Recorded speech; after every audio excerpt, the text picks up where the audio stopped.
Coming to you live from a secret location in Boulder, Colorado. This is Defense Diaries, and I'm your host, Bob Mata.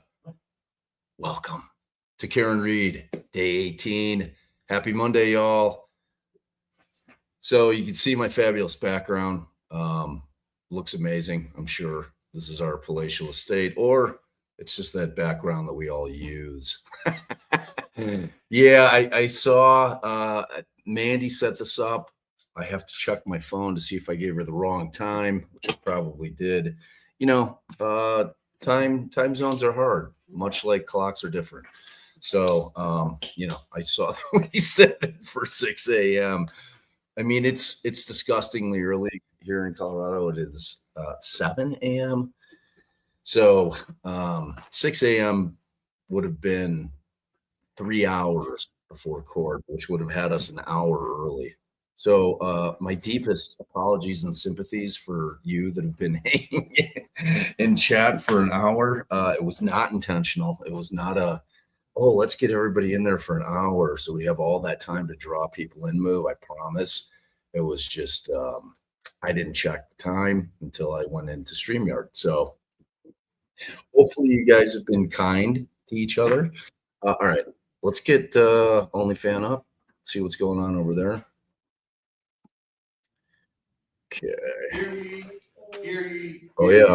Oh. All persons having anything Time is impeccable. the Honorable Beverly Canoni, the Justice of the Superior Court, holding in Dedham within and for the County of Norfolk. Draw near, give your attendance, and you shall be heard. God save the Commonwealth of Massachusetts. This court is in session. Please be seated. May I call the case, Your Honor, please? God For the record, before the court is Commonwealth versus Karen Reed, 22 CR 117. The parties are present. Our 18 jurors are present. The matter is on for trial. Good morning, counsel. Good morning, Ms. Reed. Good morning, jurors. We appreciate you here, ready, willing, and able to get started early, so we're happy about that. Thank you. I do have to ask you those questions. Were you all able to follow my instructions and refrain from discussing this case with anyone since we left here on Friday? Everyone said yes or nodded affirmatively. Were you also able to follow the instructions and refrain from doing any independent research or investigation into this case? Yes. Everyone said yes or nodded affirmatively. Yeah, Did anyone sure. happen to see, hear, or read anything about this case since we left on? No, of course not. Everyone said no. That'd be ridiculous, Judge. Thank you. Mr. Brennan, your next witness, please. All right, we're rocking and rolling. Lally. Your Honor, Commonwealth call Nicholas Bradford to stand. Oh, nothing like waking up with Lally right and early.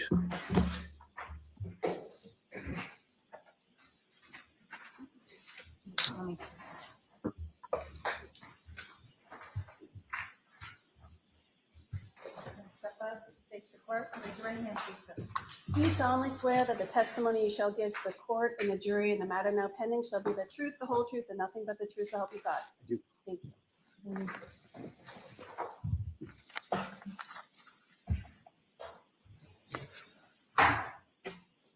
All right, Mr. Lally, whenever you're ready. Thank you, Your Honor. Morning, sir. Good morning.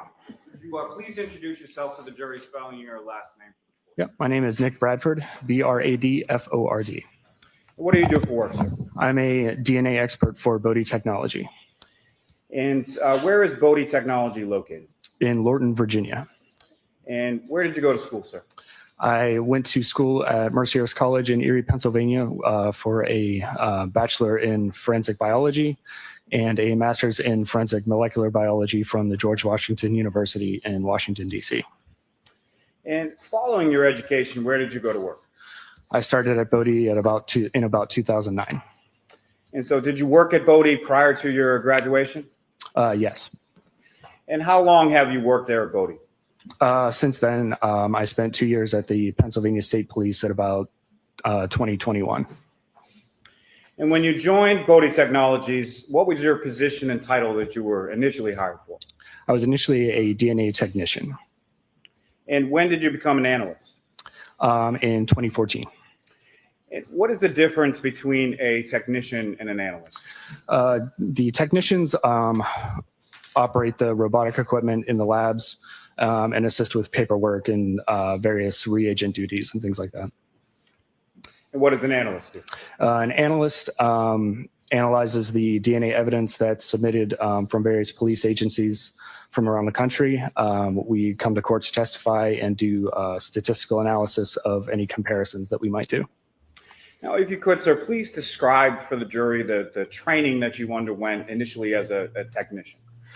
As a technician, it was probably a few, maybe 2 or 3 month training process that involved various reading of the manuals for the robotics and various written and verbal exams.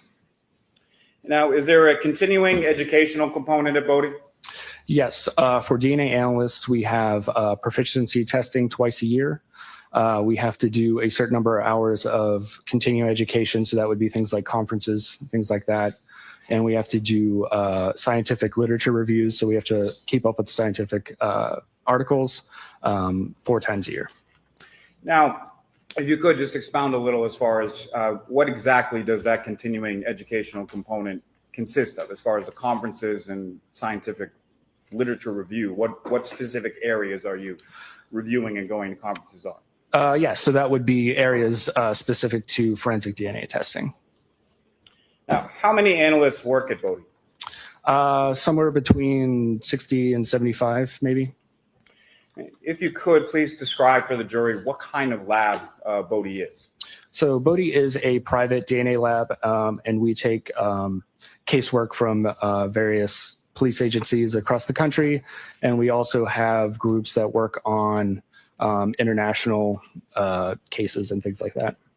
You mentioned some of your work, bless you, is submitted from law enforcement agencies around the country. Is that the entirety of the work, or where does some of the other pieces come from? Yeah, so like I said, some of it is international, and then we also do some research work as well. Now, what type of analysis do you currently perform at Bodie? So I am part of the customized casework group. So we take generally one-off cases or smaller, more complex cases, and then we work through those. Now, specifically with reference to DNA analysis, can you explain to the jury first in sort of general terms, how is that analysis performed? Yes, so for DNA analysis, what we're trying to do is obtain a DNA profile from a piece of evidence and then potentially compare that with a reference sample from a known individual. Now, is the Bodie lab accredited? Yes. And by whom is it accredited? Through the National Institute of Standards. Now, within the Bodie lab, are there certain steps that are taken to prevent against contamination? Yes. So at every step of the testing process, we have positive and negative controls. The evidence room is a secure room, so only a handful of people have access to that room. And then everything that we would need to test, we would sign out, and that would be recorded on the chain of custody. The building itself is secure, so you need to swipe your badge to sign in. We wear protective equipment through all parts of the process. So we have gloves, goggles, lab coat, hair nets, masks. And during, after we write the reports, all of our results are reviewed prior to being reported. Now, to that point, sir, is there a review process that your work and any analyst work undergoes at the Bodie Labs? Yes, so the final step would be a technical and an administrative review. Now, can you describe that process as far as the technical review and review in general at Bodie? Yes, so we submit the case file with a report and all of our conclusions. And then another analyst goes through everything and makes sure that they agree with everything that we submitted.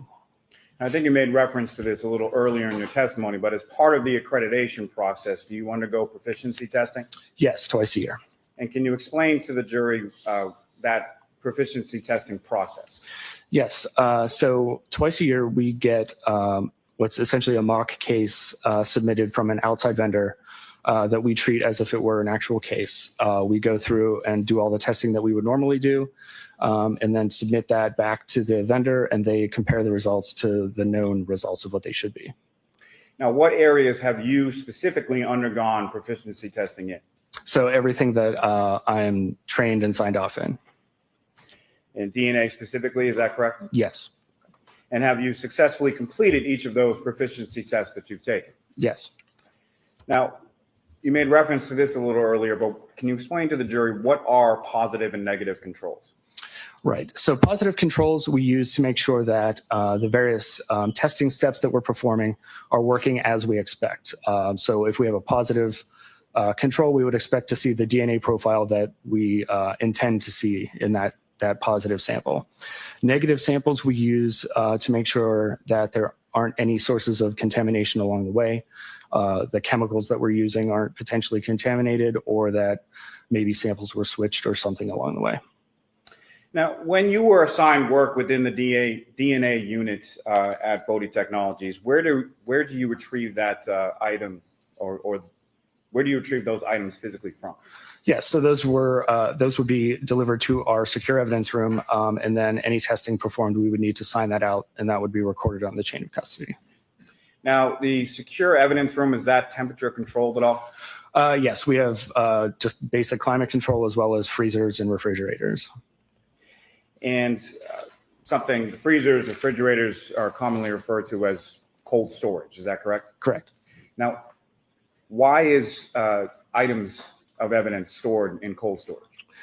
Certain items of evidence are stored cold because things like heat, UV light, and moisture can cause microbial activity or degrade the DNA. So we would not get the highest quality results that we would want. Now, when you retrieve items from the cold storage or from the secured evidence room, how are those items packaged when you receive them for DNA? Boring. So they're usually, however, they're packed from, like, for example, the police agency that sends it to us, they'll pack them according to their guidelines and standards, and then they're sent to us and we store them in the freezer. And then when they're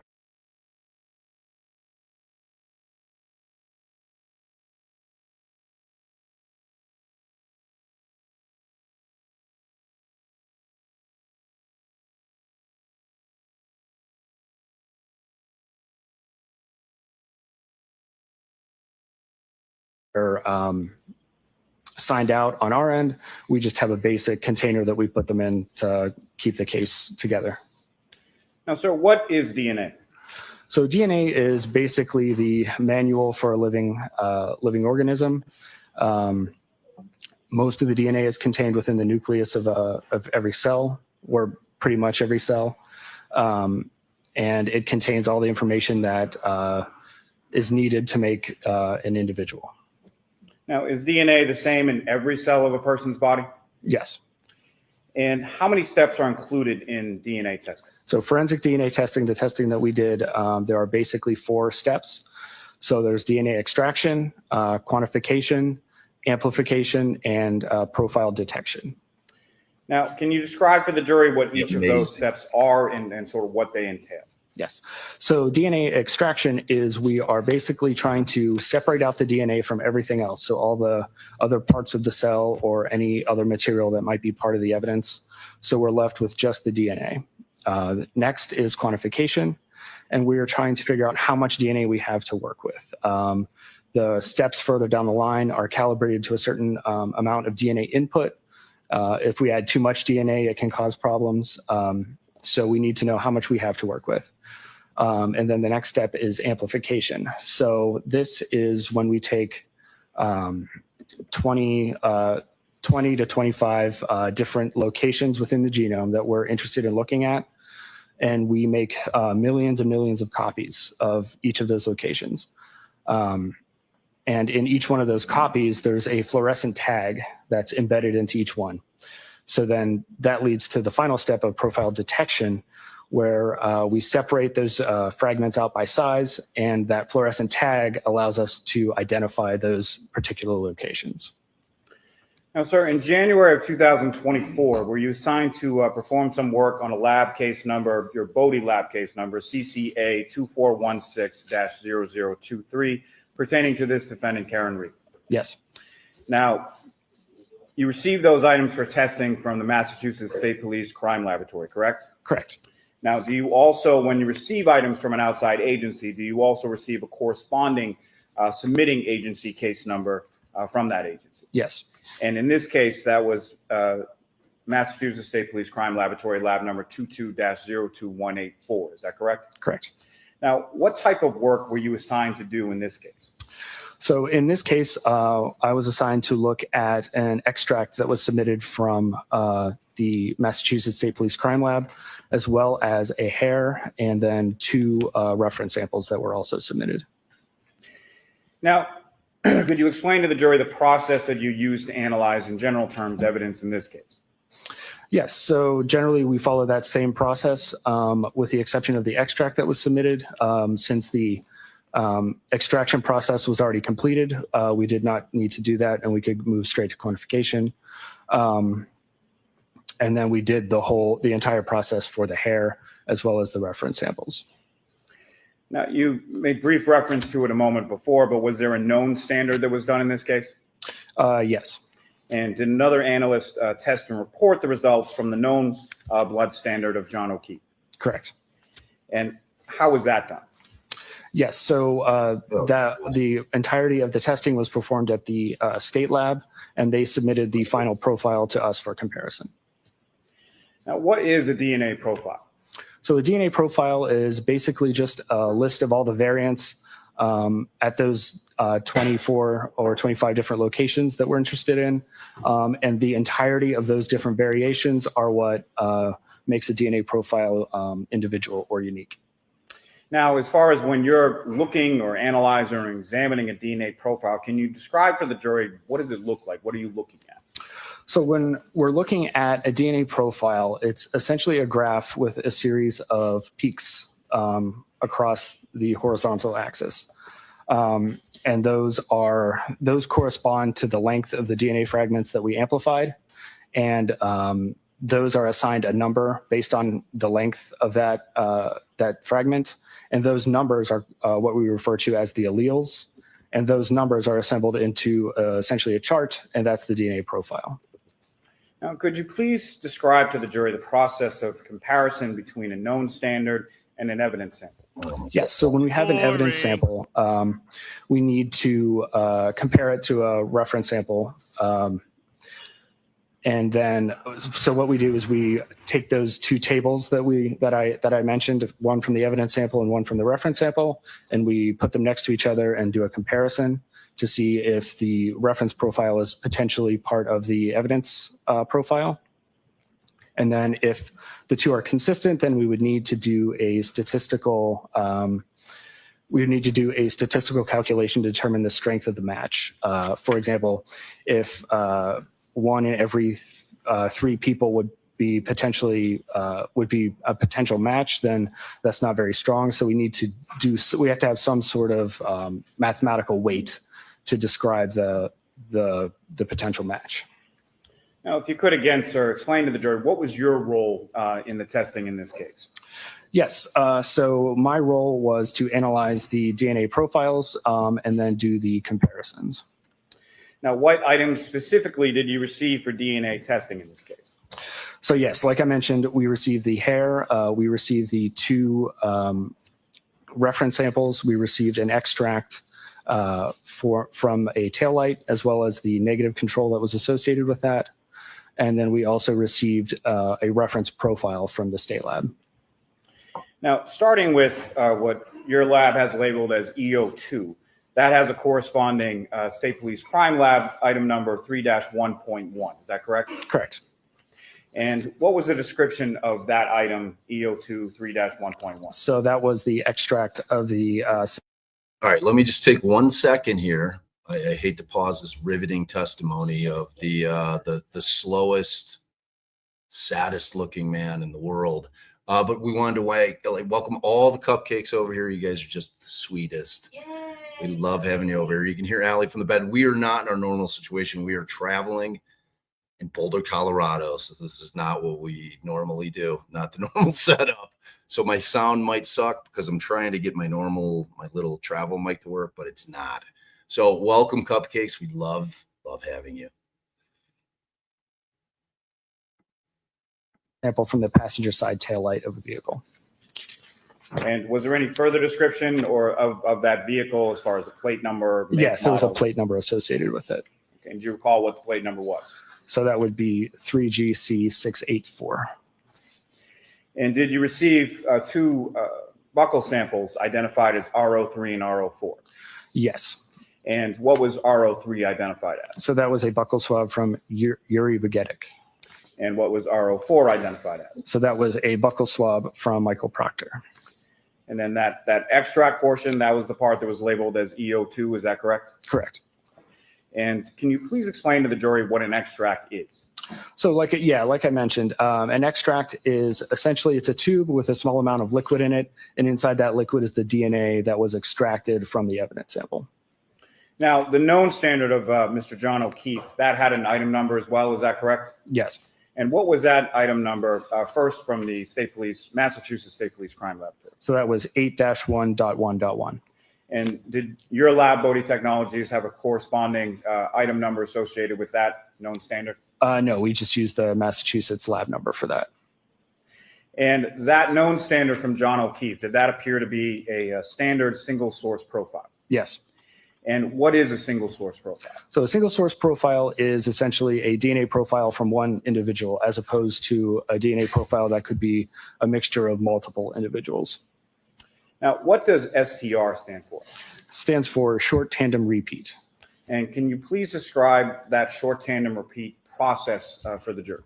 Yes. So like I mentioned, what we're doing with STR, short tandem repeat testing, is we're amplifying a number of locations in the genome, and then we're separating them out by size. Now, the reason we do that is because at the sort of at the DNA level, those regions of the genome have a series of genetic base pairs that repeats over and over again in sequence. So they're short tandem repeated DNA sequences.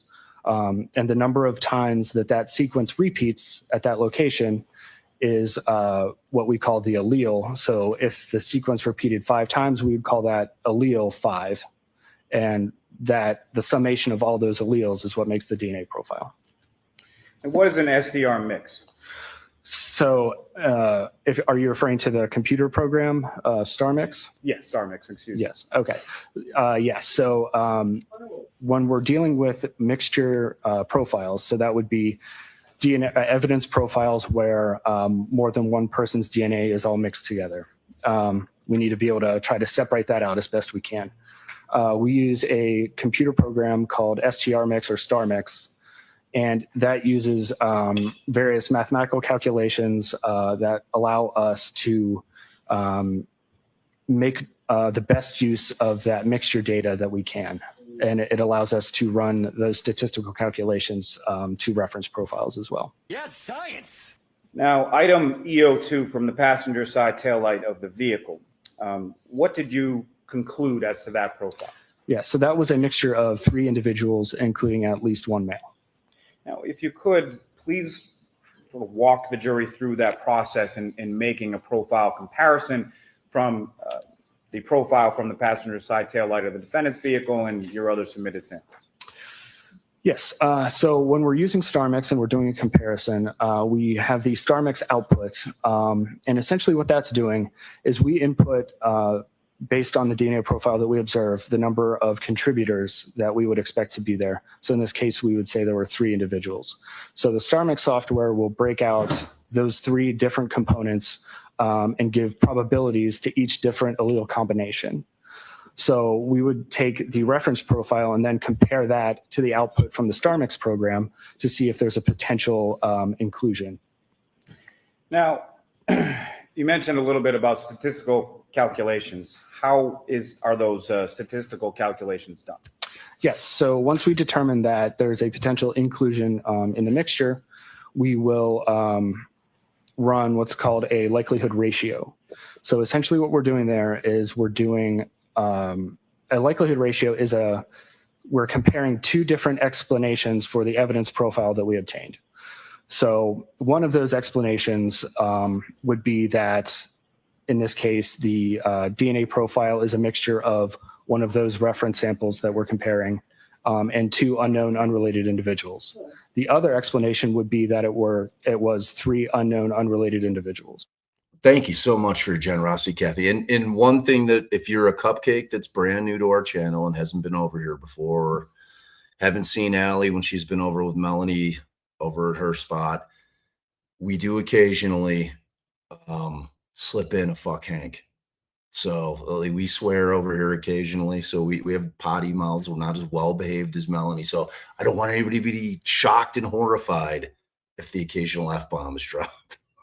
Because when we get pissed, we're pissed. So just wanted to warn everybody so ears didn't start bleeding. Love you. So we compare those 2 and we determine the ratio of which one is more likely. And where do those statistical numbers or calculations, where do they come from? So they're all based in the fact that we know how common the different alleles at each location are within the population.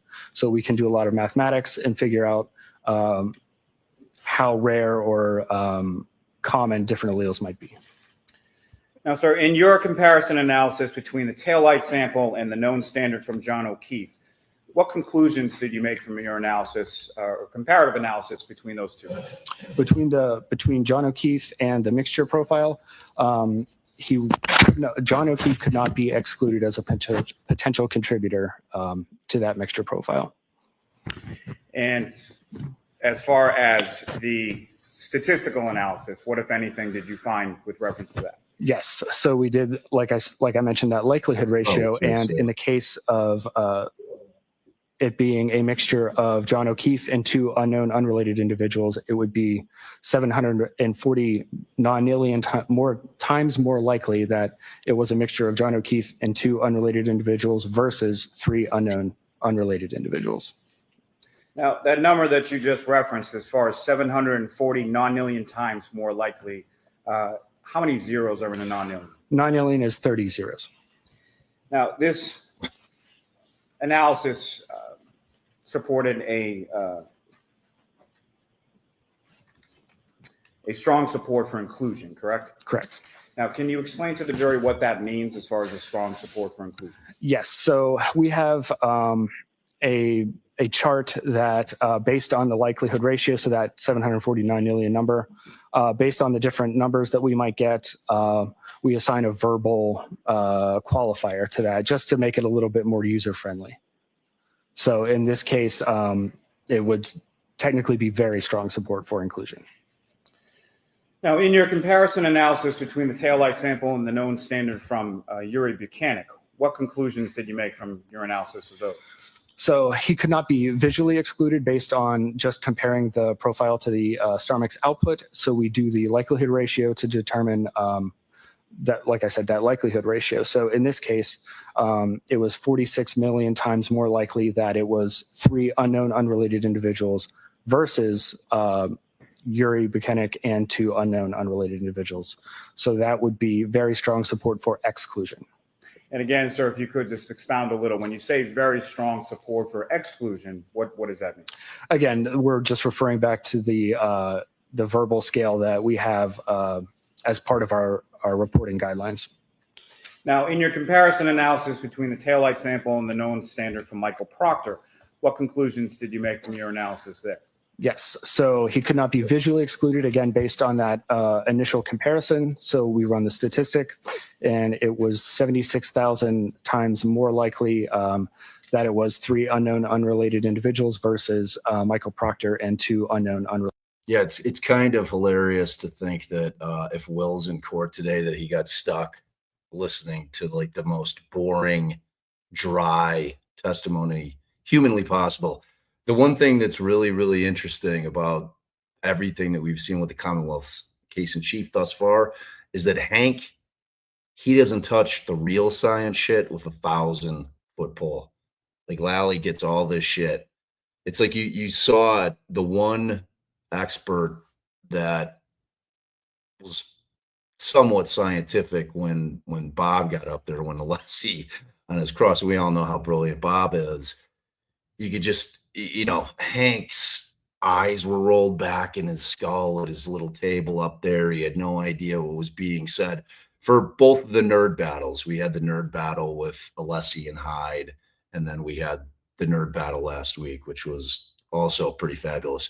I mean, I love the nerd battles. It's like they're the best, but it's just all way over Hank's head. So that's why we get the human sleeping pill, Adam Lally, doing all these direct examinations. And, I'm sure Mel's talking about on her channel, the gift that is Bob Alessi. We will see it in just its full glory when he's doing the direct of, say, Wolf and Rensselaer. It's going to be vastly different because he just understands the science in a way that I'd say a vast majority of attorneys don't. So that's going to be really interesting to see. And I think this case in chief, even though it's a short week, I think it's wrapping this week. That's what I think. But, who knows? I could be wrong. Related individuals, and that would be strong support for exclusion. So with reference to the comparative analysis between Trooper Proctor's DNA sample and the taillight sample, that was a strong support for exclusion, correct? Correct. Now, turning your attention to what your lab, has labeled as EO1, that has a corresponding Massachusetts State Police Crime Laboratory item number of 3-6.1. Is that correct? Correct. And what was the description that was provided by the external submitting agency as far as that item? So that was the shaft end of a hair from the exterior passenger side rear panel of that same plate number. Now, as far as that, and I understand that your lab didn't do it, but you're familiar with the process as far as extracting a DNA profile from a hair, correct? Yes. Can you explain that process to the jury? Yes. So during the extraction process, we dissolve the hair and then we attempt to do our normal DNA processing. Now, what is different, if anything, in DNA testing when it comes to hair? So hair, generally, if it's the hair shaft only, we would not expect to get great STR results. However, it is possible. So we usually attempt that first. Now, are you familiar with the term follicular tissue? Yes. And can you please explain to the jury what that is?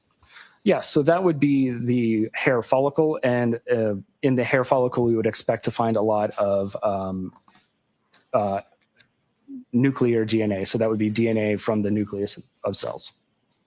You mentioned any sort of piece of hair. There's a root end and a shaft end, correct? Correct. And can you, Shaft. probably pretty well understood, but could you please explain to the jury the difference between the two? Yes. So the root end would be the end that we would expect to find the root or the follicle. And then the shaft end would be just the shaft of the hair itself. Now, what is autosomal DNA testing? Yes. So autosomal DNA testing. So autosomal DNA is the DNA that from mother and father that's combined in the child. So that would be opposed to DNA that's inherited directly from a single parent. So that would be something like Y chromosome DNA that would be inherited directly from the father. So all the sons of a father would have the same Y profile. Also, there's mitochondrial DNA. So the mitochondria exist outside the nucleus of the cell, and that is inherited directly from the mother. So all of a mother's children would have the same mitochondrial profile. Now, sir, from your analysis, what were your conclusions for the hair, EO1, in your autosomal or STR testing? Yes. So we performed the extraction and then the quantification, and the quantification results were below the limit of detection. So we would not expect to get an STR profile from that hair. And if you could expound just a bit as far as that term below the limit of detection, what exactly does that mean? Yes. So during the quantification process, our instruments are calibrated as part of our internal validations to detect a certain amount of DNA. And once we get below that amount of DNA, it's determined, we call that undetermined. So that would be below the instrument's limit of detection. And based on those validations, we would not expect to get a profile from that. And so what happened with the hair extraction sample in your lab at Bodie from there once you had completed the STR testing? Yes. So like I said, it's not unexpected that the shaft of a hair would not give us STR results.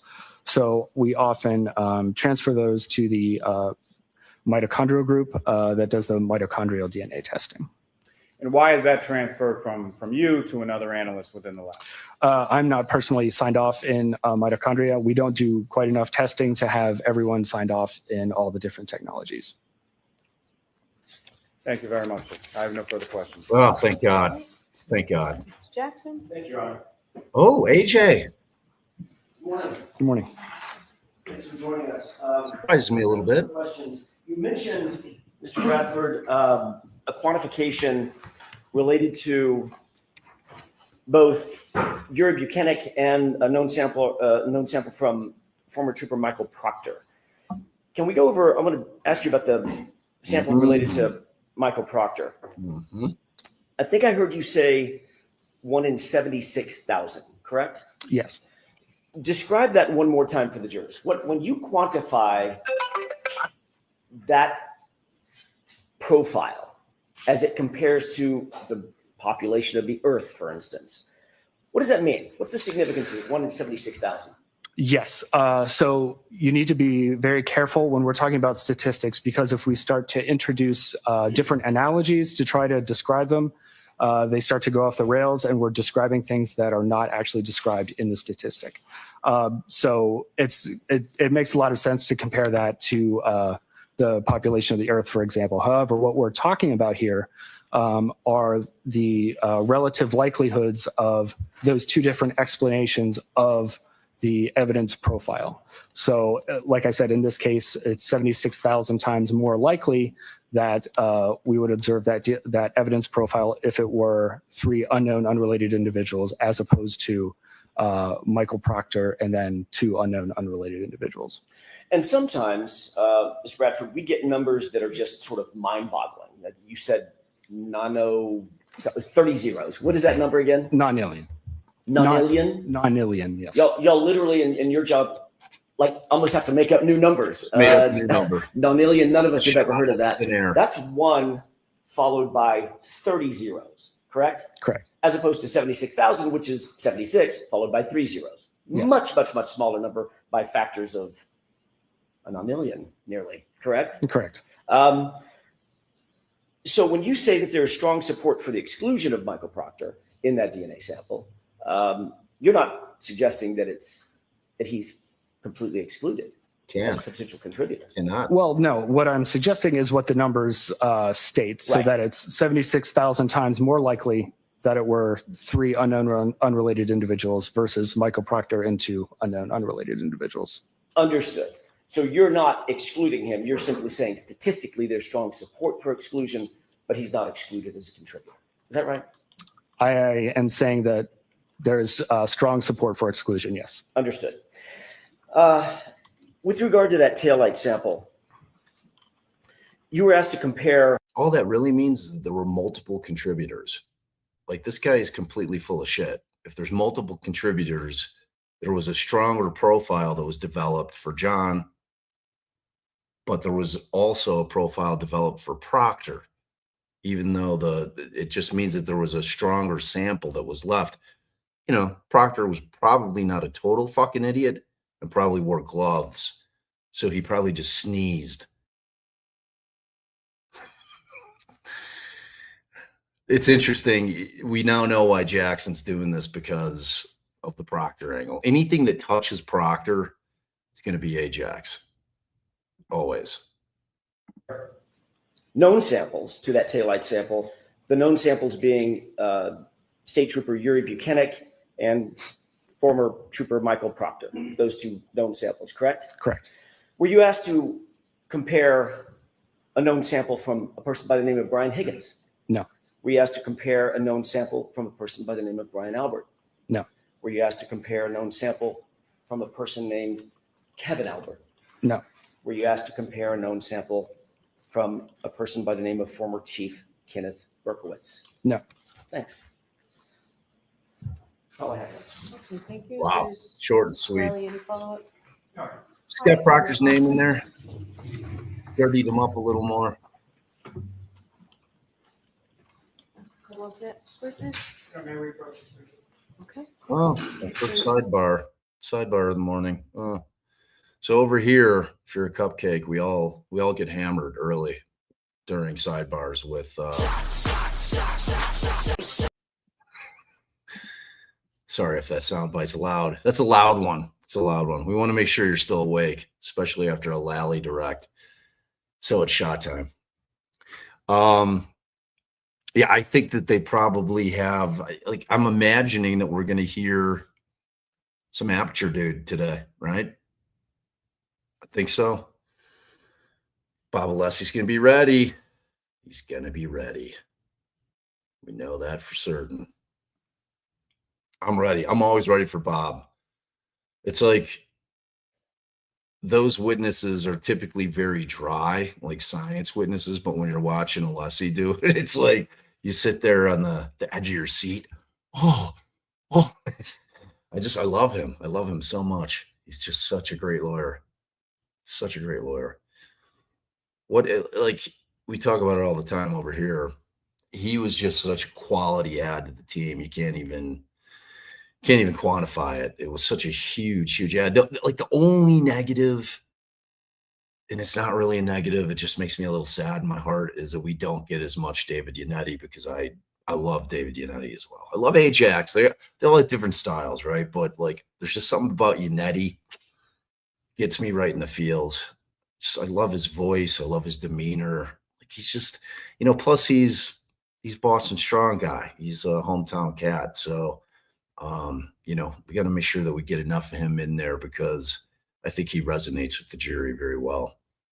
And I don't know about y'all. I'm sure you guys miss Yannetti too. It's like we're just not getting as much Yannetti as we did trial one. But to have Bob in here just handling all the science, all the difficult expert witness stuff is just going to be, and you'll see it.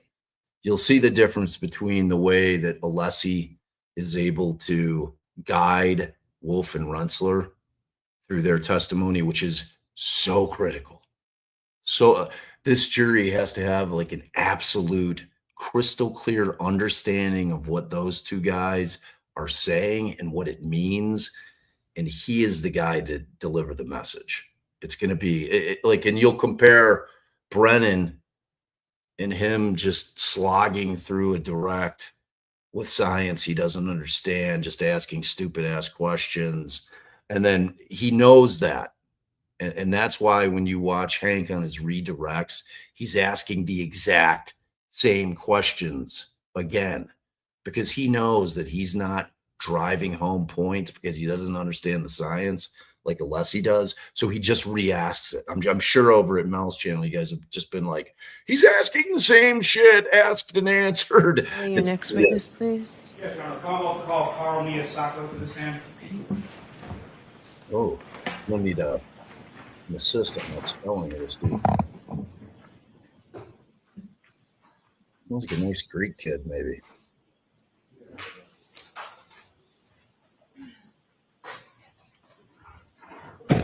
Is it Carl? Yes. We'll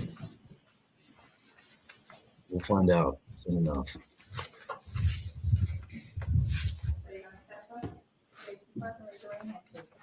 Y'all, this is not my real living room. solemnly swear that the testimony you shall give to the court and the jury in the matter now pending shall be the truth, the whole truth, and nothing but the truth, so help you God. I do. Good morning. Go ahead, Mr. Lally. Thank you, Your Honor. Good morning, sir. Good morning. Could you please introduce yourself to the jury, spelling your last name for the court? Carl Miyasako, Miyasako. And what do you do for work, sir? I'm a senior DNA analyst at a forensic laboratory called Bodhi Technology, And where is Bodhi Technologies located? Lorton, Virginia. And where did you go to school? Virginia Commonwealth University. And what degrees did you receive there? I have a bachelor's of science in forensic science. Now, following Okay, holy shit. Bodhi Labs must be the most boring, drab, slow place to work in the face of the earth. Like both of these guys are like literally watching paint dry, and they're both incredibly boring humans. Like that lab must be walking around like you're in a funeral, like every day of your life. Wow, that's depressing. That is really, really depressing. your education, where did you go to work? Bodhi Technology. And how long have you worked there? I've been employed at that laboratory for over 11 years. And when you joined Bodhi Technologies, what was your position and title that you were initially hired for? Initially, I started off as a DNA technician. And when did you become an analyst?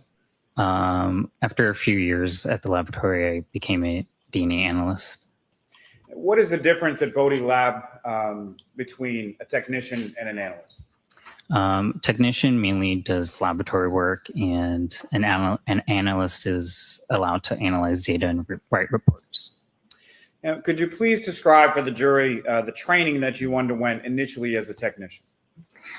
So I observed people perform all the tasks that I was training in, and then I'm supervised performing tasks by a qualified individual, and then I do competency tests where I'm performing things independently. Now, is there a continuing educational component of Bodhi? Yes. And could you please describe for the jury what that entails? So continuing education just allows analysts or technicians to keep up to date with current topics within the community and future advancements in technologies. Now, could you please describe for the jury what type of lab Bodhi is? Bodhi is a private accredited forensic laboratory. And where do your cases come from? Our cases come from different agencies throughout the country, so law enforcement agencies, medical examiners, other laboratories as well. And is that purely on a statewide basis, national basis, or something else? National basis. And what is the difference at Bodhi Lab or Bodhi Technologies between a DNA Analyst 1 and a DNA Analyst 2? The type of caseload and different cases being assigned to these individuals. Now, what is your current role at Bodhi Labs? My current role is a senior DNA analyst. And what is a senior DNA analyst, and what do you do in that role? So senior analyst provides expertise or leadership in at least one discipline within the company. Senior analysts report challenging cases, are independent of other analysts, and also train other analysts as well. So I'm going to ask you to keep your voice up, please. Yeah, because And sir, that microphone in front of you is adjustable. You can put it as close to yourself as you feel comfortable with. Thank you. Now, specifically with reference to DNA analysis, can you explain to the jury first in general terms how that analysis is performed at your lab? Yeah, so it starts with receipt of evidence, and then it goes through the laboratory through different procedures up until we develop that DNA profile and it gets interpreted and analyzed. Now, is the Bodhi Lab accredited? Yes. And by whom is it accredited? We are accredited by a NSI National Accreditation Board. Now, are there steps taken within your lab at Bodhi to prevent against contamination? Yeah, we have protocols to monitor contamination and to also prevent contamination. Now, also at the lab, is there a review process, and can you sort of describe your role as it applies as a senior DNA analyst to that review process? Yeah, so all cases go through a review process. So after, let's say, the reporting analyst completes a case, it goes into submission for a technical review. During that review process, the entire case file is looked over. So it's looked over to see if everything was done per protocol, if it's something that I or anyone else in the lab would have done, if any necessary processing steps were taken. Data is reviewed. If there was comparisons, that's something that a reviewing analyst would also do and see if they come to the same conclusions as the other analysts. Now, just again, in general terms, can you explain to the jury just a little bit more in detail as far as the protocols that a technical review is concerned with, and sort of how a technical review is able to establish that the testing was done in comportment with that? Yeah, so as me, if I were doing a technical review or look over the entire case file, did what processing steps happen? Were they per protocol? Is it also something that I would have done in this case? If data is ultimately generated, I also do that comparison. Based on that comparison, what did I come to the conclusion to? Was that the same as the other analysts? Did we agree? Were stats done? Were they done the same way I would have done it? Essentially, all conclusions would have to be in alignment between both analysts. And so when you're doing a technical review, you're looking at or doing your own sort of comparisons, coming to your own conclusions and running your own statistics. Is that correct? Yes, I'm doing the comparisons myself and seeing if I also agree and come to the same conclusions. Now, as part of the accreditation process, do you undergo any sort of proficiency testing? We do. And can you explain to the jury that proficiency testing process at Bodie Technologies? So an outside organization sends tests to our laboratory. Everyone participating in these proficiency testing completes their assignment. It gets submitted back to the organization, and they review the results to see if it matches up with the expected results on their end. And how often do analysts at your lab undergo proficiency testing? Twice a year. Now, turning to you specifically, what areas do you specifically undergo proficiency testing in? I do testing within short chain and repeats, STRs, YSTRs, mitochondrial DNA analysis. And have you successfully completed each of those proficiency tests that you've taken? I have. Now, could you explain to the jury what are positive and negative controls, and sort of what is the difference between the two of those? So throughout processing, we introduce controls such as a positive and negative control. Positive control is just a known template that we introduce during processing. It measures the efficacy of the testing and to see if we develop the known profile that we are expecting, just to make sure that testing went as it should have. Negative control, on the other hand, monitors for any type of contamination and cleanliness of reagents. And there's no DNA template introduced in this, so we don't expect data. So once that aligns with it, then we know that reagents used were good. Now, sir, are you familiar with some mitochondrial DNA testing that was performed at Bodie on lab case number CCA 2416-0023 pertaining to this defendant, Karen Reed? Yes. And the lab received those items for testing from the Massachusetts State Police Crime Laboratory, correct? Correct. And did you also, or do you also receive a corresponding agency case number from that or any submitting agency? Yes. And in this case was the Massachusetts State Police Crime Laboratory, lab number 22-02184. Yes. And what type of work did Bodie Labs do on CCA 2416-0023 with respect to mitochondrial DNA testing? So we received two evidence items, a hair sample and a reference sample. And we were asked to type these for mitochondrial DNA. Now, could you explain to the jury the process in general terms used to analyze that type of evidence? So it's a similar process that you may have heard already for nuclear DNA or STRs. So after DNA extraction, that's where we isolate and release DNA from the sample. It goes through amplification processing.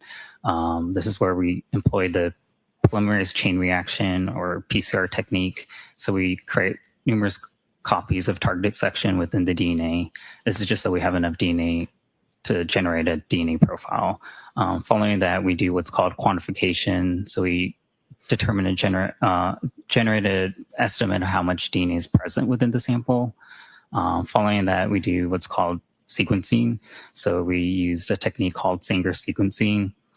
So bases within the sample, the order bases are determined, and bases are essentially building blocks of the DNA.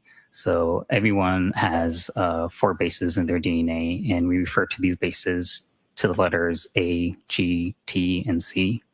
After sequencing, we go through what's called capillary electrophoresis. And so these bases are sequenced individually, and the data is interpreted. Now, was there a known standard done in this case? Yes. And did another analyst test and report the results from the known blood standard from Mr. John O'Keefe? What was that? Sorry. Sure. Did another analyst test and report the results from the known blood standard from a Mr. John O'Keefe? Yes. And again, with reference to mitochondrial DNA testing, what items did the Bodie lab test for? A hair shaft sample and the known DNA standard. Now, can you please describe to the jury, again, in general terms, the process of comparison between a known standard and an evidence sample? So we generate data from typically the evidence sample first, and then just to see that we get comparable data, and then we process the known reference standard. Then we look at the 2 DNA profiles of these different samples and we compare them.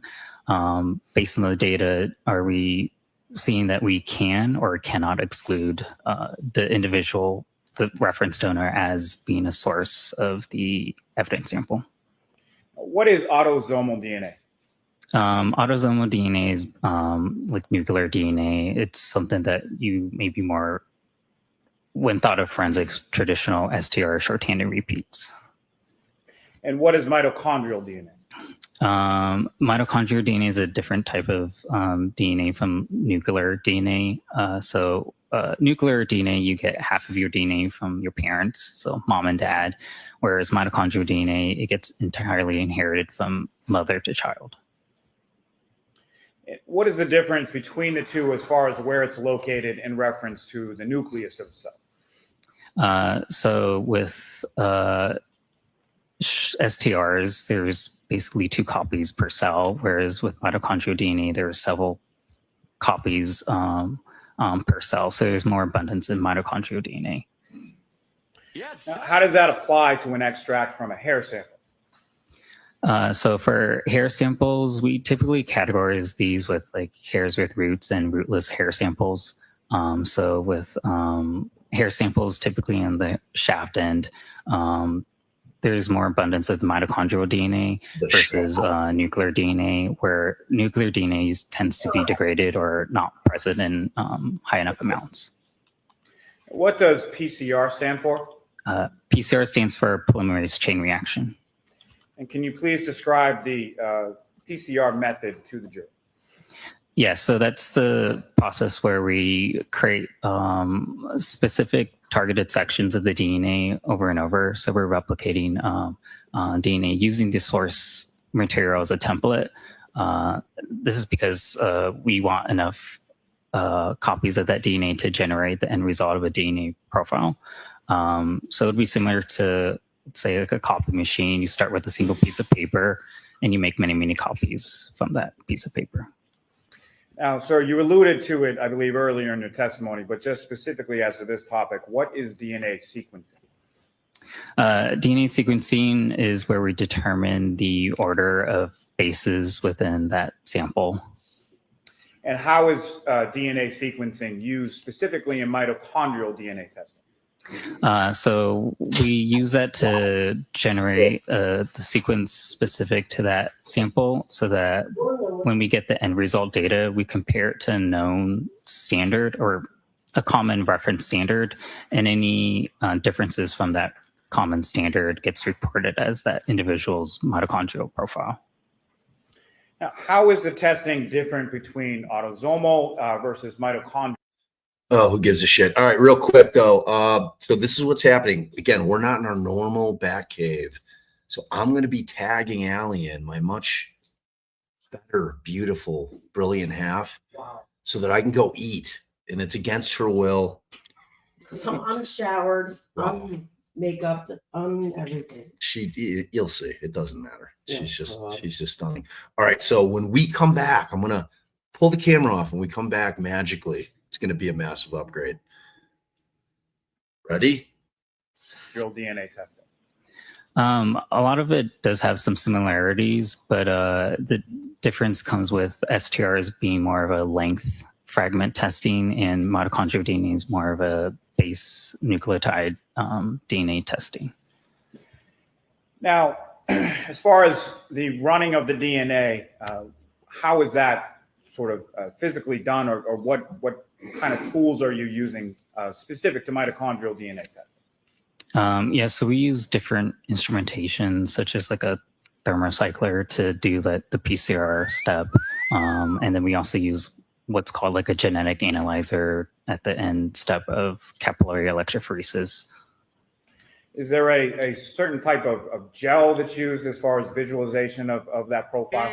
Yeah, so during the quantification step, we use what's called a yield gel, and we get a visual presentation of how much DNA is present within that sample. When you say a visual presentation, visual, like what type of instruments are you using to get that visualization? So we use a gel and a UV light and a camera to capture essentially what we refer to as a band. And what does that band look like? It's generally, if there is presence of mitochondrial DNA within that sample, it emits a bright band on this gel. If there isn't anything, then we don't observe that band. All right, I'll just pause and say hi because as Bob mentioned, this is riveting. I've got this shadow on me. I love it. I could hide in the shadow maybe. Well, hello everybody. So glad you're here. Riveting testimony. So we got a bunch of cupcakes. Hey, cupcakes. We love our cupcakes here. We love all of you here. All right, let's just keep going, I guess. And what kind of instrumentation does your lab utilize in mitochondrial DNA testing? We use a thermocycler or 3130 genetic analyzer as well. Could you spell that, please? The thermocycler, or THERMALCYCLER.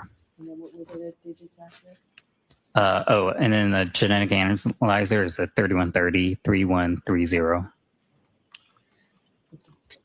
And if you could you please describe what those instruments do or what they're used for specifically within the process of the mitochondrial DNA testing? Yeah, so instruments is common within laboratories for automation purposes, so that thermocycler helps with the PCR stages. And then the genetic analyzer helps with the separation of the individual bases and then generating that end result data where the analyst will interpret the data. Now, what is a D loop? The D loop is the control region. And how does that D loop factor into this type of analysis? So with mitochondrial DNA analysis, we analyze certain regions within the D loop or the control region, and we refer to these as hyper variable regions. So HV1 and HV2. And what does the D loop have to do with certain variabilities within the human population? So this region is a non-coding region within the mitochondria, so it can allow for mutations because it wouldn't affect the mitochondria functions. Because of this highly variable difference within this region, it's useful for determining different maternal populations.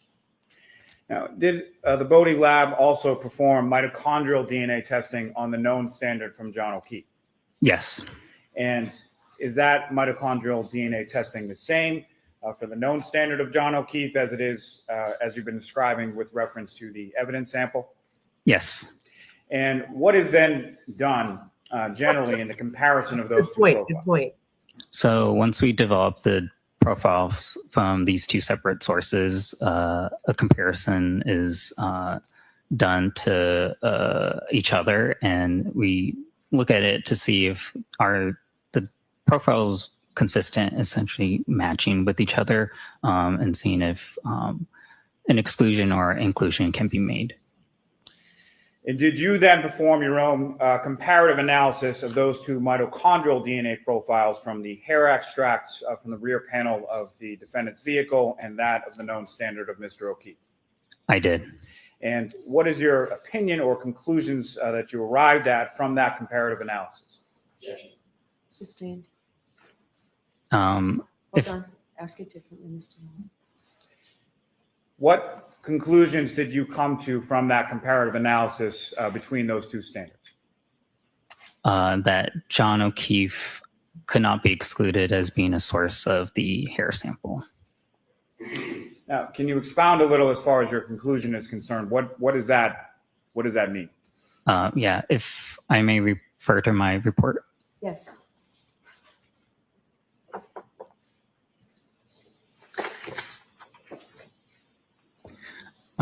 So whenever we have a conclusion of a probable inclusion, like in this case where I could not exclude John O'Keefe as being a source of the hair sample, we do a statistical analysis to give weight to that probable inclusion. So in this case, using a database and with 95% confidence, at least 90% can be excluded as being a source of that hair sample. Is it all choppy? You guys Just it's all choppy. that database used is referred to as MPOP, EMPOP, is that correct? Correct. And what's an MPOP? So it's a searchable database where we search profiles in the database to see how rare in the population. In our laboratory, we search 3 main population groups within the United States: African American,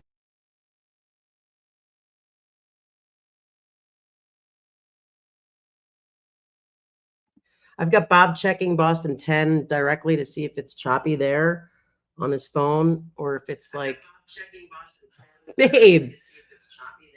Well, I was trying to hear you. See if you're choppy. Yeah, the witness is rebuffing for sure. Manny's trying to keep it interesting. That's what I want to make sure, because Bob upgraded the Wi-Fi last night, but we were worried that 24 hours, because we're in a hotel, that 24 hours might have been just like, because it was like right before like 10 p.m. yesterday. Can you? I don't think it's you because you're not choppy. Do you understand the difference? Lisa, you're not choppy. Why are you pointing at me? All right, he thinks it's good. Let's go. Caucasian, Hispanic. And so the general goal is just to see how rare would that profile be within these populations. And so what conclusions did you come to with reference to the statistic sample versus Mr. O'Keefe's sample in the MPOP database? 5% confidence that 95% of the population can be excluded as being a source of a hair sample.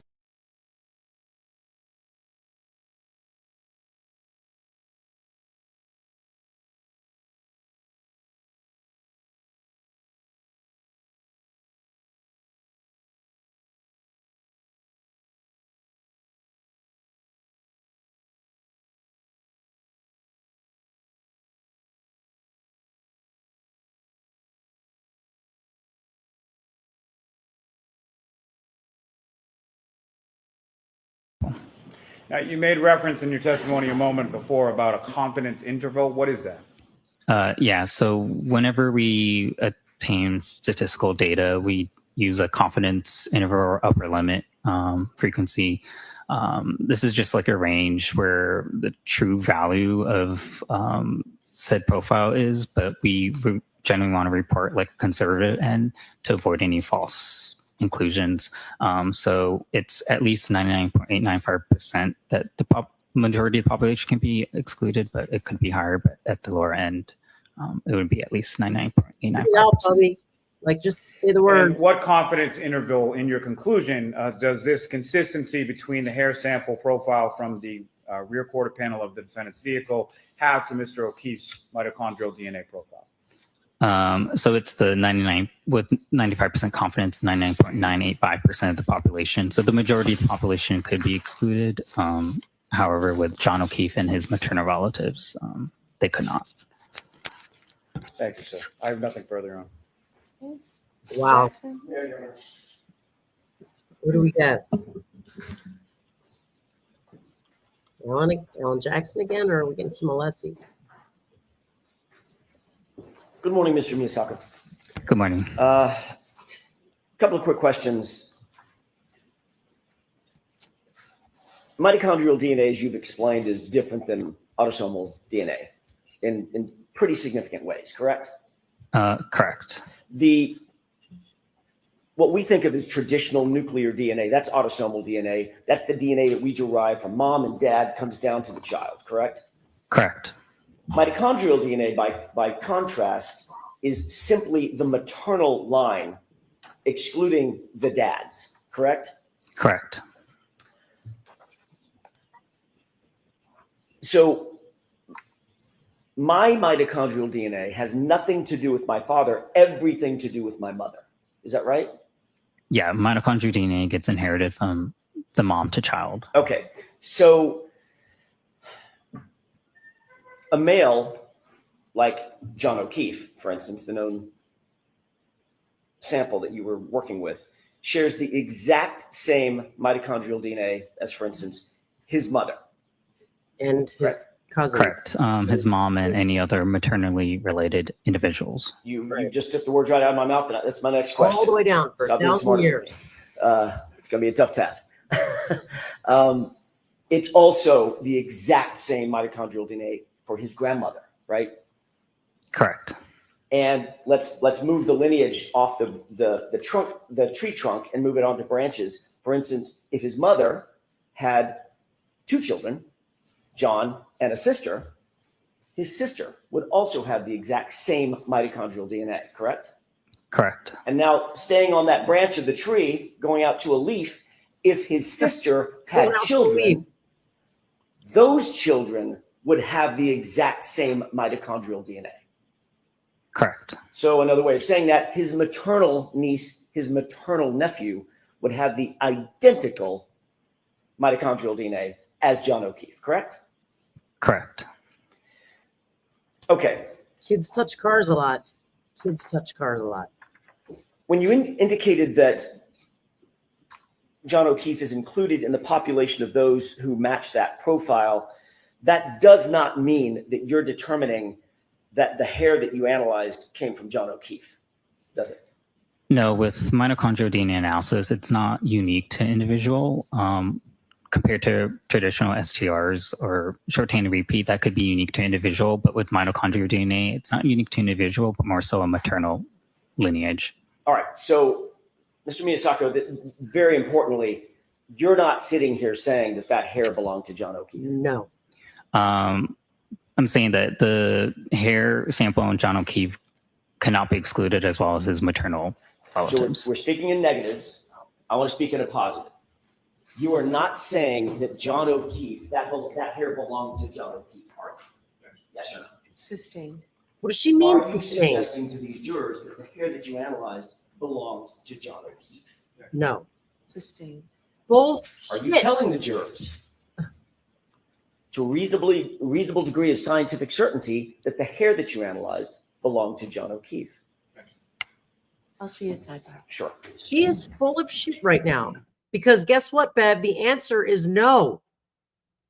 They can re-explain it that it's his entire maternal line for 1,000 years. But he gets to ask the question. It's called cross-examination. All right, we've got some blooping time. So let's just bloop, bloop, bloop, bloop, bloop, bloop, bloop. You're not, may I inquire? Once. Thank you. Mr. Miyasako, going back to my question. You're not saying that the hair belonged to John O'Keefe, correct? That's not what you're saying. What I'm saying is based on the genetic data obtained from the hair sample and the genetic data obtained from the known reference sample of John O'Keefe, I could not exclude John O'Keefe as being a possible source of the hair sample. In addition, all maternally related individuals could not be excluded as being a source of the hair sample. Another way of saying that, Mr. Miyasako, is you are not to a reasonable degree of scientific certainty, you cannot say that hair belonged to John O'Keefe specifically, can you? Yes or no? No, with mitochondrial DNA, you can't say that it is per se an individual person. So it's more so the maternal line.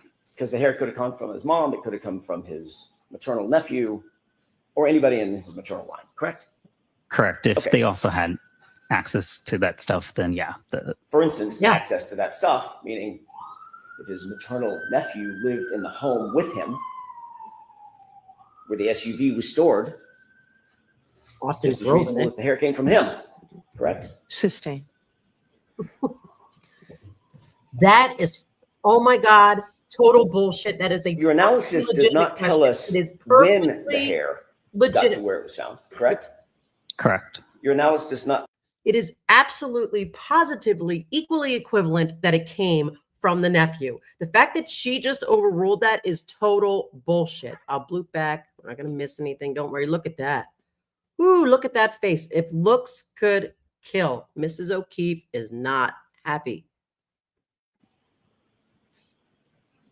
Your analysis does not tell us when the hair got to where it was found, correct? Correct. Your analysis does not tell us how the hair got to where it was found, correct? Correct. And mitochondrial DNA does not reveal anything about the hair's color or age or texture, nothing like that. Not on the analysis that we performed. Okay. So for all you know, that hair could have been placed where it was found by somebody else. Yeah, just existing. Oh my gosh. You're not telling this jury how the hair got where it was ultimately found. Judge Cononi is telling full of shit right now. She is just absolutely, positively tying his hands and violating Karen Reed's right to a fair trial, the right to cross-examination, to a vigorous cross-examination. There is no basis for her to be able to say, you can't tell from that if that hair was placed somewhere. That is the defense's theory. That is what they've been, through their cross-examination presenting to the jury, and there's no reason for her to be tying their hands. You're not telling. P.S. We are in a hotel room with our daughter Scarlett. Bob and I are about to switch back. I'm about to go feed her like I have now fed my husband. I'm going to go with them. Bob's trying to keep me hostage. My brother's on his way now. Well, I got to get ready. All right. So just explaining what's going on over here. Dad, can you find me a pair of socks? Somebody else. Assisting. You're not telling this jury how the hair got where it was ultimately found and recovered, correct? Correct. Our testing is just based on the evidence provided to us and the comparisons done between the two different evidence. And in short, you can't say that the hair specifically came from John O'Keefe either, can you?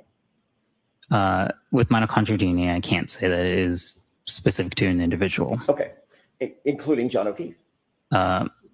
In this instance, John O'Keefe's profile was consistent with the hair sample. That's not what my question was, Mr. Miyasako.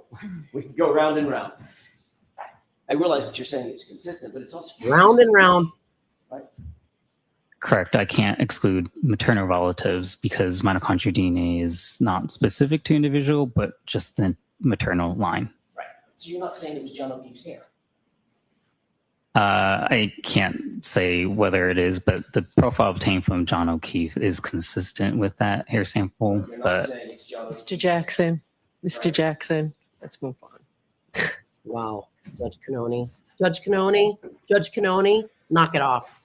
The reason you can't say that it's John O'Keefe's hair is because it also That matches tone. everybody in his maternal line. That's what we're getting down to, correct? That tone, it's rude, it's inappropriate. You do not use that tone with the lawyer in front of the jury, even if they deserve the tone, which I don't think he does, mind you, but you have to be on your extra best behavior, Judge Canoni, so as to not send signals to the jury that you despise the man talking and have no regard for anything that the defense puts forward.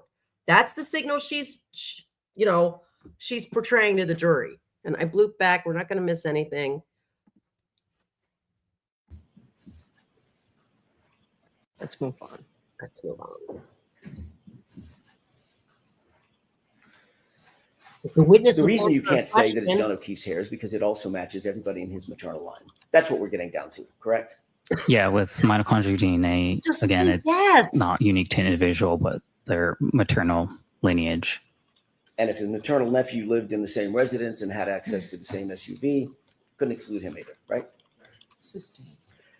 Oh my! I'm literally going. So in sum, Is that asked and answered, sustained? I don't know what she's doing.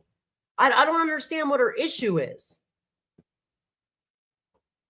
This is outrageous. This is outrageous. I mean, it doesn't really matter at the end of the day. I don't think the hair means shit because the jury probably doesn't believe that hair somehow magically stuck to the back of the car through a blizzard.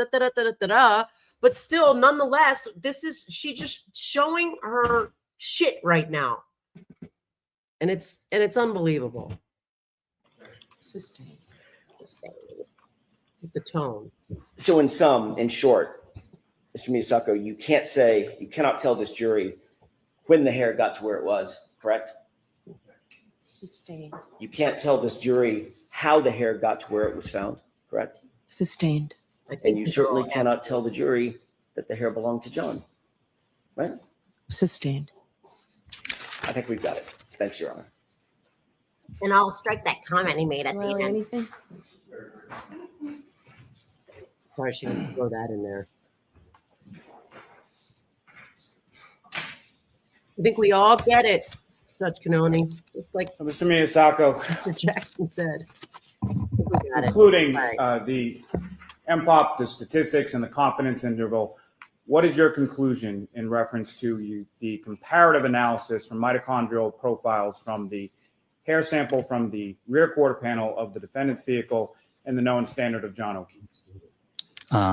Based on the genetic data obtained for the two different samples, I could not exclude John O'Keefe's known standards profile being consistent with the hair samples profile, and with 95% confidence, at least 99.895% of the population can be excluded as a source of the evidence. Thank you, sir. Nothing further. One final question, Your I Honor. You also think- maintain that 95% confidence that it is nephew. Yeah, so again, with maternal You can populations. finish your answer. Go. With maternal populations, I can't exclude anybody maternally related to John O'Keefe as well. Thank you very much, sir. You are all set. Wow. You're real proud of yourself, Judge Canoni. Real proud of yourself. All right, babe, you're up. Where's the Commonwealth's next witness? Commonwealth's next witness is Shannon Burgess. Okay.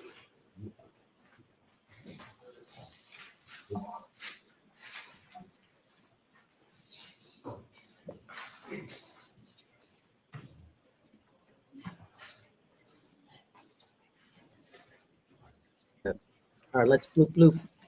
Bloop, bloop, bloop, bloop, bloop, bloop. Jury in the matter now pending shall be the truth, the whole truth, and nothing but the truth, so help you God. Thank you. That's how we guess forward here. I don't recognize this guy. Who's this All guy? right, Mr. Brennan, whenever you're ready. Thank you, Your Honor. Good morning, sir. Good morning. Could you please introduce yourself to the jurors, spell your last name for the court reporter? Yeah, absolutely. So my name is Shannon Burgess. Last name Oh, this guy. Burgess. Woohoo! Mr. Burgess, what do you do for a profession? Sure. So I'm a digital forensics examiner. So You just I got your- investigate digital devices to see That's what evidence they may record or hold. Do you specialize in any type of forensic analysis? Sure. So digital forensics is kind of a broad field, but I do specialize in vehicle forensics and cell phone forensics. How long have you been a digital forensic? So not to be rude or to piss anybody off, but just me being an East Coaster, I'm going to say that accent with the Boston jury already puts him like down. He's like, they're already not sure if this guy knows what he's talking about. I know that's not like, I'm not trying to judge the entire South. I'm just saying this guy's specific Southern accent is of the type that I think starts him down a level as far as this East Coast Boston area jury judging what he's got to say. What the hell are you talking about? Phone forensics. How long have you been a digital forensic analyst for? Sure. So I've been a digital forensic analyst for approximately 10 years. Before you were a digital forensic analyst, what type of work did you do? Sure. So before I was a digital forensics analyst, I was working in the automotive manufacturing field, specifically related to automotive presses and industrial robotics. I want to talk to you about some of your experience in digital forensic. What a ham that one. Did you receive any certifications in digital forensics?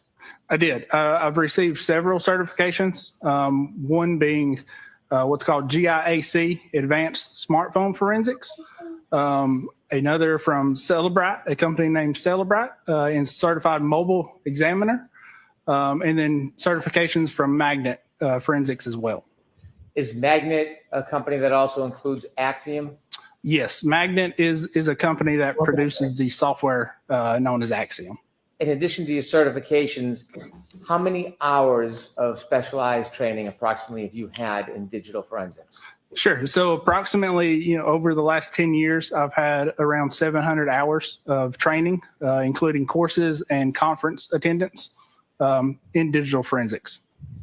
In addition to your training and your study, do you have experience over the 10 years? Have you involved yourself in many cases regarding forensics found from a motor vehicle? Yes, I have. Can you give a general estimate of how many cases you've worked on? Oh, not off the top of my head, I couldn't, but it's been numerous. You said that you specialize in mobile phones and digital forensics in motor vehicles. That is correct. Do you teach seminars on those issues? I do. I teach seminars and presentations specifically in those disciplines. Shadows. Who are some of the audiences that you teach to? Sure. So it ranges from attorneys to engineers that specialize in accident reconstruction to police agencies such as Interpol, which is a global police organization. Have you testified as an expert in digital forensics in court before? Yes, I have. Have you ever testified as an expert regarding digital forensics in state courts? Yes, I have. Could you share with us those state courts? Sure. So those state courts would be Oregon, Texas, Arkansas, New Mexico, and those would be the ones in the last 4 years that I can recall off the top of my head. Have you testified as an expert in digital forensics in federal courts before? No, just in state courts. Have you testified in state courts in civil cases? Yes, I have. Have you testified for plaintiffs in civil cases? I have testified for plaintiffs and defense in civil cases. And have you testified in criminal cases before? I have testified in criminal cases as well. Have you testified for the prosecution before? I have testified for the prosecution as well as the defense. Does the data change regardless of who you testify for? No, it does not. Where are you presently employed, Mr. Burgess? Sure. So I'm presently employed with a company known as Aperture, and I'm located in their Dallas office. Is Aperture a company that has offices outside of Texas? Sure. So Aperture is a company across the country. So they've got a number of locations and offices, and they offer a number of service lines specifically related to forensics. Do you ever work on different cases or scenarios with people in the Texas office? Yes, I do. This is the guy Sure. that changed the time, right? Do you ever work with other employees of Aperture outside of the Texas office?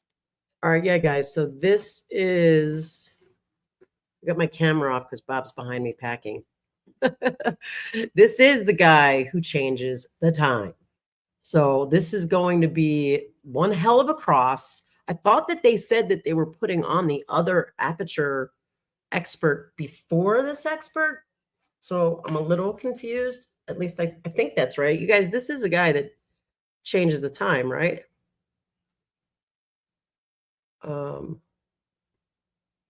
Yeah, it looks like you guys are all agreeing. And I do, yeah, he changes the time. Yep, to align with Whiffen. So this will be good. This will be good. Yes. So I do occasionally. Employees of Aperture outside of the Texas office? Yes. So I do occasionally corroborate with other experts in the Texas offices as well as the other offices across the country. In this case, was there another professional who worked with Aperture that was related to this case that you talked to? There was. And who was that? That would be Dr. Judson Welcher. Is Dr. Welcher's profession and job the same as yours? No, it is not.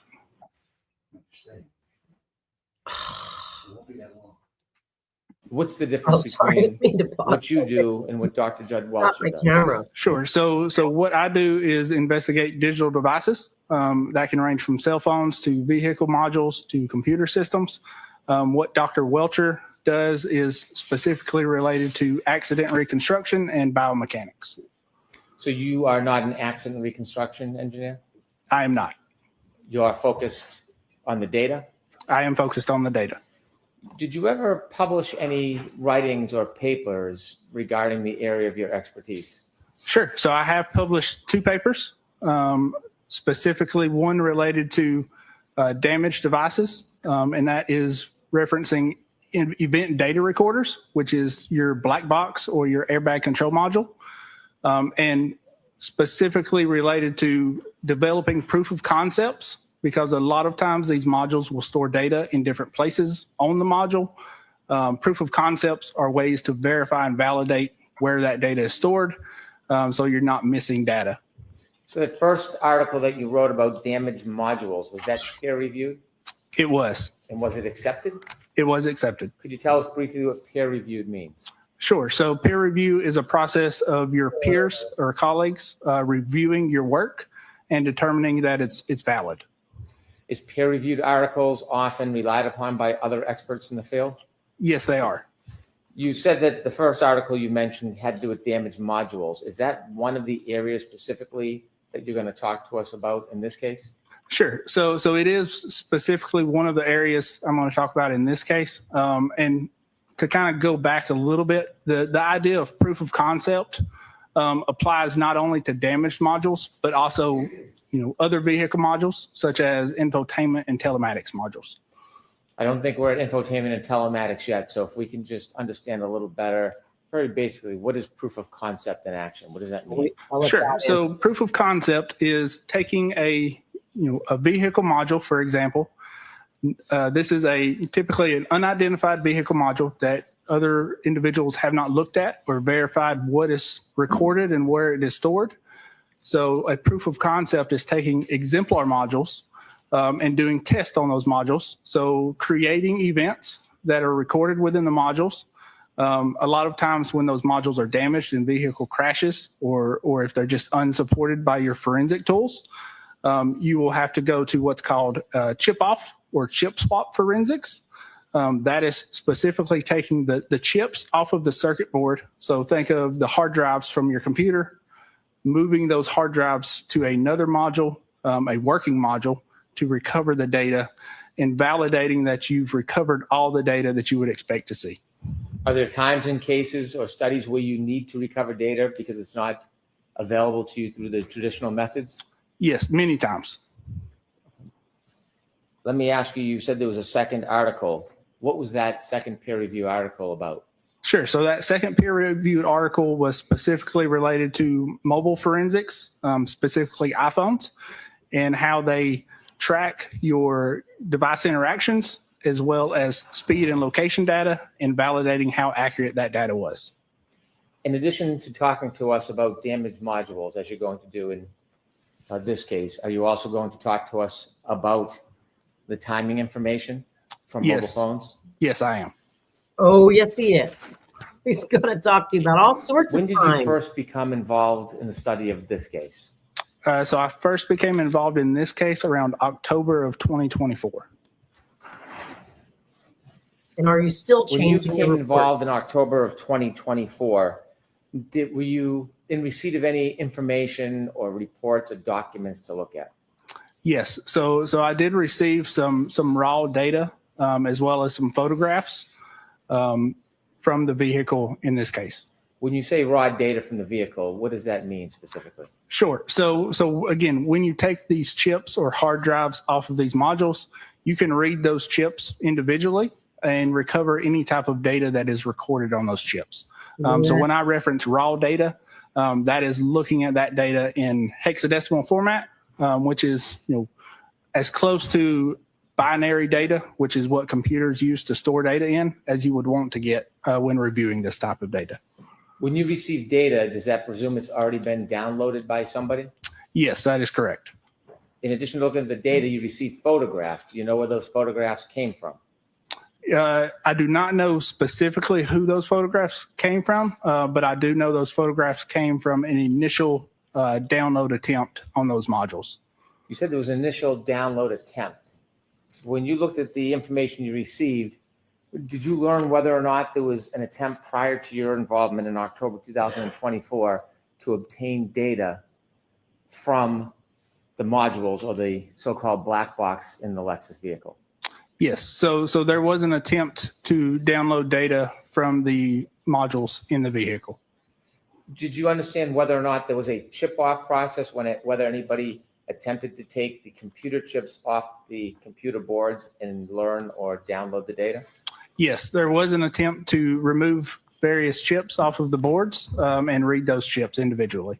Did you have an opportunity to read any reports submitted regarding that earlier process that occurred before you even got involved? Not before I got involved. Well, sorry. Yes, I was able to read a report from a individual. I just want to say, because I saw somebody said, the chat's moving fast. Where'd it go? Okay. Reading the comments, I'm really glad y'all can't hear my accent. So it's a stereotype about accents. I was just noting that this guy's specific Southern accent is, I think, carries more of a stereotype. I don't think anybody believes, obviously, it is not a correct stereotype about the South, but just knowing the East Coast with a heavy accent and kind of talking like this guy, seems like he's got rocks in his mouth sometimes when he talks as well. So, but no, it's obviously not an accurate stereotype, but I still think one that's going to go against him with this specific jury. But I love Southern accents. They're adorable, typically. Known as AG Speak, about that process, that initial individual. Well, sorry. Yes, I was able to read a report from a individual known as AG Speak about that process, that initial process. Did you learn who conducted, the name of the person that actually conducted the original process before you were involved in this case? Yes, I understand that person to be Miss Maggie Gaffney. Do you know generally when Miss Gaffney engaged in trying to download information from the computer boards of the defendant's car? Yeah, if I can recall correctly, that was around December of 2023. And in your review of materials and study materials, did you receive additional materials?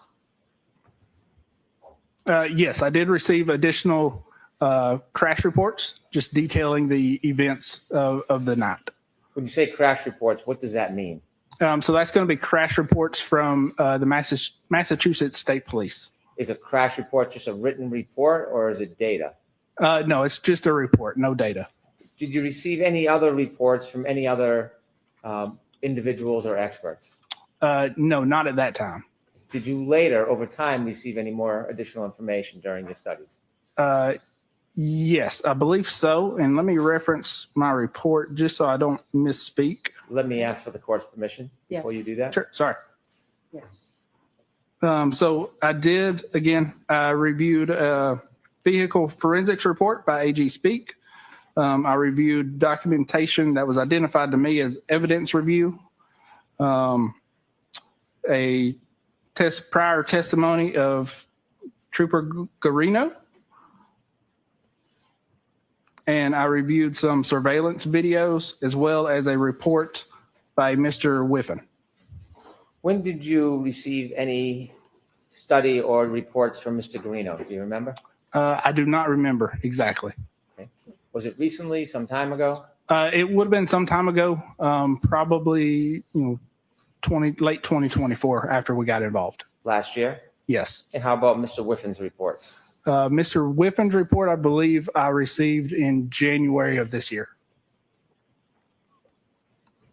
In the video, do you know when you received any video? It would have been this year. I don't remember the exact dates.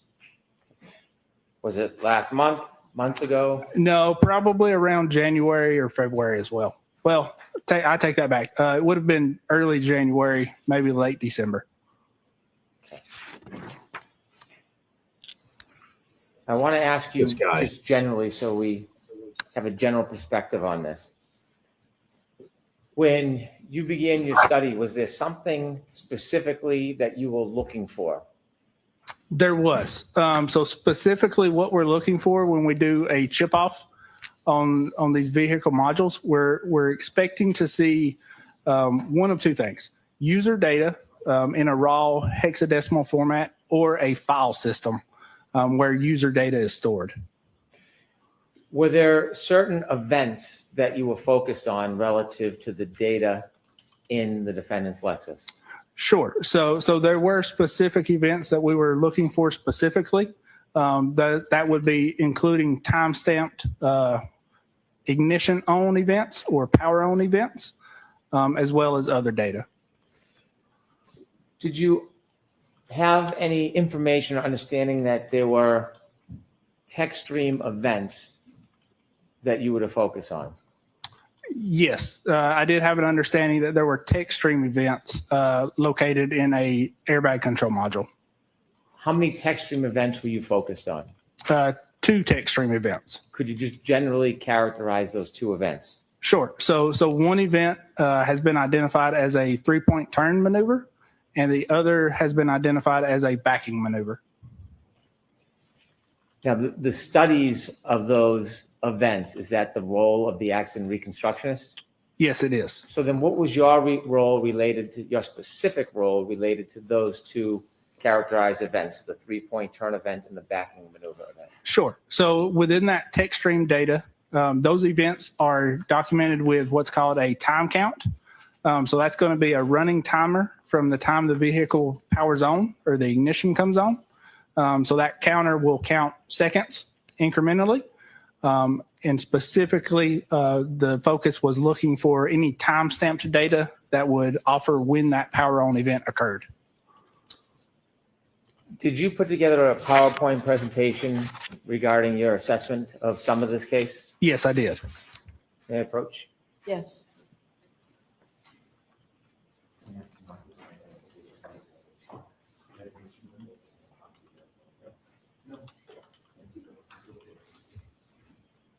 Handing you a package, you recognize that? Yes, I do. And what is that? That is my PowerPoint presentation. That is my PowerPoint presentation. Sure. Look and see if that accurately reflects the I presentation did it. together. Yes, it appears so. And does this reflect some of your study of this case? It does reflect some of the study in this case. Is it an entire comprehensive study of everything that you learned, or is it an overview? No, it is an overview. For the court's permission, I would mark this for identification. I intend to use this with the court permission as True story. chalk. True story. Okay, so we'll mark it for identification. Exhibit SS for identification.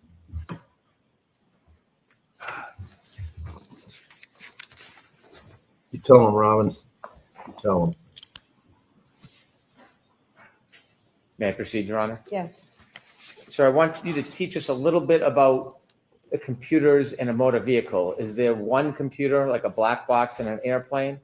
No, so there's actually many. Depending on the vehicle, there could be hundreds with very specific functions to what they're what they're meant to do. Okay, serious question. Can you trust a man who says vehicle? I don't know. I mean, as an expert, you could trust a human, but an expert witness in a murder case. Tell us a little bit about why there's a need or why many computers are used in a single vehicle. Sure. So there's so many functions within your modern vehicle nowadays.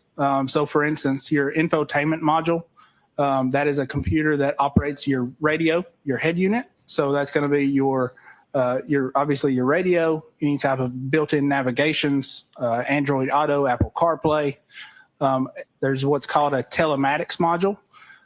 That's going to be what actually allows the vehicle to communicate with the internet services. So when you look at, if you've got an app that can track your vehicle or unlock your doors, that's being allowed through that telematics module. With the court's permission, I'd like to have Ms. Gilman show page 3 of the PowerPoint.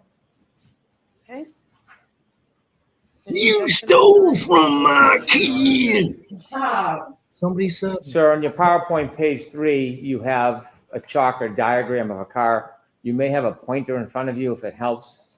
Sure. If you could direct your attention to the TV to your right. Could you explain to us what this diagram shows us? Sure. So this is a diagram that just shows, a small number of modules that you can find in specifically the Lexus in this case. Again, what we're focused on and looking at is the infotainment module and the telematics module in orange. For example, there are other modules known as the body control module and the airbag control module. Very convincing. The engine control module, which runs your vehicle.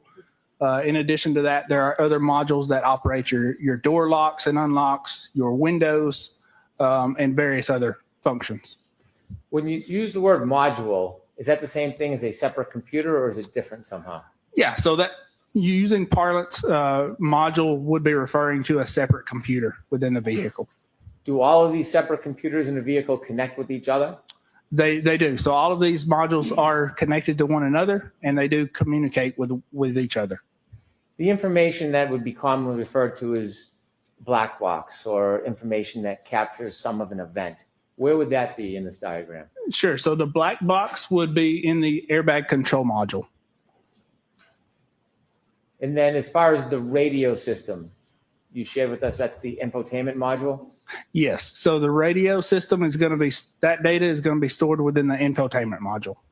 In the telematics module, specifically, what are we looking for there? Sure. So the telematics module, again, is a module that allows communication with internet services. So if you've got an app on your phone that you can unlock or lock your doors, that's the telematics module is allowing that function to occur. Do all make and model cars have the same setup as this diagram? No, they do not. It will vary. Does it vary from car maker to car maker? It does. It varies from car maker to car maker. It varies from trim level as well. Could two different cars from the same manufacturer, same style, could they have different components in those cars? They could, yes. Why is that? Sure. So during the manufacturing phase, depending on cost and other things, manufacturers will source these modules from different third-party manufacturers. So one vehicle may have a module from, for instance, LG Electronics. One may have a module from Denso. And depending on how those individual manufacturers implement that software and hardware, they may record and store different types of data. So from your experience, you've reviewed or you studied a 2022 Lexus, and then you see another Lexus, whether it's 2022, 2023. Would you be able to say you've seen it, you've already done it, or do you have to individually look at each car? Sure. So you would typically look at, and to correct, it's a 2021 Lexus. But if you want to understand what may be stored in a subject module, you would look at, take an exemplar vehicle and conduct some testing to determine what is being recorded and how that data is being recorded. You mentioned that you were looking for time information or power on information regarding 2 events. Correct. Can we characterize those events as text stream events? Yes, we can. Do people sometimes refer to them as triggering events? Objection, Your Honor.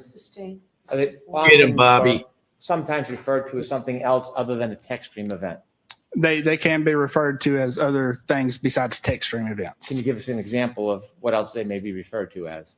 Sure. So that would be triggering events. Why is it called a triggering event? Sure. So the event is actually created when there's a trigger, and those trigger thresholds will vary and could be for a number of different reasons. When a text stream Hank's event accent is worse than the or a Southern. so-called triggering event, what happens in the data? Sure. So when a text stream event happens, there is, I love a boss. when that trigger is met, there is certain data parameters or data types that are I love a recorded Boston accent. for a specific time frame. Nothing more than a Boston accent, but Hank's inability to speak words is what I mean. That's a different thing. You said accent. Well, it's like a weird twist on the accent where you can't speak regular words. Words are hard. Talking's hard. Time changes. It looks like Hank got a fresh cut this weekend, huh? Still looks like an absolute fucking turd. In this case, how many of those events were you looking at? Just one. When you mentioned time, I want to have you explain to us a little bit about time. You said there's a running clock. Can you explain that in a little more detail and simply what that means? Sure. So in what's recorded within the text stream events, I'll refer to as a running clock. Essentially what it is when the vehicle is powered on, this clock starts to run and it counts seconds from power on. So when you press the ignition on, this clock starts. And when there is a text stream event that occurs within that cycle or within that ignition on, that is recorded as the time that trigger occurred. Does that give an actual time, like when you look at your watch or you look at your cell phone? It does not give an actual time, yeah. Hey. Okay, are you still reviewing the chalk? We can take it down if it pleases Attorney Alisi. Thank you. Oh my. Wow. Wow. So you Wow. were getting Wow. back to the clock.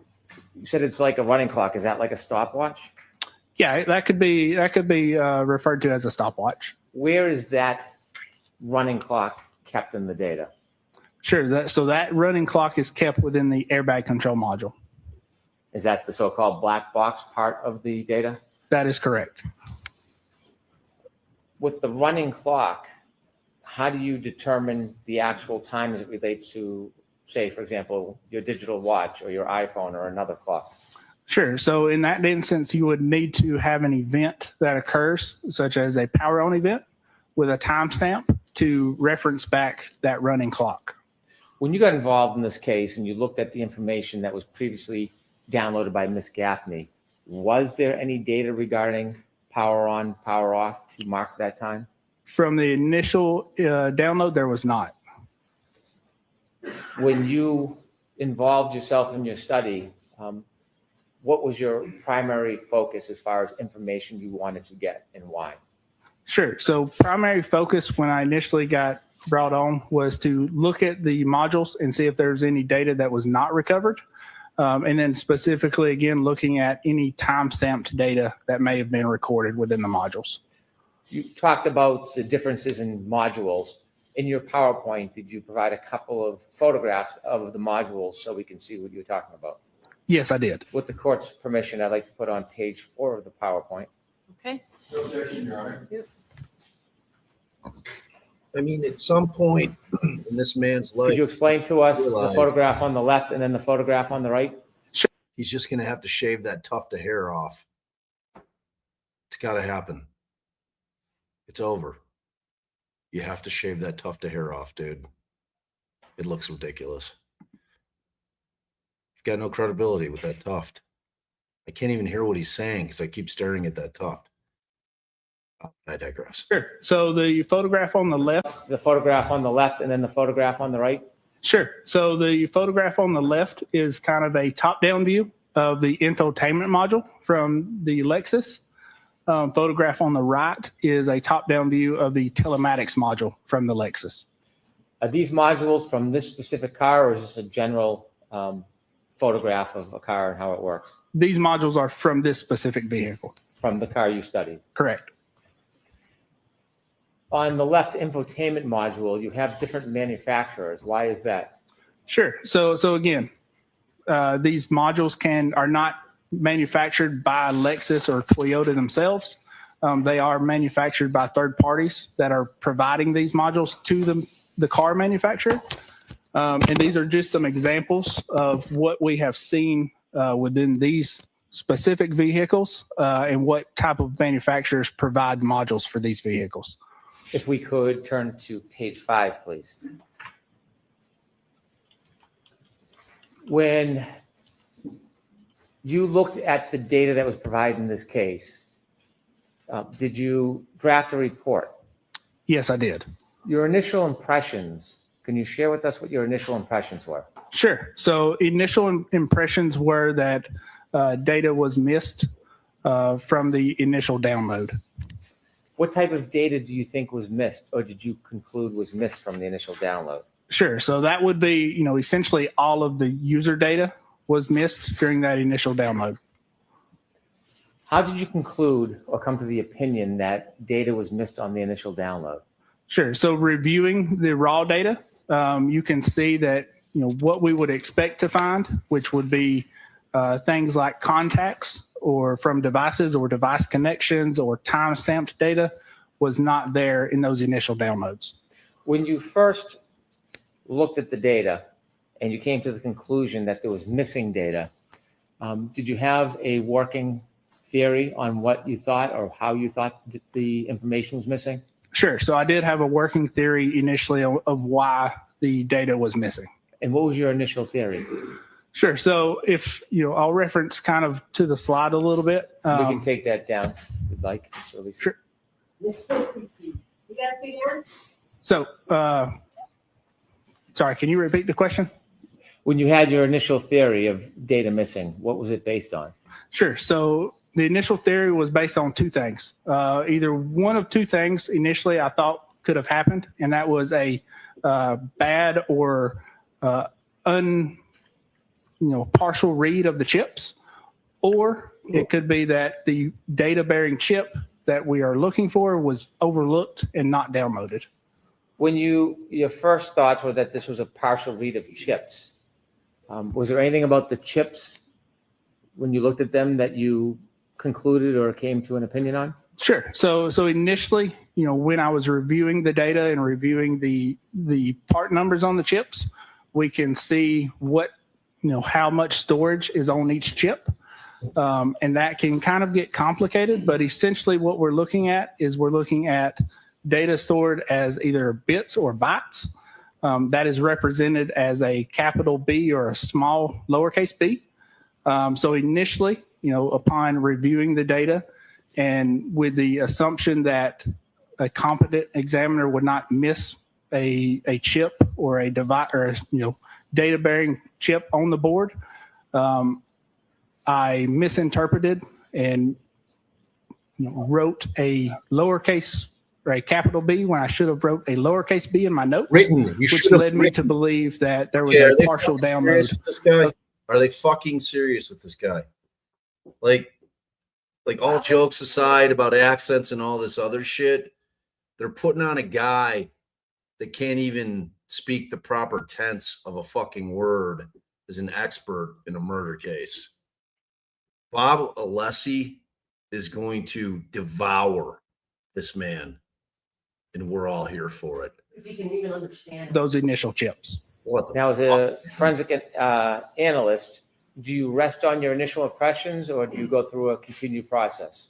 No, so I do not. So just like the scientific method, if you have a working theory, you then review and research to either prove or disprove that theory. And did you engage in that scientific process in working theory? I did. And how soon after you wrote the report did you realize there may be another source of the material? Sure. So, I'll clarify a little bit. That initial was not a report; it was just a protocol that was proposed. But I believe that there was a supplemental protocol written within a week or two of the initial protocol. And when you used the scientific method and studied the theory that you had, what did you decide or what did you learn? Sure. So upon further review and research, I discovered that there was a SD card or a micro SD card that was on the circuit boards of one of the modules that was never looked at. Now, you weren't present at the original process? That is correct. When you looked at the modules, those computer boards, did you notice anything about them that happened during the original process? Sure. So I did notice during the chip off process, what you do to take these chips off is you apply heat to them. So that essentially liquefies the solder, which is a low temperature metal that connects the chips to the board and makes those connections so the board can communicate. And there was some damage caused from that initial chip off. And again, why would you take the chips off a board if they're already attached? Why would you need to do that? Sure. So when you don't have, typically if you think about downloading data from your cell phone, you have a USB port on your cell phone that you can easily plug that into a computer. That's not the case with vehicle modules. So you have to remove these chips from the board, and then you've got programmers or readers that will read the data from these chips. Did you have a chance to study the boards that were already accessed during an earlier chip-off process before you got involved? Yes, I did have an opportunity to study some photographs of the boards. Could we have page 14, please, Ms. Gilman? Any objection, Mr. Liston? No objection, Your Honor. Thank you. Okay, if we could turn to page 15. Tell us what this is, please. Sure. So this is the. I just want to say, I don't know if those of you remember on one of the Very sure. Yeah, okay. on one of the Commonwealth's witnesses, the lessee went through this whole thing about, can you tell us about this? I think it was the ME. Tell us about the scientific method, or I don't know, maybe it wasn't, it was someone else. But I don't want to be seen. Anyway, I'm wondering if Brennan kind of built in this whole scientific method thing because of that, or if it's something that this witness was already prepared to speak about. Because I suspect it's like, oh, we better use this term that the defense got out there. Yeah, probably. The infotainment module that you saw earlier. This is just two photographs during the disassembly process of taking that module apart. Could you zoom in on the right photograph, Ms. Gilman?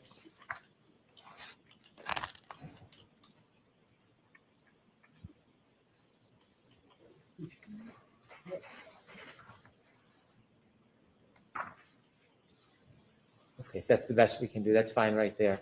Could you share with us a little bit about what this is? Sure. So this is how I received the modules when we took a secondary look at them. Essentially, this is if you see from the right photographs, there's many boards that are contained within this infotainment module. This specific board that we're looking at here on the right is the board where they removed chips from. What we're looking at is the circuit board itself, as well as two components that were previously removed during that initial download attempt. So if you can't read the chips on the board, if you remove them, is there a tool that you can use to actually read the individual chips in isolation? Yes. So there is tools, various tools that you can use to read those chips and read the data from those chips. If we could have 16, please. We're going to play all 470 pages. Oh my God. It's like 100. Can you tell us what you see here? Sure. So what you see here is two of the components that were initially removed from the board during that first download attempt. I've documented an additional chip that was still on the board that was not identified during that initial download on this side of the circuit board.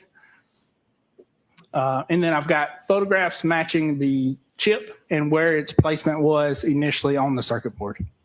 Could we have page 17, please? And what do we see there? Sure. So this is some of the damage that occurred to the circuit board itself during the initial chip off download attempt. Do you have a pointer on the stand? I do. Yes. Could you show us with the left photograph, point out what you mean by damage? Sure. So right here on the left part, you've got these two highlighted blocks. So what this is if you remember back to the last slide, the larger chip that we were looking at, this is directly underneath that. So when you're removing that larger chip, what you're doing is you're applying heat to it. If you apply too much heat during that, chip off process, the underside of the board will actually heat up and you'll have chips fall off of the underside of the board. Switch like my balls. So Julie, it's not per se going against, because remember, ARCA are biomechanic guys, so that it's a different thing. But what they're trying to do, the Commonwealth's trying to establish their timeline. Like, I mean, they're trying to set it up so that as soon as Karen drops him off with the triggering event of going reverse, 30, that's when he's killed. So that's what they're using this guy for. So while it's not a direct rebuttal in terms of the tech that they're using, ARCA is going to be rebutting the concept that, well, all that shit that they just said on their case in chief is all bullshit, because these two guys who are actually highly educated and well respected throughout the world are going to come in and tell you that the vehicle never struck a pedestrian, and John O'Keefe's body told them that his body was never struck by a vehicle. So they're attacking it in a different way. I don't think they're going to be putting a witness, they being the defense, is going to be putting a witness on to directly challenge whatever this guy is pulling up.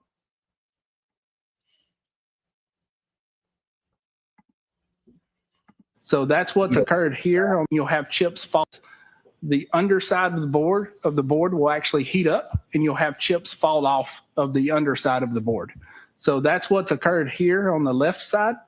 On the right side, as you heat up these chips, if you're not careful as you pick them up off the board, you can displace other components. And that is what you see right here in this highlighted box here, is a small passive component that has been displaced where it should be parallel. What is the risk of damaging components when they're taking off the board during a chip off? Sure. So the risk of that is, causing damage that could be internally that we can't see. And if you want to put the chips back on the board and assemble everything back together, it may not work appropriately. In addition to seeing the damage with your eyes on these photographs, do you look at data when you engage in the analysis, whether or not you think data is missing? Yes, I do. Could we have page 6, please?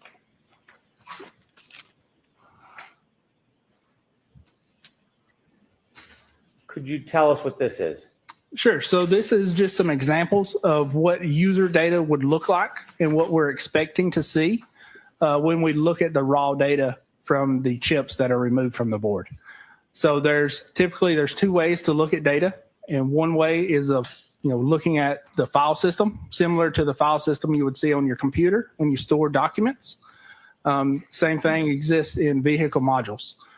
There are instances, though, where you cannot rebuild the complete file system, and you've got to actually look at the raw data in hexadecimal format. So that hex data, the bottom photograph or screenshot, is what that would look like in hexadecimal format.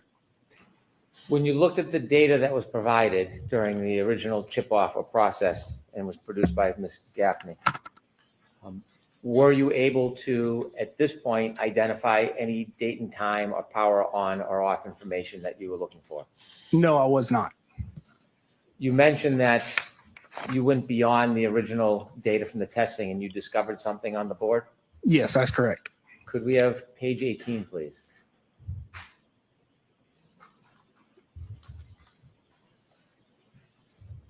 Tell us what you found. Sure. So this is a micro SD card that I identified on the subject vehicle and later validated that existed on an exemplar vehicle as well. Could you use the pointer? Sure. I know there's a red square, but I want you to describe for us what you saw and what that meant to you. Sure. So if you look at this side of the circuit board, obviously this is a zoomed in view. But what you see is this kind of underneath the SD card is a silver casing. That is the slot that the SD card would go into, similar to the slot you would have on your computer. And again, what we're looking at is the SD card, just both sides, top and bottom.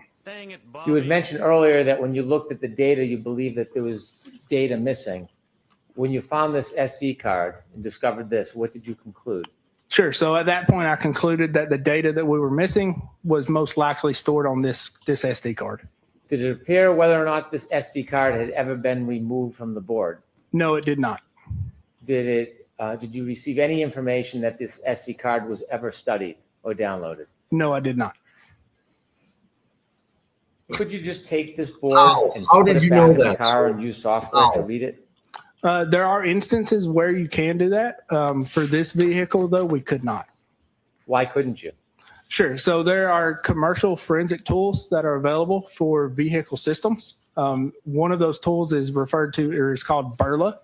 Burla is a company that writes hardware and software, or develops hardware and software that pulls data from vehicles in a user-friendly way, so that non-technical people can gain access to this data without having to go through the steps that we did in this case. When you discovered this SD card and had your hypothesis that there may be data on it, did you have concerns about simply removing the SD card and trying to read it? Yeah. So anytime you see an SD card on a vehicle module, in the past, there's research and there's documentation of finding these SD cards. Most of the time, they are what's called Command 42 locked. So what that means is there's a lock put in place. So if you take this SD card out, plug it into your computer is not going to recognize it. So the SD card is actually looking for a passcode from the vehicle itself to unlock it and allow access to the data. What if you don't have that passcode? Sure. So when you don't have that passcode, there are ways around that lock. Specifically, if we look at the left photo, you can see there's a lighter shaded black area on the SD card.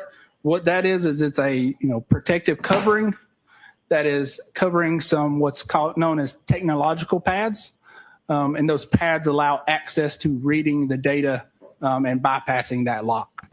Is gaining access to an SD card on a board like this a simple process? It is not a simple process. Are there a lot of advanced studies on it? There are advanced studies on it, and it is a in-depth process to recover this data and interpret it. It is. Are there any concerns that you had about spoiling or destroying the data if you tried to access the SD card without a passcode? No, not that I'm aware of. There's no documentation or research that suggests you would spoliate or lose data by bypassing that lock. Were you concerned at all in trying to get the information from the SD card about the process of it? Yes, I was. Why? To get data from this SD card, we suspected that the user data that we were expecting was on this card. So in order to validate that user data existed on this card, we processed and went through a set of testing and validation on an exemplar vehicle. What's an exemplar vehicle mean? Sure. So an exemplar vehicle is a 2021 Lexus LX570 that is as close to the same trim and features that the subject vehicle was. We could take that down, Mr. Gilman.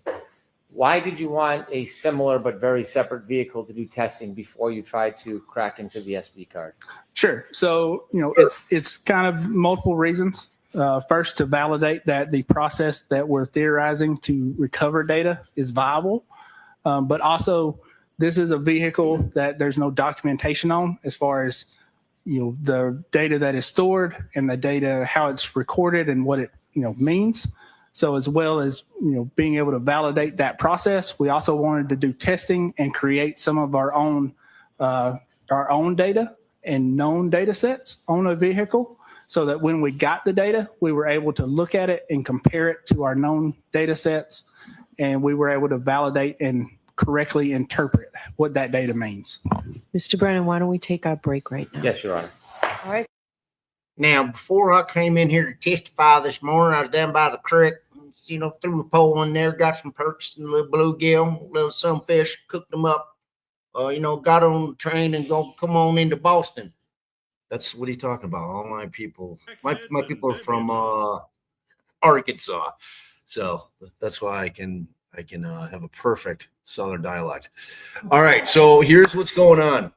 So we're leaving this hotel. We're going to keep the stream running. I'm going to have Mandy put on probably what should we do? Trooper Paul. Trooper Paul is always fun to watch. 15 minutes? This guy, yeah, for 15 minutes while we're driving. And then we're going to get set up over at Allison's brother's house. It's going to be a better circumstance for us. And plus, we have to get checked out of the hotel at some point. So this is the perfect break. So we're on the morning break. I'm going to put the banner up. Don't go anywhere. We're going to be back. We're not going to miss anything. We'll be right on time. If you cupcakes have not met our chat, cupcakes, chat. We love our chat. Our chat is hilarious, super smart, very likable, and very friendly. They're all the things. So we think that the merging of the cupcake chat and the DD chat is going to be a beautiful union of friendship. So hang tight. And then Mandy, can you, before I log off, because I can't run it, you've got to run it, Mandy, from the back. That's why you have to stay on the stream, because once I get off, I'm off the Wi-Fi. So you've got to run the clip as well and keep the stream going, because otherwise, as soon as I shut down, it'll be over, and we don't want that to happen. Let me say bye while you give shit. Okay. All right. Allie's going to tag in, right? Okay. Tagged in. She tagged in. Wow. All right. So hopefully you will not see me anymore today, because I will be doing things with my nieces and nephews and my brother. We're all at school. Not all at school. Whatever. I will be doing family things. And Bob will keep you well entertained, although his face is higher than my face. So, this is the big day. This is the big day. Mandy, you back there? Does she have something up to play? Oh boy. Hey, Mandy's there. Hi, Mandy. Hello. How are you this Monday morning? I am good. I just got my instructions from Bob. Are you guys getting the rare appearance of Mandy actually talking to you? I mean, none of us know what she looks like. We've never seen her face before. Just kidding. She's hidden. It's a secret. It's a secret. I'll show my face. It's Nice. just too early for that. Yeah, well, it's too early for me too. It's still too early. Yeah, you're an hour Earlier. behind. Yeah. It's we've been on for 2 hours. What's he fussing about? You just said that it's 9 o'clock here and we've been on for 2 hours. Yeah, but it went so fast because it was such incredible Look at it. information that we were all retaining. Yes, yes. I mean, this is going to be one hell of a cross. There's going to be some fireworks. There's going to be some fireworks. All right, Bob is disconnecting. I just needed to clarify what he wanted me to play. Trooper I mean, Paul. he was saying like pick apart a Trooper Paul. I mean, you could probably just talk to the people too for 15 minutes. So Trooper Paul. So we just want to kill everyone today. Right. Or, I don't know. I think that you should have the decision-making authority. It's been handed to you. Whatever Mandy says I is what agree. y'all get. I agree. Bob concurs. I concur. All right, Mandy. You are all in Mandy's capable hands. We'll see. Okay, be Bye. careful. Don't be Bye. scared. Don't be scared. I don't have a last will and testament as to what to do with the stream if something happens. Don't be scared. Goodbye. Okay, bye. Okay, guys, let me find what I'm supposed to play. So Trooper Paul, I guess.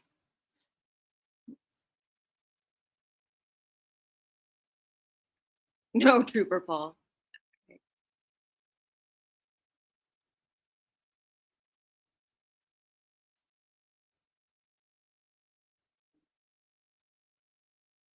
No, Trooper Paul. Y'all, this is going to be like trying to figure out where we want to eat dinner. I'm reading chat to see if anybody has some ideas. And I don't know where Melanie is. She rehomed her cupcakes to us. So we're in cupcake heaven right now.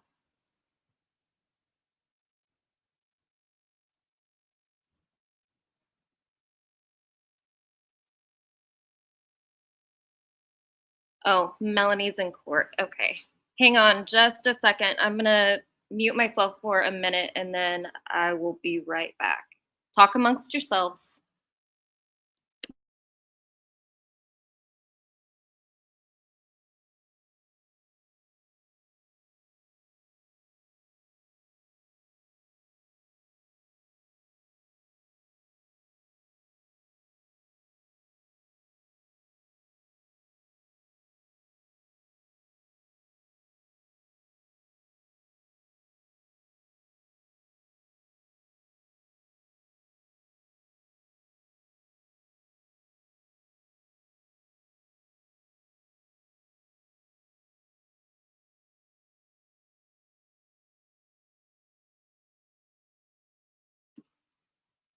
Oh, how much longer on the break?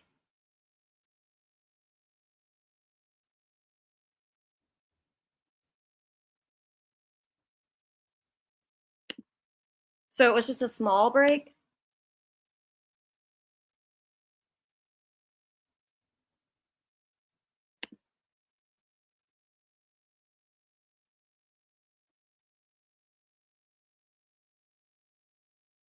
Does anyone remember what they were streaming court from? Which channel?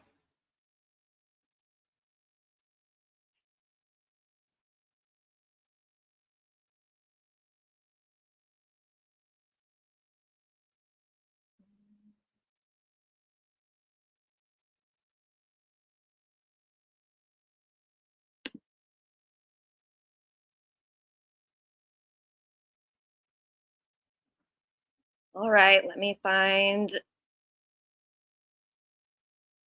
the mascot real quick.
Is the fan in a windstorm is the question, or is that just me?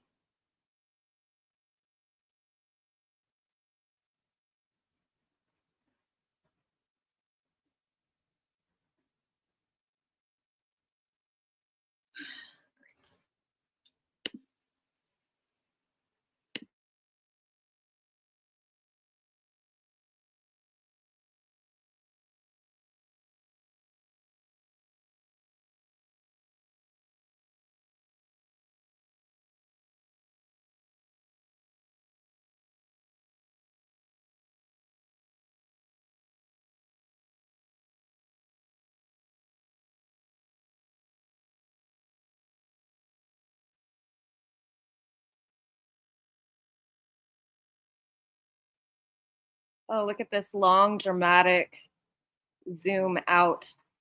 Okay, here we go. Thank God. We only lost 7,000 subscribers, I'm sure.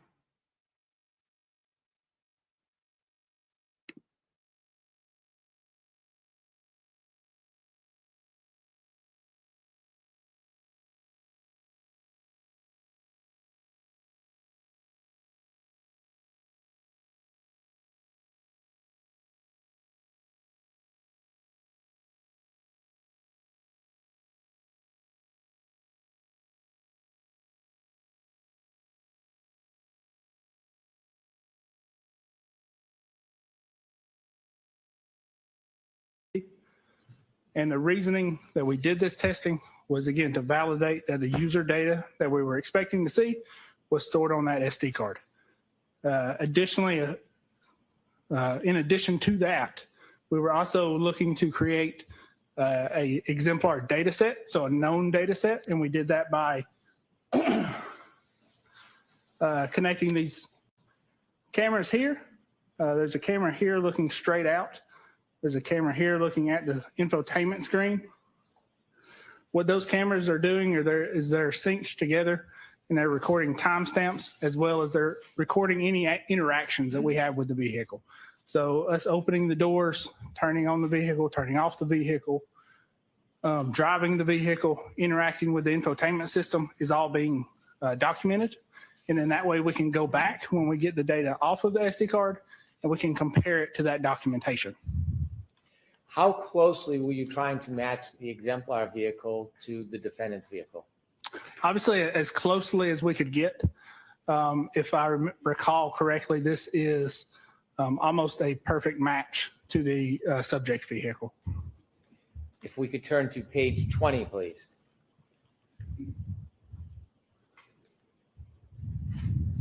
Tell us what this shows. And Ms. Gilman, if you could you focus in on the top gray and white line part, if you could?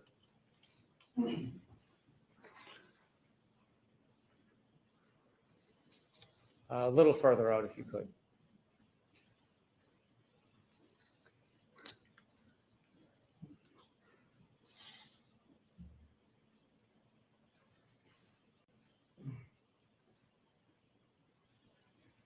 We'd like to see all three rows if possible. And if not, we'll do it from a further view. Okay. Could you share with us what this slide represents, Mr. Sure. Burgess? So this slide represents a comparison between the exemplar data and the data from the subject Lexus. In this comparison, we're looking at navigation system software. So that's going to be the infotainment system software. There's a number of different softwares running on this infotainment system for various functions. So you can see here there's a firmware version for the Wi-Fi functionality as well as the OS version, the audio, the DVD function, and I believe there's a section for the CD or disc version. So what we're looking at is we're looking at the software versions that are running on the exemplar. We're comparing that to the software versions that are running on the subject, and those match. So we would expect to see the user data to be stored in the same way. Is it common that an exemplar vehicle will match the Focus vehicle exactly like this? Yeah, so, I wouldn't say it's common or uncommon. I have seen it in the past. A lot of times with your newer vehicles, you'll probably notice some of them tend to update more often than others. For this one, it looks like the Lexus doesn't update quite as often. So we are able to see that the software versions are the same. If we could take that down, please. And if you could remind us before we go into your findings in that SD card that was left behind. What was the most important thing you were looking for as far as data on that SD card? Sure. So the most important thing we're looking for is time-stamped data, specifically related to power on or ignition on events. If you were to find time-stamped data for power on, power off ignition events, how would you use that? What would you use that in unison or comparison with the information that you already had? Sure. So we would use that in comparison with provided surveillance videos. to compare and see how accurate those timestamps are and how consistent they are, specifically on the night of January or the morning of January 29th. When you analyzed the SD card, did you get viable information? Yes, we did. What information did you get? So we've got a couple different data types. We got contact lists from some of the connected devices, as well as serial numbers and phone numbers associated with the connected devices, call logs, and then power on and power off events. Was your focus on one particular aspect of that data? Primarily, the focus was on the power on and off events. And did you find information regarding power and power off events that could date and time? Yes, we did. If we could have number 29, please. 30. Can you share with us what you found? Sure. So this is some screenshots from our exemplar testing. So again, these are from those cameras that I pointed out earlier. What we see when we go back and review this camera footage is we see when I press the ignition on button, there is actually a logo that appears on the infotainment screen as it's booting up. That time that logo appears on the screen is associated with a time that we see in the raw data, and that's in the hexadecimal data that is very small, so it's kind of hard to see. But essentially what you have is you've got a date and you've got a time in UTC, and then you've got a identifier that suggests that the vehicle has been powered on. So we've got 4 of these tests that we can kind of compare back to and determine that this is the time that the infotainment system powers on and that first logo screen appears. And then through testing, we can identify that that is approximately ignition on is approximately 3 seconds before that timestamp. So do I understand if you press the button to start the vehicle, there's a 3-second delay before the actual vehicle starts? Correct. So not the actual vehicle starting. So you press the ignition on button, there's a 3-second delay in when the infotainment system powers on. Is there any way, Ms. Gilman, to focus in on one of those 2 photos? Can you tell us what this information is? Sure. So this is those camera angles. And what you see is I'm pressing the ignition on at this time. In that second photo on the right, you'll see that this is specifically approximately 3 seconds after I press that ignition on, and you see the Lexus logo appearing on the infotainment module. Let me ask you something about the clocks while we're here. You see a local time on there? Yes, I do. Is that local time measured by a particular clock system? Sure. So that's measured by our reference equipment. So we're using what's called VBox equipment to capture these videos. So here, that local time is actually UTC time. So it's not actually local time for this area. So that could be a little, that could be an error in how that's reporting. But essentially what we're seeing is the infotainment system is powering on at that exact time of 21:48:08. And this was for power on. Can we have number 31, please? How's this different than the one we just looked at? Sure. So this is power off. So this is myself pressing the ignition to power off the vehicle. And what we see at this exact time when you power off and press the ignition button, the screen on the infotainment system becomes blank, and associated with that, it powers off, and you see a log within the raw data that indicates that. You mentioned that you found power on, power off information. Can you explain what that means? Sure. So through this testing, what we were able to do is see that there are time-stamped power on and off events for when the infotainment system is recording a power on and power off. And then we validated that with the exemplar testing. Ultimately, were you able to use that power on, power off timestamp information to identify the times of the later two events, the text stream events, the 3-point turn and the backing maneuver? Yes, in combination with other data, we were able to determine that. Did you test the power on, power off data? Yes, we did. Could we have number 32, please? Can you tell us what this is? Sure. So this is the first power on event after 12 o'clock on January 29th. That power event is happening at 12:36 up here in the top. And the vehicle is powered on and it's not powered off until 12:42:08. Is there any power on, power off events in between those two times? No, there's not. And do you have an opinion to a reasonable degree of scientific certainty that whether or not the first power on event for that night, January 29, 2022, was 12:36 a.m.? Yes. Your Honor. I'll sustain it at this point. Do you have an opinion as to the first power on event of that Lexus on January 29, 2022? Same objection, Your Honor. Sustained at this time. When you studied the information from the data, does this slide reflect the information that you studied? Yes, it does. Were you able to determine from your data study the time that was registered of when that Lexus was turned on for the first time on January 29, 2022? Yes, I was. How were you able to do that? Sure. So through our exemplar testing and determining that those timestamps are accurate to when the vehicle was powered on, we are able to say that this power on event is the first power on event of January 29th after 12 a.m. And based on your study of the exemplar and the data from the SD card, did you arrive at an opinion as to the time of the first power on event of that Lexus vehicle on January 29, 2022? Yes, I did. Is your opinion to a reasonable degree of scientific certainty? Yes, it is. And what is your opinion? Objection, Your Honor. I'll see you at sidebar.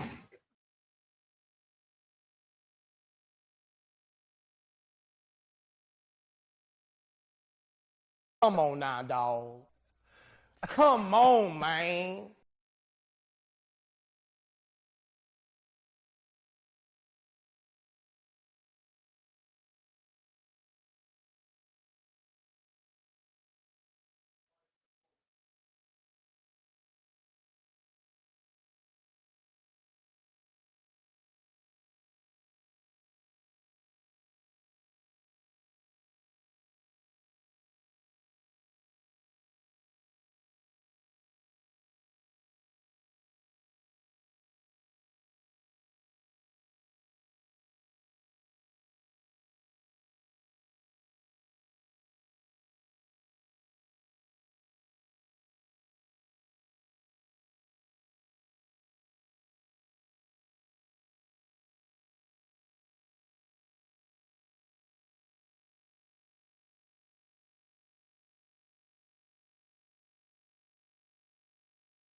Mr. Burgess, could you explain for us how you can identify the power on event from the data that you discovered on that SD card that was left behind? Sure. So through our exemplar testing, we can identify a power on event, which is depicting the time the logo on the infotainment system comes on, and then the time the infotainment system goes blank. So that is representing a power off event.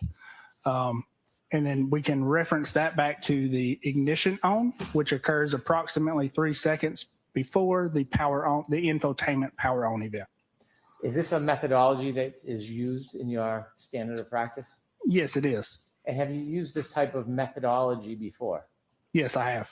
Is it a methodology that is regularly accepted in this type of analysis? Yes. So this is a methodology that is regularly accepted in the digital forensics community. And it is a process of testing and then validating. How does that process further validate the accuracy of the times that you are registering and finding? Sure. So through that testing, we're able to validate that accuracy. And through that testing, we've got 4 tests that represent a power on event and 2 tests that represent a power off event. In addition to that, we are comparing that data to surveillance video with timestamps as well to show the consistency. When you engage in your testing, you said there was 4 test runs or examples. Did you analyze it to see how, in fact, accurate it was? Yes, I did. And how accurate was it? It was accurate to the second compared to our reference clock. And when you actually take the data from that SD card, how do you interpret it? How do you get it from a piece of plastic with metal on it to actual numbers and data? Sure. So the process of that, again, is we're making connection to those technological pads on the SD card, and we're pulling that raw data. Once we have that raw data, there's a few processes we have to go through to make that raw data interpretable. So those processes are what's called XOR scrambling. So when data is stored on an SD card, there are 2 components to the SD card. There is what's called the NAND component, and then there's a controller component. The controller component is where that, if you remember that command 42 lock, is located in that controller component. So what we're doing is we're bypassing that controller, we're accessing that NAND, and then we're using forensic software to determine and interpret the XOR scrambling that is put in place on that NAND so that we can take that scrambled data and be able to read it and interpret it, as well as what's called error correction code. So NAND devices are not, they're not great at keeping voltages accurate like they should. And that's just based on how the architecture and how the NAND components are manufactured. So what the manufacturers have done is they've put in place error correction code to correct any bit errors within that data. So what we've done is we've identified the error correction code and the XOR scrambling using software known as Resolute. That software, again, is hardware and software that we use to access that data and process it and interpret it. From there, we can take that data and we can review it in that hexadecimal format. And based on that methodology and that process and that study, were you able to extract the data from the SD card and identify the first power on event of the defendant's Lexus on January 29th, 2022 to a reasonable degree of scientific certainty? Yes, I was. And do you have an opinion about what time that Lexus, the defendant's Lexus, was powered on December 29th, 2022 for the first time? Yes, that would be approximately 12/12/36. Is that to a reasonable degree of scientific certainty? Yes, it is. On your chalk on the screen, does the power out event, is that the same as your interpretation? Yes, it is. The 12/12/36 a.m. time, what time clock is that based on? Sure. So that's based on the internal clock in the Lexus. The clock in the Lexus, is that a universal time, or do clocks on different devices run differently? Sure. So it's not a universal time. Clocks on different devices run differently. So if you've ever noticed that your microwave clock is not running in sync with your iPhone, the same thing is occurring here. Even though the Lexus clock is communicating back and forth with the GPS satellites and other things, the clock is still not synchronized perfectly. So you would not expect this clock to match up perfect with other devices. When you're considering two very different or separate devices, if the time is different, what would that be called? Sure. So that would be called what's called a clock variance. I want to get into that later, but I want to finish what we have in front of us now. Sure. In addition to identifying the first power on event of January 29, 2022, of the defendant's Lexus at 12/12/36, were you able to identify the first power off event of that same Lexus for January 29, 2022? Yes, I was. And that was at 12:42:08 approximately. Did you use the same methodology and vetting that you did and testing that you did with the power on event? Yes, I did. And do you have an opinion if that time is accurate to a reasonable degree of scientific certainty? Yes, I do. And what is that opinion? So that opinion is that time is reliable to the second as far as the Lexus clock is concerned.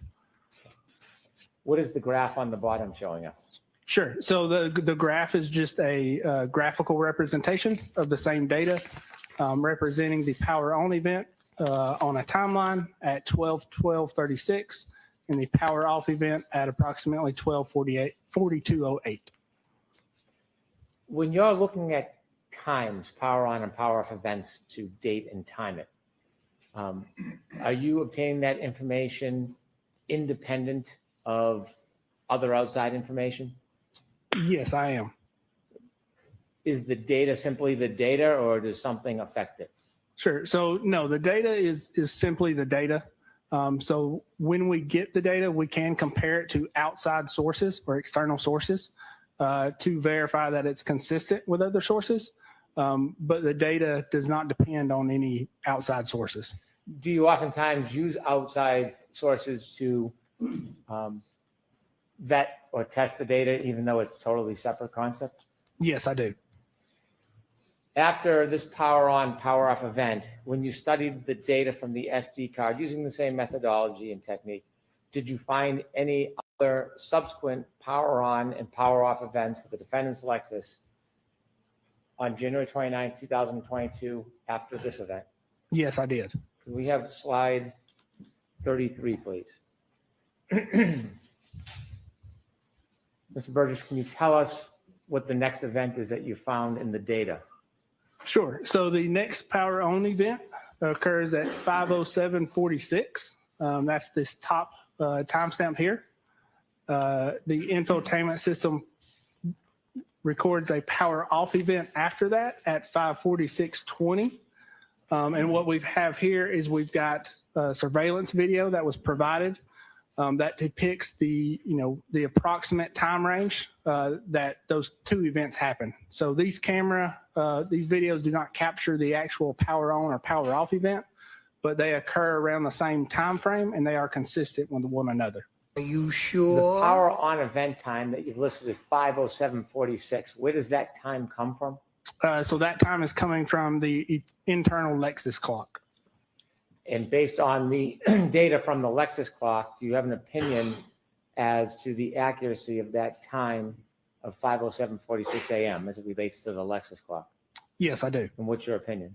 So compared to the Lexus clock, that time is accurate to the second.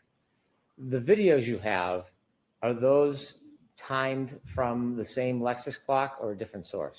No, so those timestamps of the videos are coming from external sources. In the example of these videos, I believe that is a Ring camera. Why would you try to vet the timestamp that you've identified to the second from the Lexus clock with another item, including a video that uses a different clock? Sure. So that further validates that those timestamps are accurate and they're consistent with timestamps we're seeing from other devices. Can there be a variance with other devices? There can be a variance. If there's a variance, could that still corroborate or support the original timestamp from the Lexus clock? Yes. So even with a variance, those timestamps can still be consistent with one another. And on the two photographs, are those videos or photographs? Those are videos. What is the purpose of including a video? Sure. So the purpose of including the video is just to depict that the video does not actually capture the power on or power off event. But again, it is around the same time frame that the power on and power off event occur. Ms. Gilman, are you able to play the video to the left?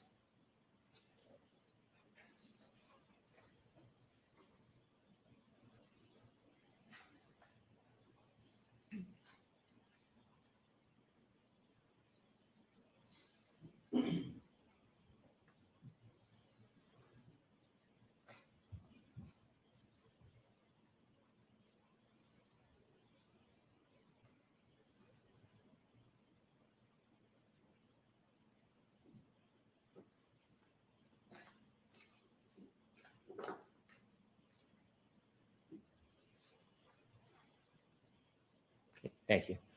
What about that video vets or corroborates the 5:07:46 Lexus time on the power on event? Objection, Your Honor. A little bit more before you get to that. Okay. Did you use the video that we just saw in an attempt to vet or corroborate the timestamp for the power on event on the Lexus? Yes, I did. How did you do that? Sure. So looking at the start timestamp on the video, we can see that the video starts at approximately 5:07:58. Keeping in mind this timestamp is coming from the camera or the Ring video, the Ring camera itself. And when we look at the power on event, we see that it occurs at 5:07:46. So although we don't see the actual time of the power on event, that is consistent with what we would expect. What does the video on the right help us do? So video on the right helps us do the same thing. So when we look at the power off event that occurs at 5:46:20, again, when we look at the Ring video on the right, that start timestamp of that video is 5:46:29. So again, we missed the power off portion of when that occurs, but that is consistent, again, with what we would expect. Could we play the video on the right? If you can enlarge, that'd be helpful. If not,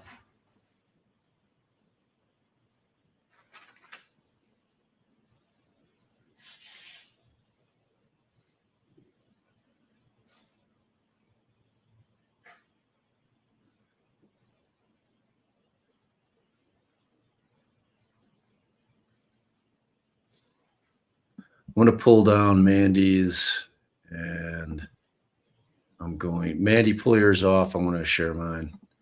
if you could stop the video, please. Mr. Burgess, you see the lights are on that vehicle? Yes, I do.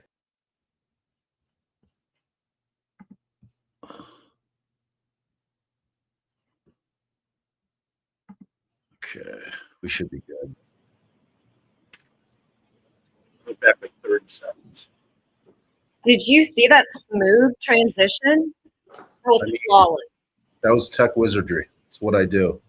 It's what I'm known for in the YouTube world. What about that video vets or corroborates the 5:07:46 Lexus time on the power on event? Objection, Your Honor. A little bit more before you get to that, Mr. Brown. Okay. Did you use the video that we just saw in an attempt to vet or corroborate the timestamp for the power on event on the Lexus? Yes, I did. How did you do that? Sure. So looking at the start timestamp on the video, we can see that the video starts at approximately 5:07:58. Keeping in mind this timestamp is coming from the camera or the Ring video, the Ring camera itself. And when we look at the power on event, we see that it occurs at 5:07:46. So although we don't see the actual time of the power on event, that is consistent with what we would expect. Are you sure? What does the video on the right help us do? So video on the right helps us do the same thing. So when we look at the power off event that occurs at 5:46:20. Again, when we look at the ring video on the right, that start timestamp of that video is 5:46:29. So again, we missed the power off portion of when that occurs, but that is consistent, again, with what we would expect. Could we play the video on the right? If you can enlarge, that would be helpful. If not,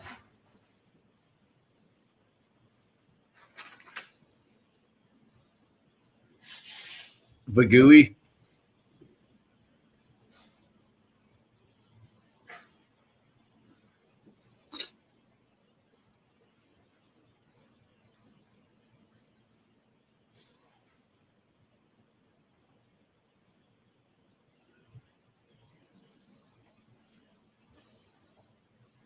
if you could stop the video, please.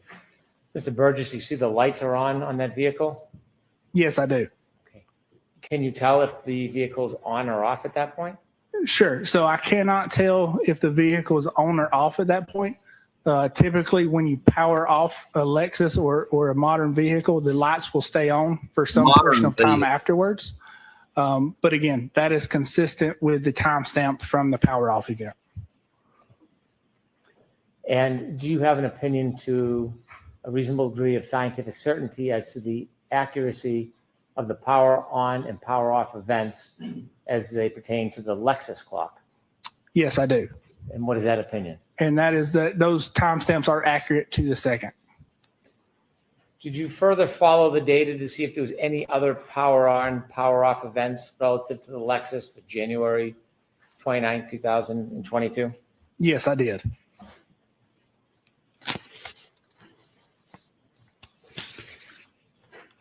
Could you take us to Exhibit 34, please?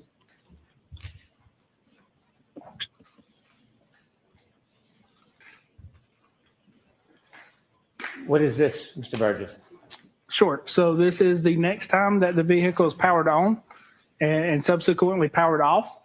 That power on event occurs at 12:35:01. The power off event occurs at 2:12:01.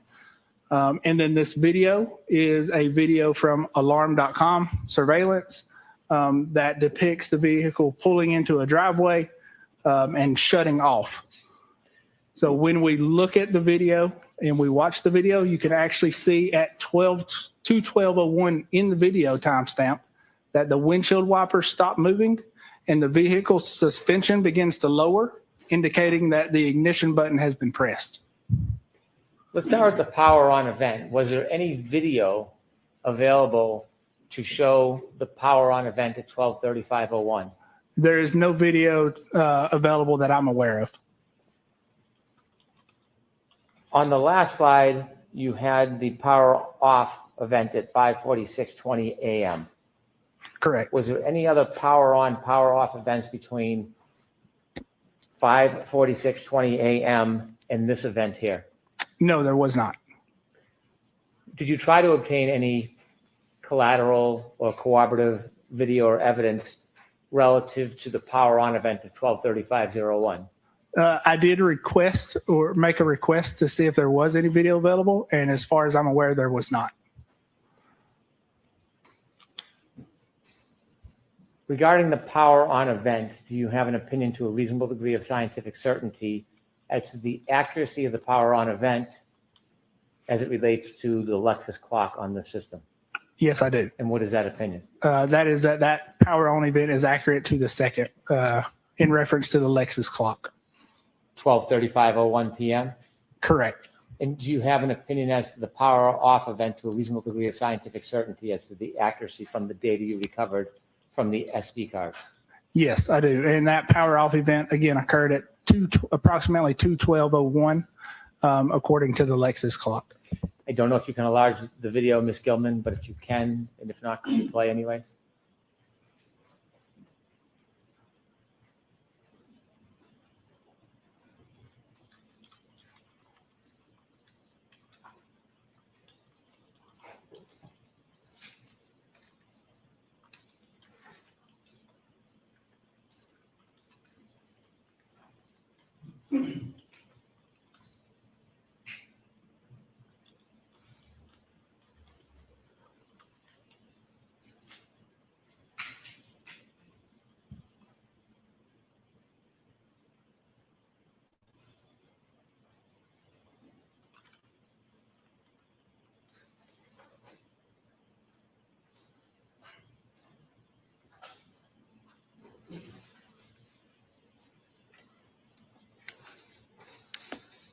Thank you.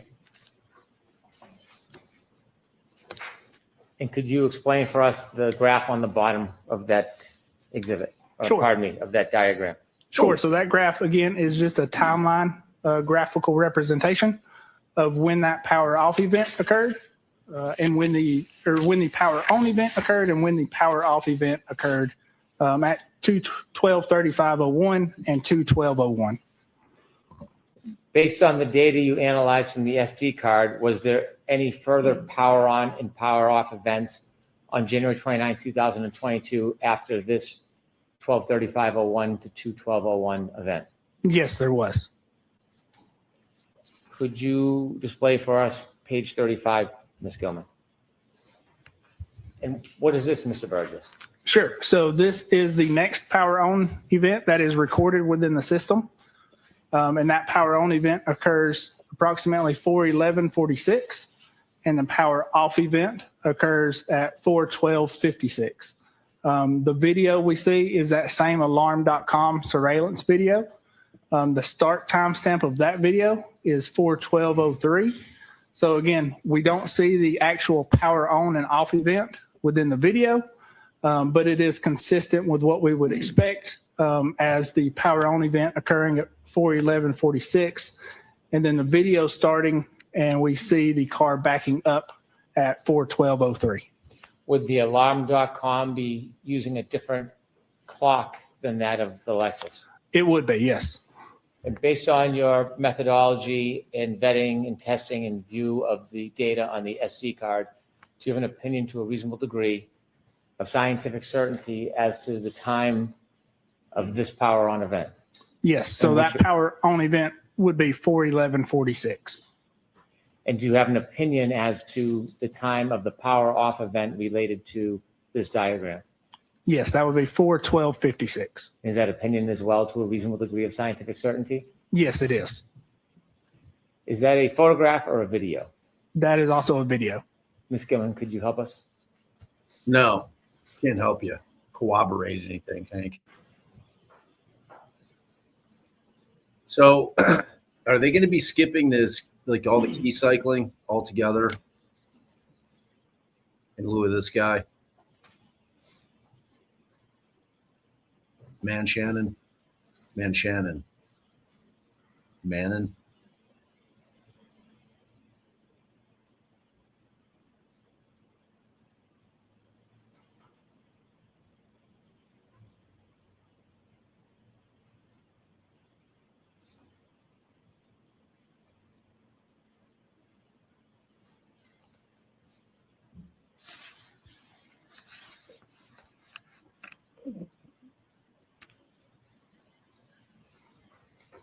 Thank you.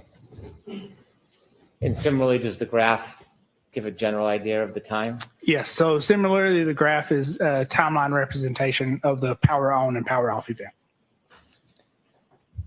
Mr. Burgess, was there an additional power on, power off event after the power off event at 4/12/56 p.m. at the Dighton residence? Yes, there was. Ms. Gilman, could you show us number 36, please?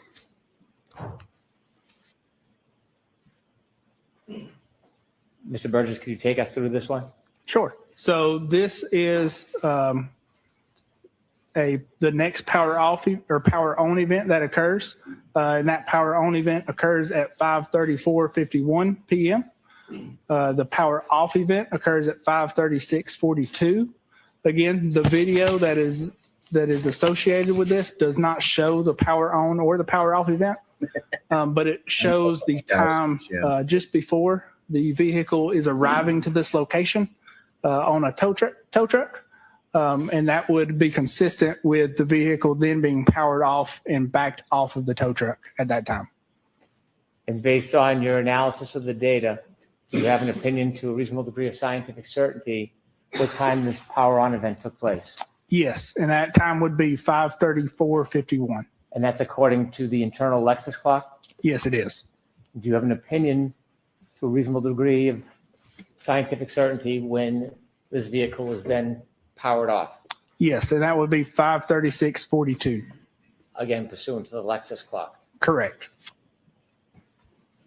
After this event at 5:34:51 p.m. to 5:36:42 p.m., when you studied the data, were there any other power on or power off events for this Lexus vehicle on January 29, 2022? Not that I studied after this event.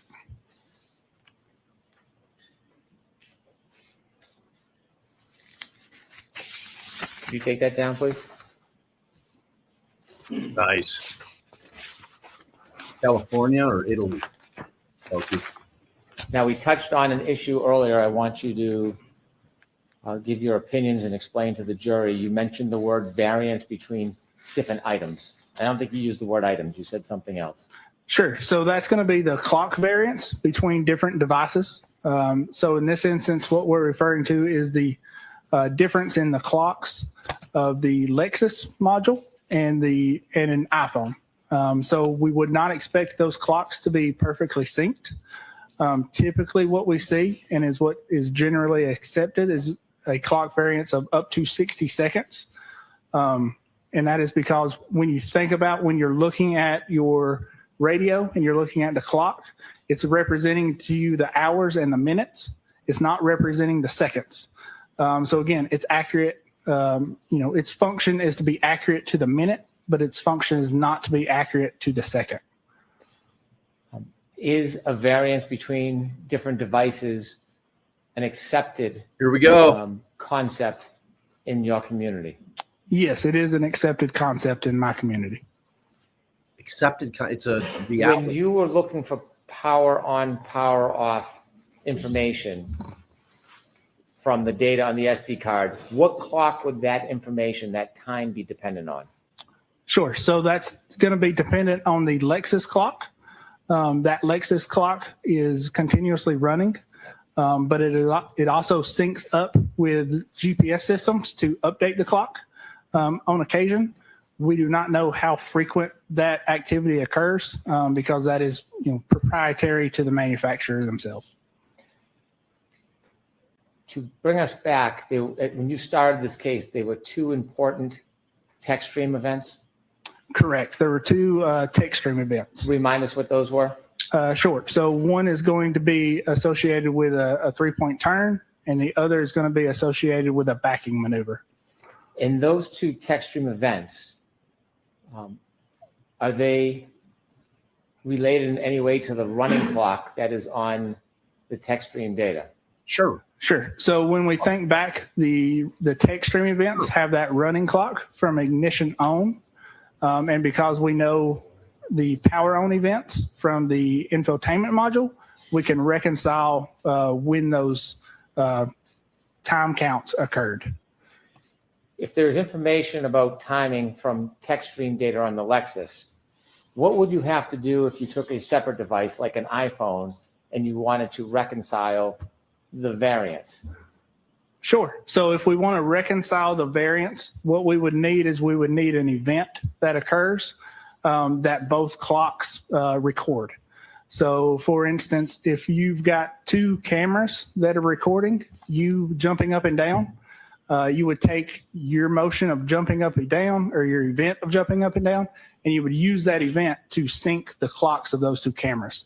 So essentially, we're doing the same thing with the Lexus clock and the iPhone clock.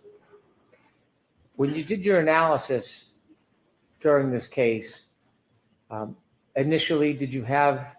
This is the whole thing right here. Like that question was the entire thing right there. And this is what I was saying on Friday. They have to have two events that happen simultaneously on each of the different things. So the iPhone and the Lexus, but they have to be happening at the exact same time. This isn't fucking science.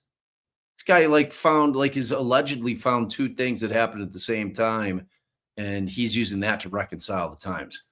I imagine Bob Alessi's going to have a field day with this, and I think that's the other reason that we saw Alan handle the DNA bullshit this morning, because Bob is very much in this world right now, preparing for this cross. And so, but this exact moment in time, this is the testimony that was the basis for all the nonsense that we're hearing last week, where Bev let it in and they get to strenuously cross-examine on it. So I'll bloop it back like 5 just so we don't miss anything.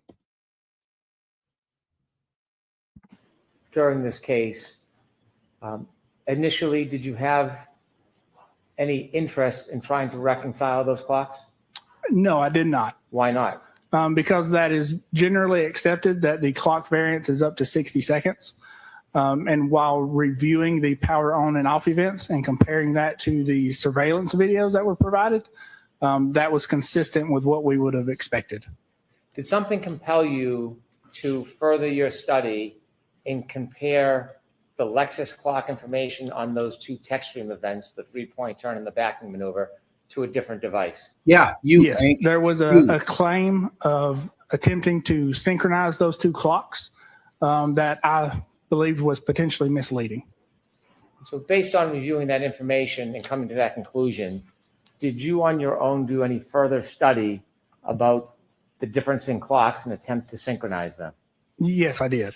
You said that you can synchronize if you have more than one device identifying a particular time. What did you mean by that?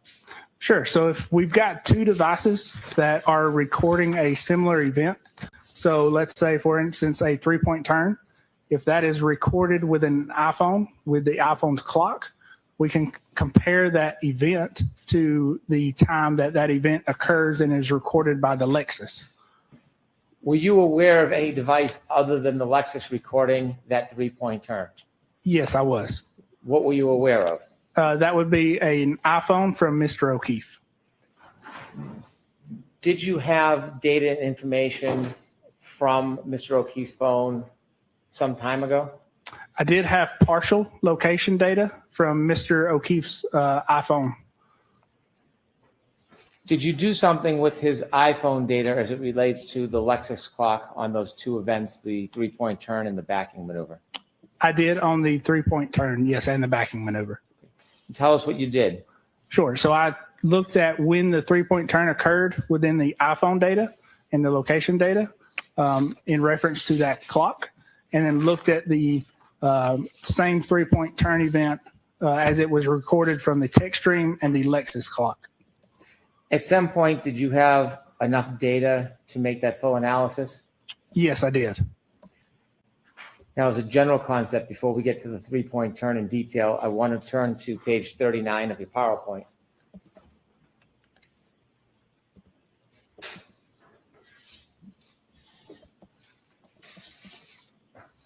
I'm sorry, if you could turn to page 38, please. Okay. Can you explain to us the concept of synchronizing clocks? Sure. So this is kind of a graphical representation of how to synchronize a clock. This is a so essentially, like I said, we're taking a event that occurs. In this instance, it's a 3-point turn. We have data where that 3-point turn is recorded within an iPhone, and we have data where that 3-point turn is recorded within the Lexus. Those events have clocks associated with them. So in order to reconcile the difference in those clocks, we are comparing the clock times for the event from each device and moving or adjusting the clock for one compared to the other. In addition to specializing in... Okay, I just want to point out that this guy used a graphical representation of an iPhone that still has a fucking home button. Is that an iPhone 5, sir? Data and computers and cars. You also mentioned that you specialize in mobile phones. Yes, I do. Did you use your experience in your training and your education to analyze the iPhone data from Mr. O'Keefe's phone as it related to the information from the Lexus vehicle? Objection, Your Honor. Can you answer that, yes or no? Yes. Just answer it. Yes. You did? I did. Okay.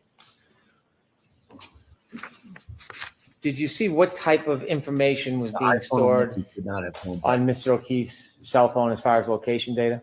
Objection, Your Honor. Yes, I did. In reference to location data, Mr. O'Keefe's iPhone is recording timestamps GPS position, speed, and heading. So heading is going to be the direction that the iPhone is facing. Was there any particular application that you were aware of that he was using? Yes, as far as I'm aware, he was using the Waze app for navigation. Could we have number 39, please? Holy shit. Do we have 100 Could you more tell us what this slides to shows, go? Mr. Burgess? Sure. So specifically what we're looking at within the location data is a 2-minute window. So that 2-minute window we see here graphically plotted on a map. And we see, it's hard to tell, but you can see a white dot, which is the center of a radius for a GPS position. The orange circles are the horizontal accuracy for each one of those positions. And then down here, you can see a black line that is coming off of each GPS position that represents the heading or the direction that the iPhone is facing. You mentioned you had some materials from Mr. Whiffen. Did you ever see any materials from Mr. Whiffen regarding location data that was acquired through the application Waze? Yes, I did see a report by Mr. Whiffen. Did you rely on his report, or did you independently, on your own, test the location information? Sure. So I independently, on my own, looked at the location data from Mr. O'Keefe's phone. This diagram that we see with all the points on it, is this developed from your own independent view and review of Mr. O'Keefe's location data? It is. To the top left is a round circle. What does that indicate? Sure. So top left. So yeah, so that's going to be, again, the GPS coordinate beginning for this 2-minute interval that we're looking at. The orange circle is going to be the horizontal accuracy for that GPS point. And then bring us down and up to the left. There seems to be a bigger circle on the top. Sure. So as we come down, believe what is Cedar Crest and go up Cedar Crest, we have a position where the course heading of the iPhone changes, the speed lowers, and we have a lot more GPS points in a centralized location. So that's why you see that overlapping circles in that location. When you're following and analyzing Mr. O'Keefe's location information, does this in any way relate to the first of those two text stream events that you originally were focused on? Sure. It does relate to the first text stream event, which identifies a 3-point turn. And again, although you're not an accident reconstructionist, do you know if there's data that was captured regarding this 3-point turn as far as an event? Yes, I'm aware of data that was captured during that 3-point turn event. If we could turn to page 40, please. Oh my God. Everyone in I this want you to room explain to us is now dumber for having listened to how it. this chart works. What does a point mean? Sure. So when we were initially provided the location data, again, we were provided a partial view or a partial data set of that location data. And within that Excel spreadsheet that data was provided in, it was identified as GPS points. So what we've got here is we've got the partial data along with the full data set that I was provided later on. So we've got a couple columns here. So we've got point, which is GPS point from that partial initial data set that I was provided. We've got timestamps. So these timestamps are every second. With every second, there is a latitude and a longitude recorded, as well as a horizontal accuracy, a speed, and again, a course heading. When you looked at data point 154, is there a time ascribed to that? There is a time described to that as 12:23:58. Before you did this more in-depth analysis, were you relying on anything beyond point 154, that one line? Sure. No. So that was the only thing that was being relied on at that time. Why? Because again, we were initially provided a partial data set of the location. And why didn't you seek earlier on to break this down with more specificity? Again, because the generally accepted clock variance is up to 60 seconds, and that data was consistent with everything else we were seeing, so there was no need to look any further. And what compelled you again to look further? A claim of misinterpreting and a misleading calculation trying to adjust these clocks. Were you given a report? I was not given a report. I was giving a PowerPoint presentation. When you decided to delve deeper into this, All right, I just want you all to know if this testimony is sounding a lot like this,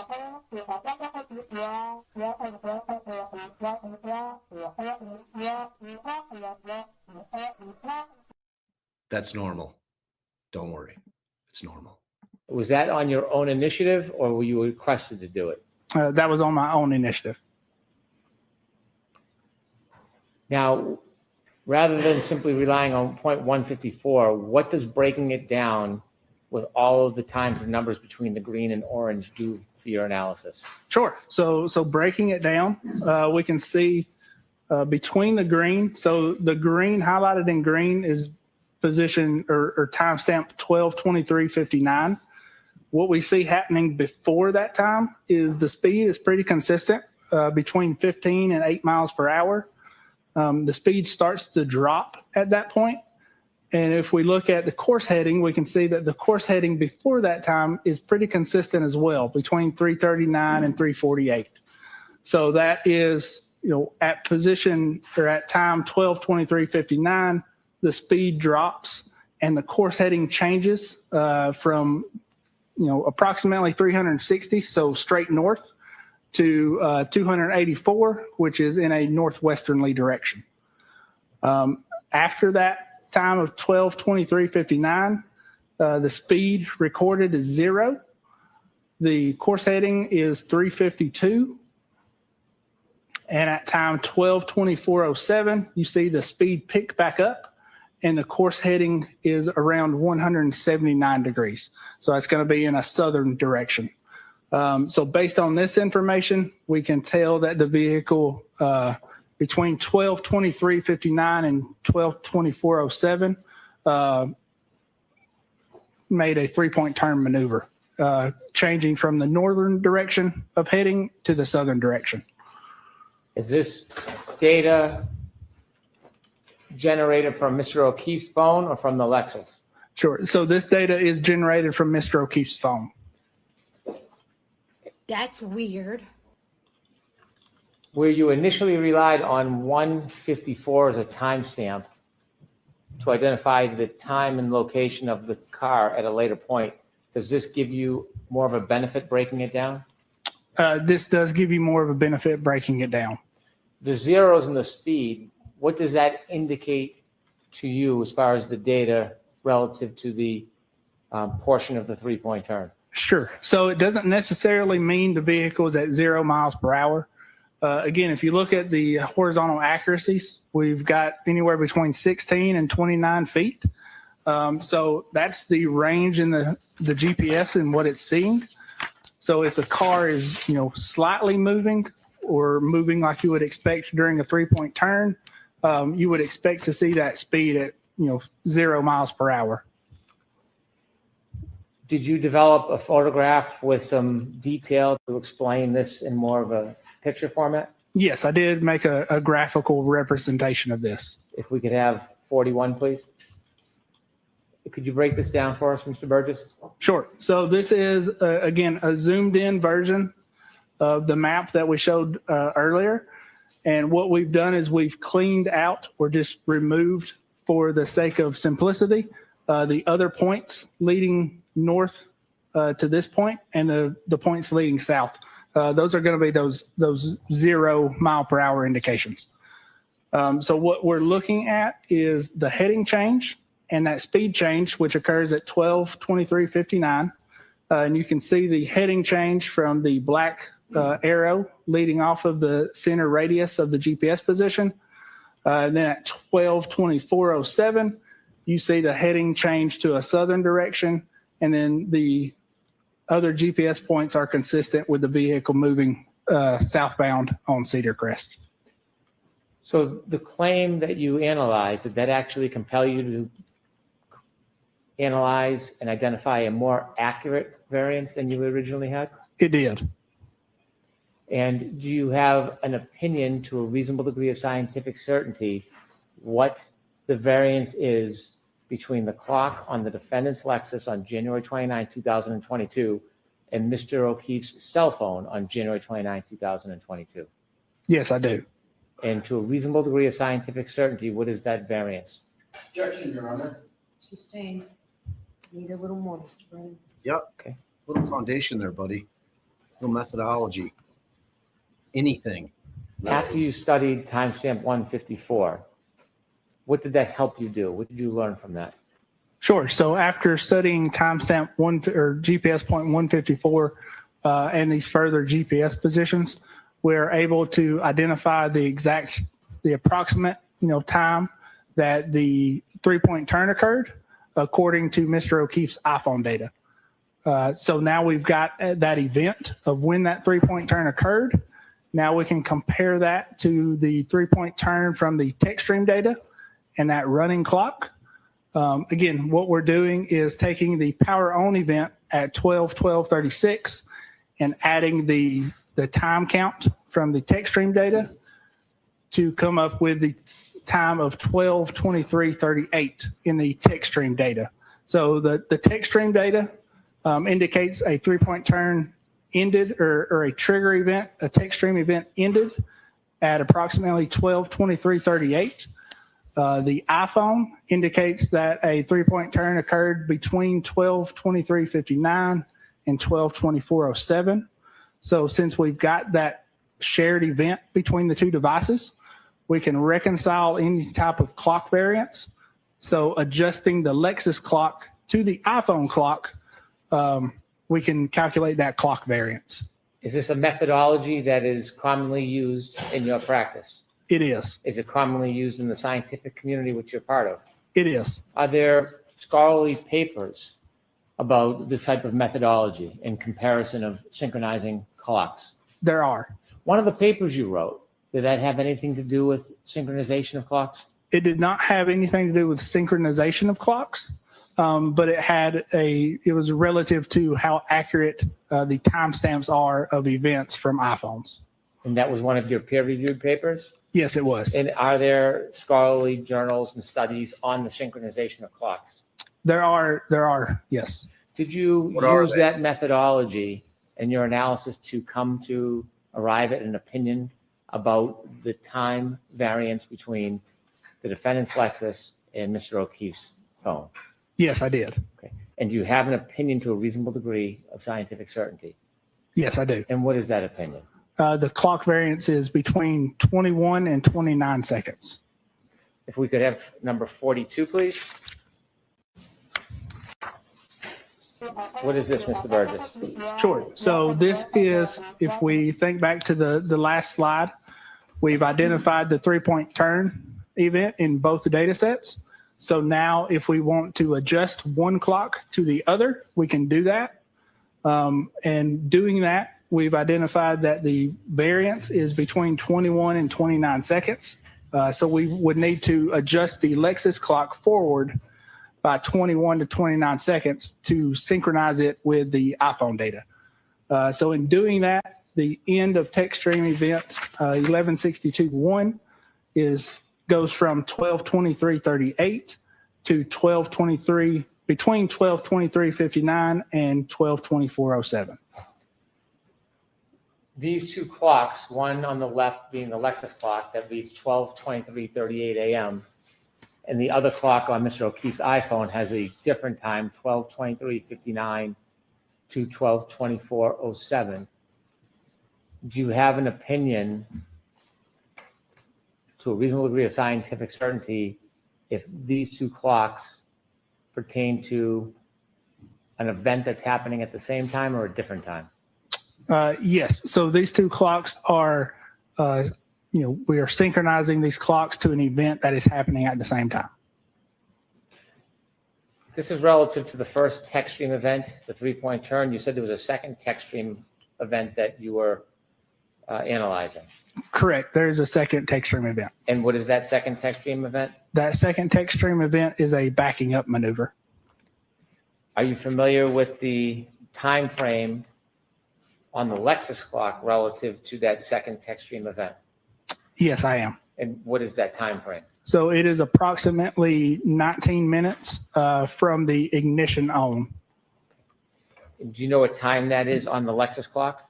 Yes, I do. With the court's permission? Yes.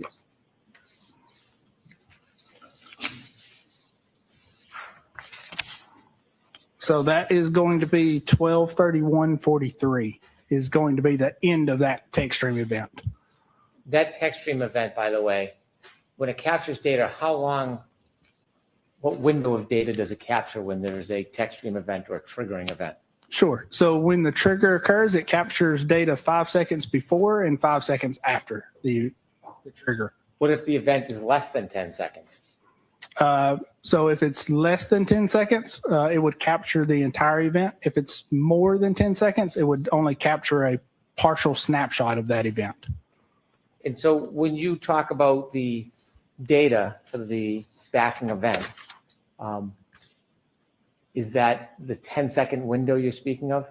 Yes, that is that 10-second window. Does that have anything to do with defining the length of the actual event? No, it does not. Okay.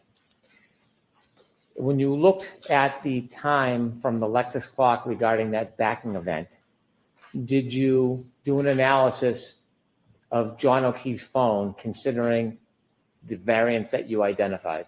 Yes, I did. So I applied the same variance to that second text stream event. When you apply that variance between the Lexus clock and Mr. O'Keefe's phone,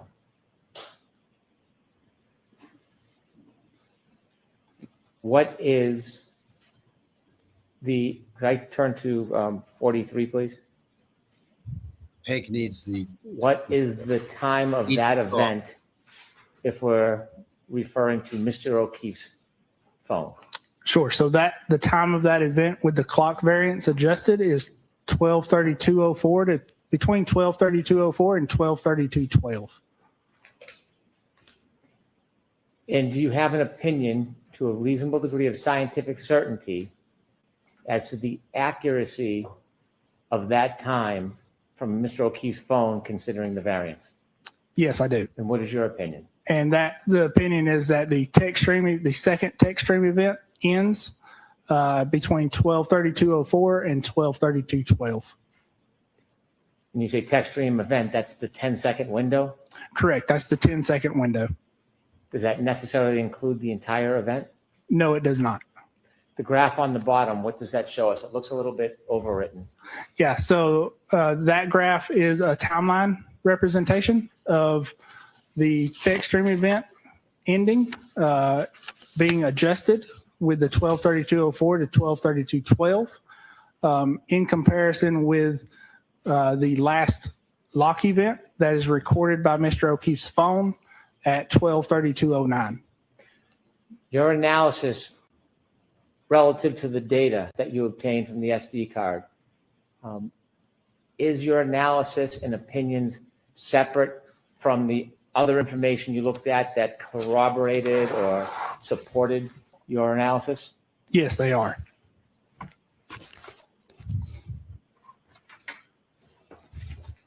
I have no further questions. Boom. Bottle Lessie time. Let's fucking go. Let's fucking go.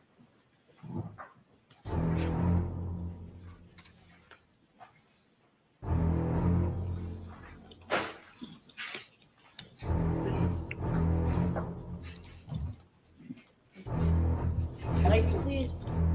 That's as good as they can be, huh? We're burnt out. I'll see conflicts out there. God damn it. I'm so Come excited. on now, dog. Come on, man. All right, let's see if we have any blooping. I don't know. We have a little, maybe. Close your notebooks and follow me. Oh, God damn it. Freaking lunch. Folks are all set. All 45-minute lunch.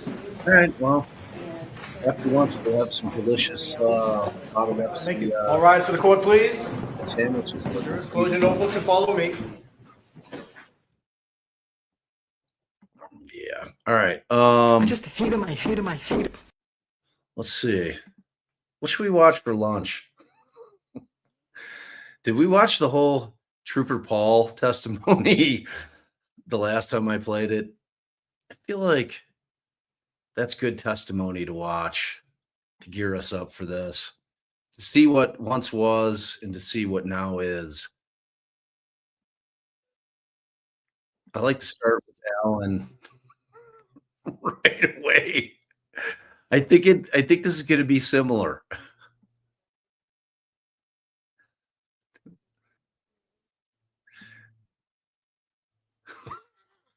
I'm seeing it. It makes me laugh immediately. It's so good. All right.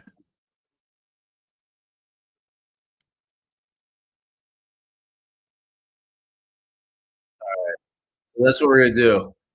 'Cause I like to keep the stream running while we have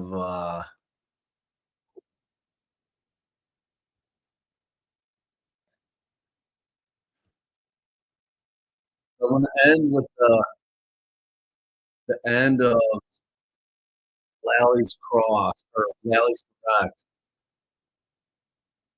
and then start with Alan's cross. So just take your time, read your report, and then answer Mr. Lally's Read. question. And if you need to look at your report, we'll see about that again. All right. Ask the question, Mr. Lally. Based on the totality of your investigation, what, if any, conclusions did you come to with regard to how this collision occurred? So this collision occurred on Saturday, January 29, 2022 at approximately 12:45 hours. A 2021 Lexus LX 570 was. Yeah, y'all, we're on lunch break right now. I'll throw it up on the banner. So we got 45 minutes for lunch. I was probably about 3 minutes behind. So we'll play this for probably about 40 minutes, and then we will be back for what is sure to be a delicious cross-examination. I'm thrilled that, frankly, that Bob got an extra 45 minutes to devour information. It's going to be so good. It's going to be so good. It's going to, it's real. It's very comforting on direct for expert witnesses. It's a whole different ballgame when you got Bob Alessi circling the water. There's blood in the water, folks. There's blood in the water. All right. Lunch break. All right.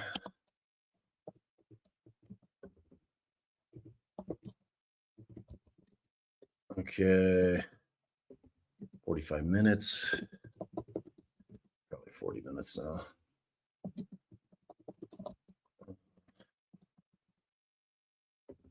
Okay.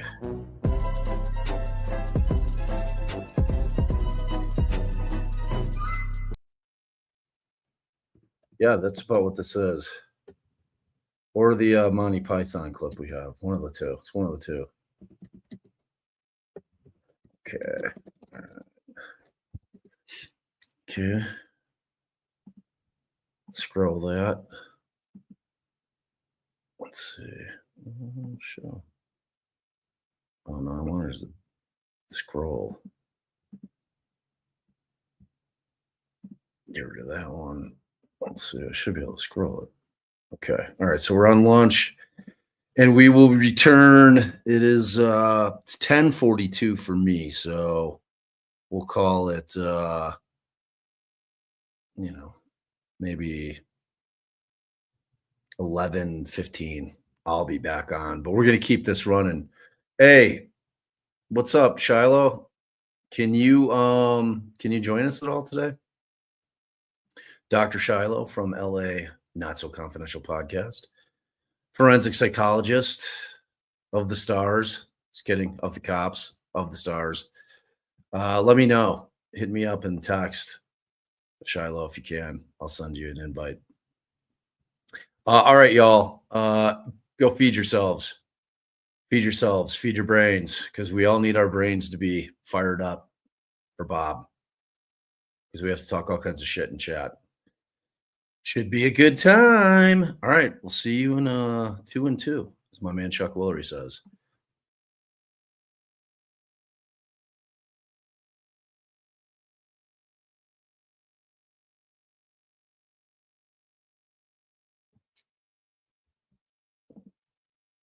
Was traveling southbound on Fairview Road, in area 34 Fairview Road. Yeah. It appears that. So, Sorry, I'm trying to oppose it. you know what? I don't, Mr. Lally, break this down. Ask Yes, please. simple questions so that the witness can answer your questions. We don't need a narrative.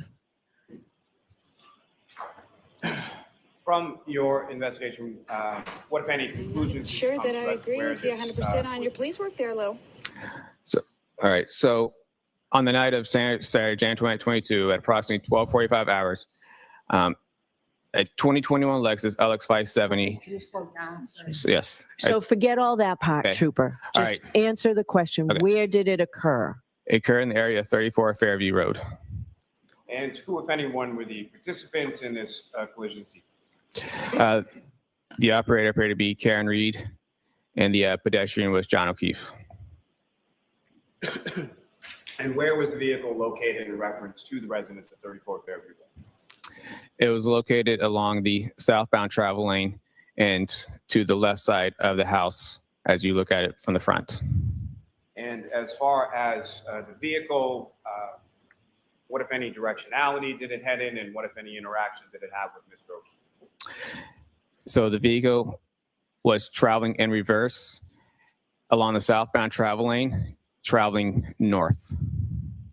And how fast was the vehicle traveling and over what distance? The vehicle traveled up to 24 miles per hour and approximately 62 feet. And at the time that the vehicle was traveling approximately 24 miles per hour over approximately 62 feet, what, if anything, occurred then? The right rear of the Lexus struck the pedestrian, John O'Keefe. And post-collision, what, if anything, occurred with regard to Mr. O'Keefe? Mr. O'Keefe was projected forward and to the left along the front yard of 34 Fairview Road. And post-collision with Mr. O'Keefe, what, if anything, did the defendant's vehicle do? The Lexus continued traveling in reverse before they left the area. Now, as far as the vehicle itself, from your inspection, what, if any, role did any mechanical aspects of the vehicle play in this collision? There were no mechanical defects. As far as your analysis of the roadway and other factors related to that, what, if any, role did they play in this collision sequence? There were no roadway or environmental factors that contribute to this collision.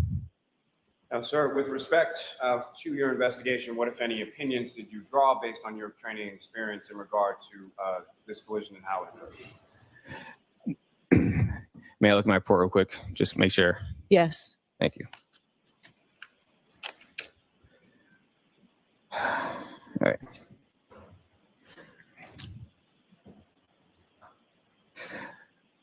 So throughout my investigation, this appeared to be a single car collision involving a pedestrian. The vehicle was traveling at a higher acceleration when, sorry.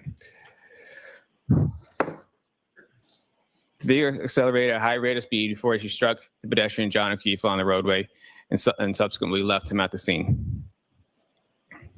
And with respect to the backup safety system that you observed in this vehicle and made use of in the course of your visibility analysis, what, if any, role do you, is it your opinion that that played in how this crash occurred? Based on the visibility analysis. So even if the camera systems were covered in snow, even the systems were defective anyway, and even the mirrors were blocked, an attentive and a reasonable operator would not travel in reverse, especially at a high rate of speed. They would have cleaned the mirrors off. They would have made the cameras and systems, if they worked. If they didn't work, they would have done all this prior to accelerating in reverse. The objection sustained. Move to strike. I'm going to strike that.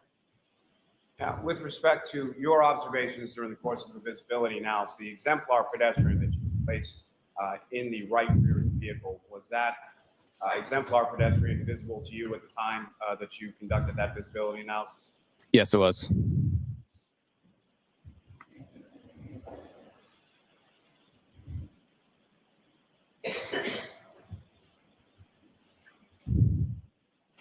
Thank you, sir. I have no further questions. Okay, cross-examination? Thank you, Your Honor. Slow down.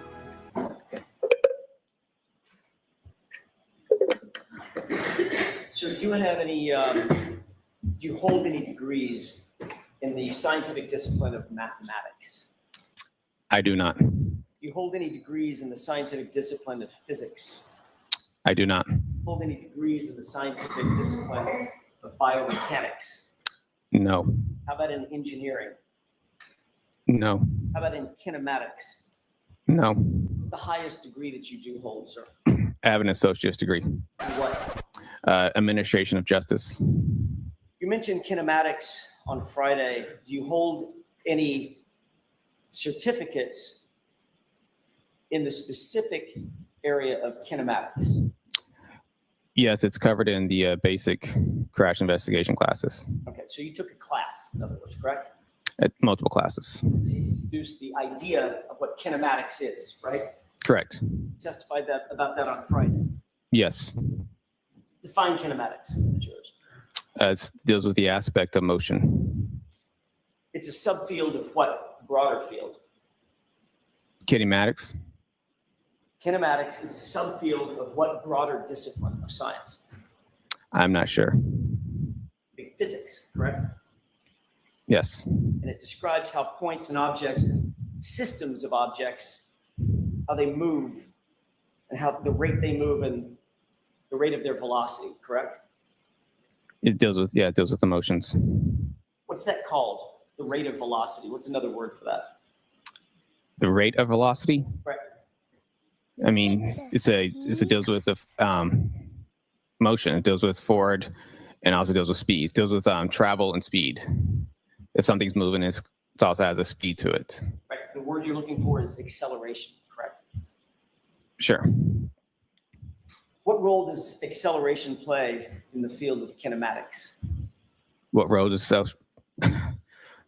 acceleration play in kinematics? Right.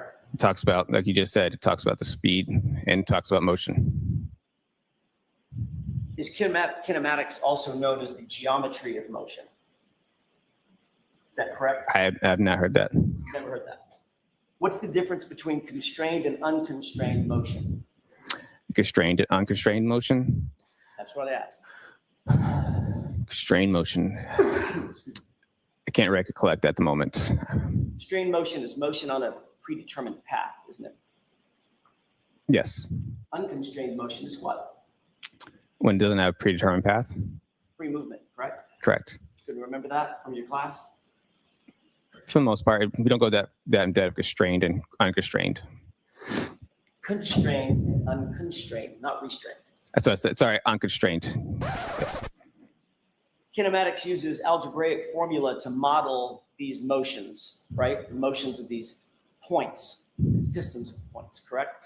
Yes. And it includes concepts like displacement and speed, velocity, distance, acceleration, which we've talked about, correct? Correct. And it looks at how these things, these values vary over a point in time or duration in time. Is that right? Yes. Do you actually understand the physics behind the study of kinematics? Yes. The word you learned in class. Yes, we had to go over the physics part of it. On Friday, you said that this incident is a pedestrian strike from a vehicle. You reiterated that again this morning. Is that right? Correct. I want to be clear. That is your opinion based on your training and experience, correct? Yes. And on Friday, you said you based that opinion on the fact that you noted a half-mile-an-hour decrease in speed and a steering input of less than 10 degrees at some point in that reverse motion, correct? I said that was consistent that data point in general was consistent with something that you would see within data of a pedestrian strike or striking something else. I do go in my report saying I can't say that's definitively where a pedestrian was struck, but I'm sorry, I can barely. it wasn't definitively. Sorry, in my report, I do say I can't say that is definitively where the pedestrian struck. Definitively, yes. Okay, so you're going to have to slow down and speak up, okay? All right. You just said, I just want to make sure I'm hearing you correctly, and I apologize. Okay. You said you cannot say definitively that that resulted in a pedestrian strike. That data point within the text stream data is what I'm talking about. Okay. That specific point, that time frame. Because there's a multitude of reasons why when someone is driving in reverse, they might slow down by a half a mile an hour, right? It's when I say when it's consistent, it's because there's the other aspects of it is the fact that the accelerator is consistently strong. Let him answer. Finish your answer. So the accelerator is consistent at a constant rate, and then it just drops by half a mile, and the steering wheel all of a sudden abruptly goes to the right. That's what I'm talking about when I say it is consistent with a pedestrian strike. That's something that you would see. It's not going to be a huge change of speed during this collision. You also note that at the time, it had begun to snow, correct? Yes. There would be snow on the lawn, right? Correct. There would be snow on the cars, Yes. snow on the trees, Yes. snow on the roadway. Yes. Snow on the roadway could impact how tires move over the roadway, correct? In a way. And obviously, there are a multitude of reasons why somebody might input a 10-degree input on a steering wheel, correct? Correct. That's why I said I couldn't definitely say it. Right. So every time somebody slows down, going in reverse or forward, and introduces a 10-degree input on the steering wheel, doesn't mean they're looking to hit a pedestrian, correct? Correct. You testified that you determined the area of impact by basically following, if I heard your testimony correctly, basically following the debris field from the body from where you believed John O'Keefe's body's final resting place was, almost linearly to the furthermost piece of debris that was found. Did I get that right? Yes. In other words, you established what in your mind, or what you were told was his final resting place, and what you were told was the debris field. And you indicated that the furthermost piece of debris would basically be the area, right? It's within that line. I didn't say that is the area impact where the furthermost piece of evidence is. All right. It's just the linear, like you said earlier. It's that linear. We're throwing that path. That's the path that he traveled post impact with the vehicle. And that is on which that fact that you stated is on which it's a terrible question. That's the basis for your opinion of where the area of impact was, correct? Yes. Let's take a look at exhibit, with the court's permission, 587. It's your diagram 3. If I may approach you on it just for. Okay.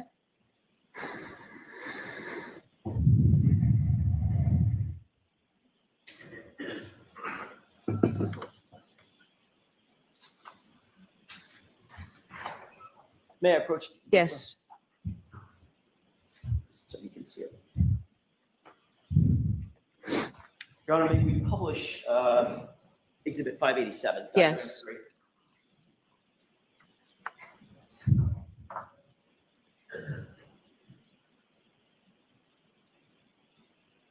Okay. Sir, you see diagram 3 on the board. You also have it in front of you, correct? Yes. It's easier for you to refer to what's in front of you because that's a little bit further away. Just let me know. Okay. The red arrows adjacent to the blue writing, where I'm highlighting right now, indicate basically the debris field that you explained to the jurors on Friday, correct? Yes. And then there's a point of an arrow that comes back to a wording that says pedestrian's final rest, basically right there, correct? Yes. And the debris field ends right in the middle of that spotlight, correct? Yes. All right. So that's the area of impact that you indicated to Mr. Lally you believe occurred because of the debris field and the linear portion of that debris field going from the pedestrian's final rest all the way out to that final little red arrow that says red plastic B in parentheses, correct? Yes. Yona, can we have exhibit 492 published to the jury, please? Okay. Approach. Yes.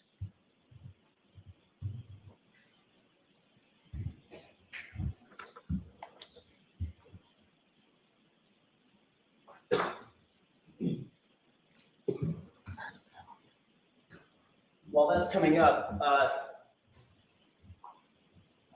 have you ever seen this? No, I haven't. Take a look just above the arrow. Your Honor, with the court's permission, maybe highlight or magnify the area just above the arrow. Okay. You see that? Yes, I do. Right underneath fire hydrant, correct? Correct. What does that look like to you? A piece of plastic. It's debris, correct? Correct. All right. Can we go back with the court's permission to exhibit 87? Okay. Diagram 3. You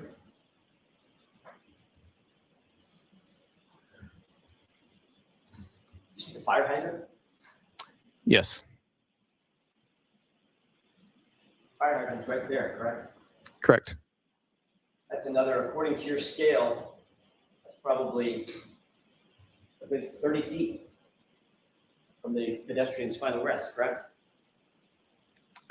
Yeah, that's about right. So that is the furthermost in this diagram, the furthermost piece of debris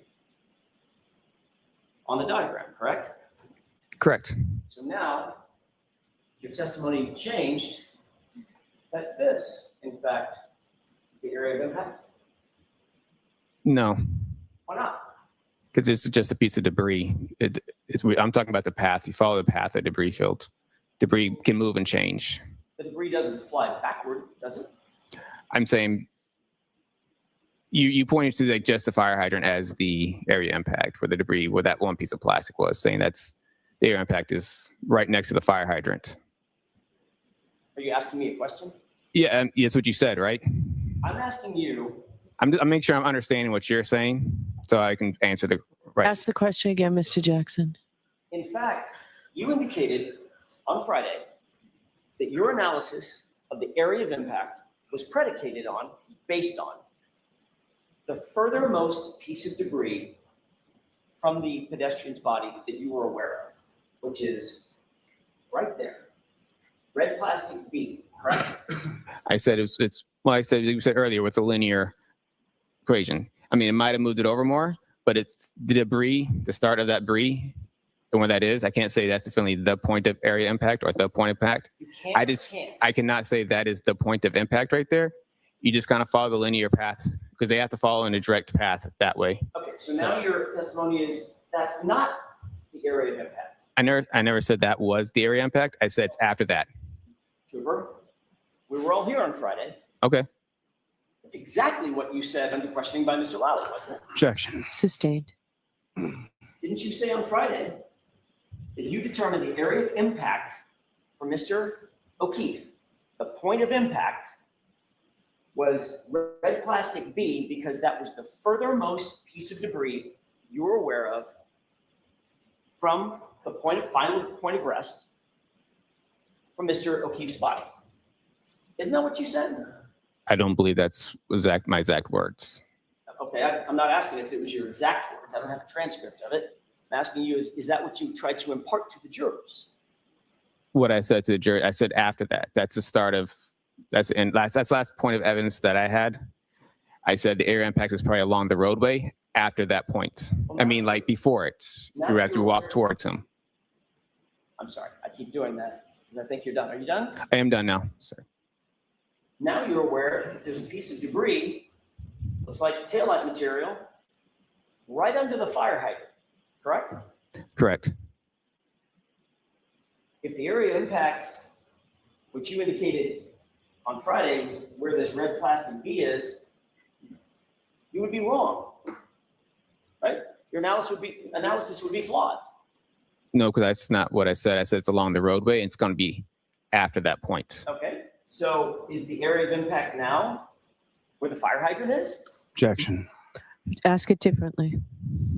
Are you now indicating, because now you realize that there's a piece of debris directly under the fire hydrant, are you now indicating that that's the area of impact where John O'Keefe's body was struck? Objection. Sustained. Let's take a look at exhibit, with the court's permission, 279. Okay.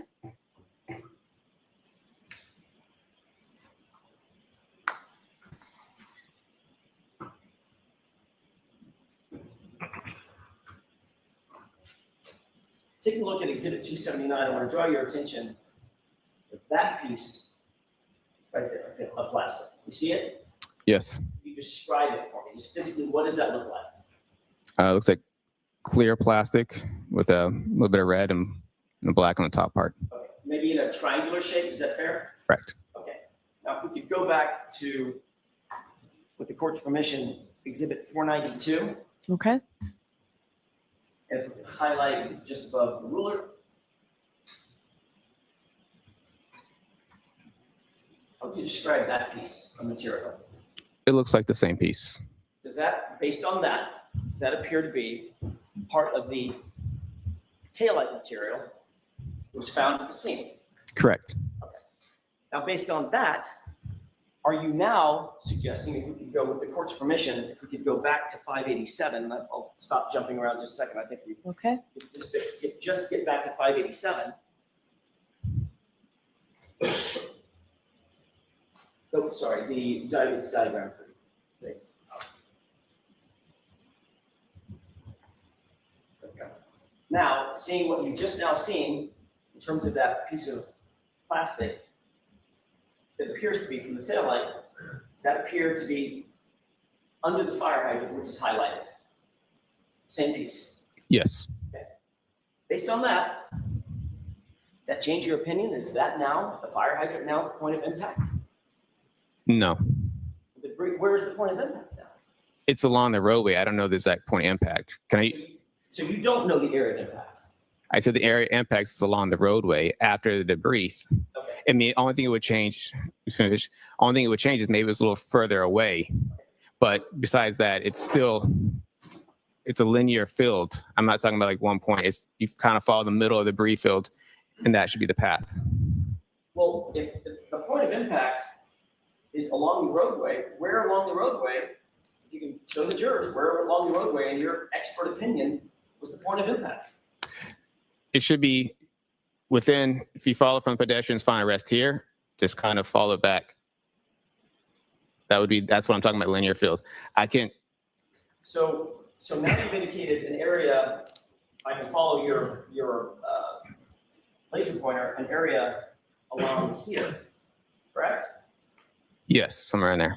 All right, if I have my spotlight, is that, if I leave it right there, is that about where the middle of the spotlight, about where you believe the area of impact is? It's within, I guess you can say it's within that area. I don't know, definitely there's nothing on the roadway that has a definitive point that says this is the area impact right here. It's within the roadway based on the evidence at the scene. Okay.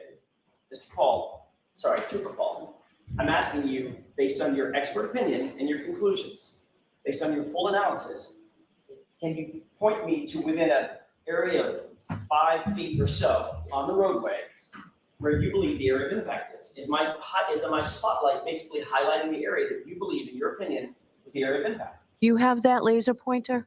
I do. Why don't we let him show you? It'd be easier for the jury to see. So what I'm trying to say is, so we follow the linear path back around this area.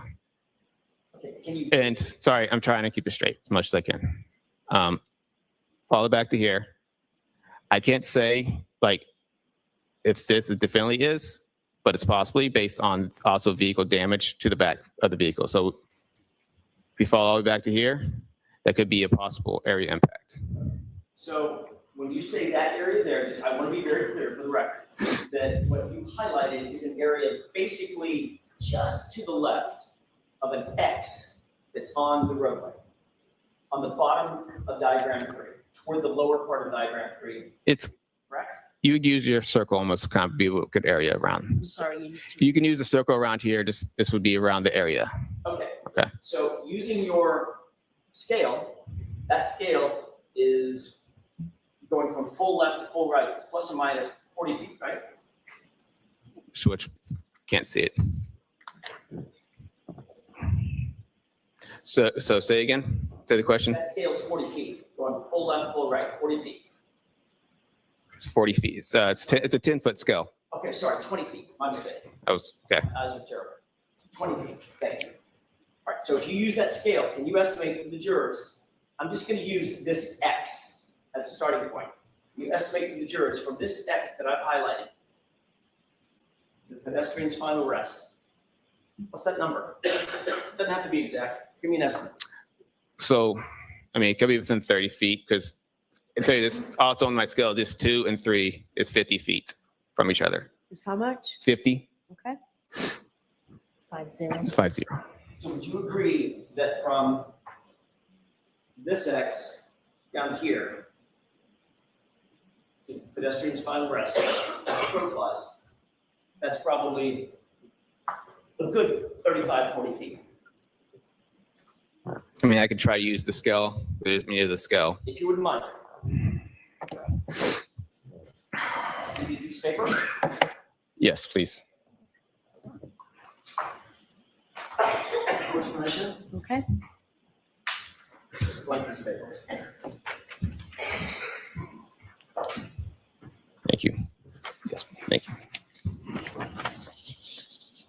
You need a pen? I got one. Thank you.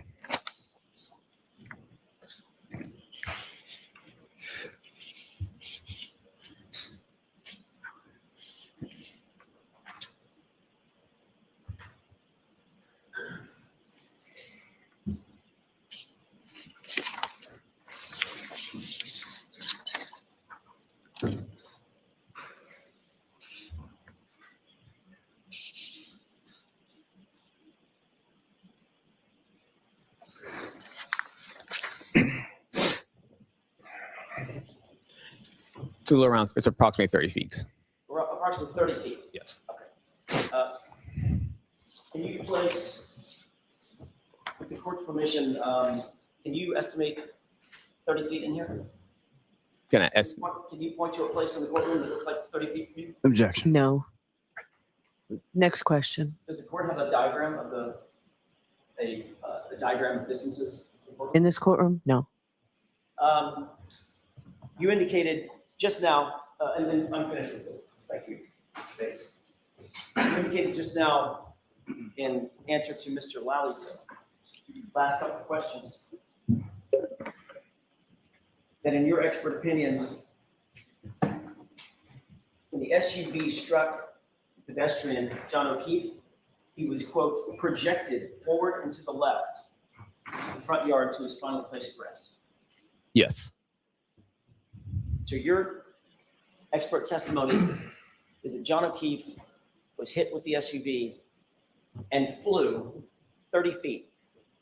Projected mean like I don't say he flew all the way there. He was projected in that way. He got pushed forward in that direction. Which, if he was rendered incapacitated, landed there, that sort of fly there, right? Didn't walk there. I mean, would you definitely flying like literally off the ground the whole entire time, or? Well, you tell me. You're the expert. I mean, when we say projected, we mean he gets projected, and they usually have a landing phase, and they land, and then they either roll or tumble to final rest. Okay. How far do you think he landed? How far was it until he landed of that 30 feet? I don't know. There's no indication of where his exact landing spot was. Was there any evidence whatsoever that he landed and rolled? And there was no evidence that he landed or rolled. Or no, rolled. According to you, the evidence that you have in front of you is that you get hit, fly 30 feet, land where he ended up in his final rest, right? Objection. Sustained. Ask it differently. Based on your expert opinion, you believe that he was projected through the air to his final rest place. That's not what I'm saying. But you said there's no evidence that he rolled. And there's no evidence that he flew through the air either. Exactly. Right? Exactly. Objection. Sustained.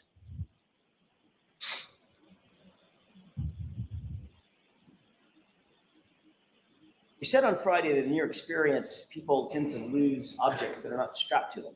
Is that right? Yes. In other words, get hit by something, car, truck, bus, whatever, train, and if you have something in your hand, boom, you lose it, you drop it. If it's not strapped to you, correct? Correct. How do you suppose that Mr. O'Keefe, in your opinion, held on to that glass cup that was found right next to him over the course of 30 feet being projected? Objection. I'll allow it. Do you have a theory on that? I don't know. I mean, it just could have been with him the whole way. I don't know. I wasn't there, so I don't know how the glass stayed with his body and went with him to the final rest. So it's just common sense. You have to believe that it was in his hand. He held on to it the entire time it was being projected 30 feet, correct?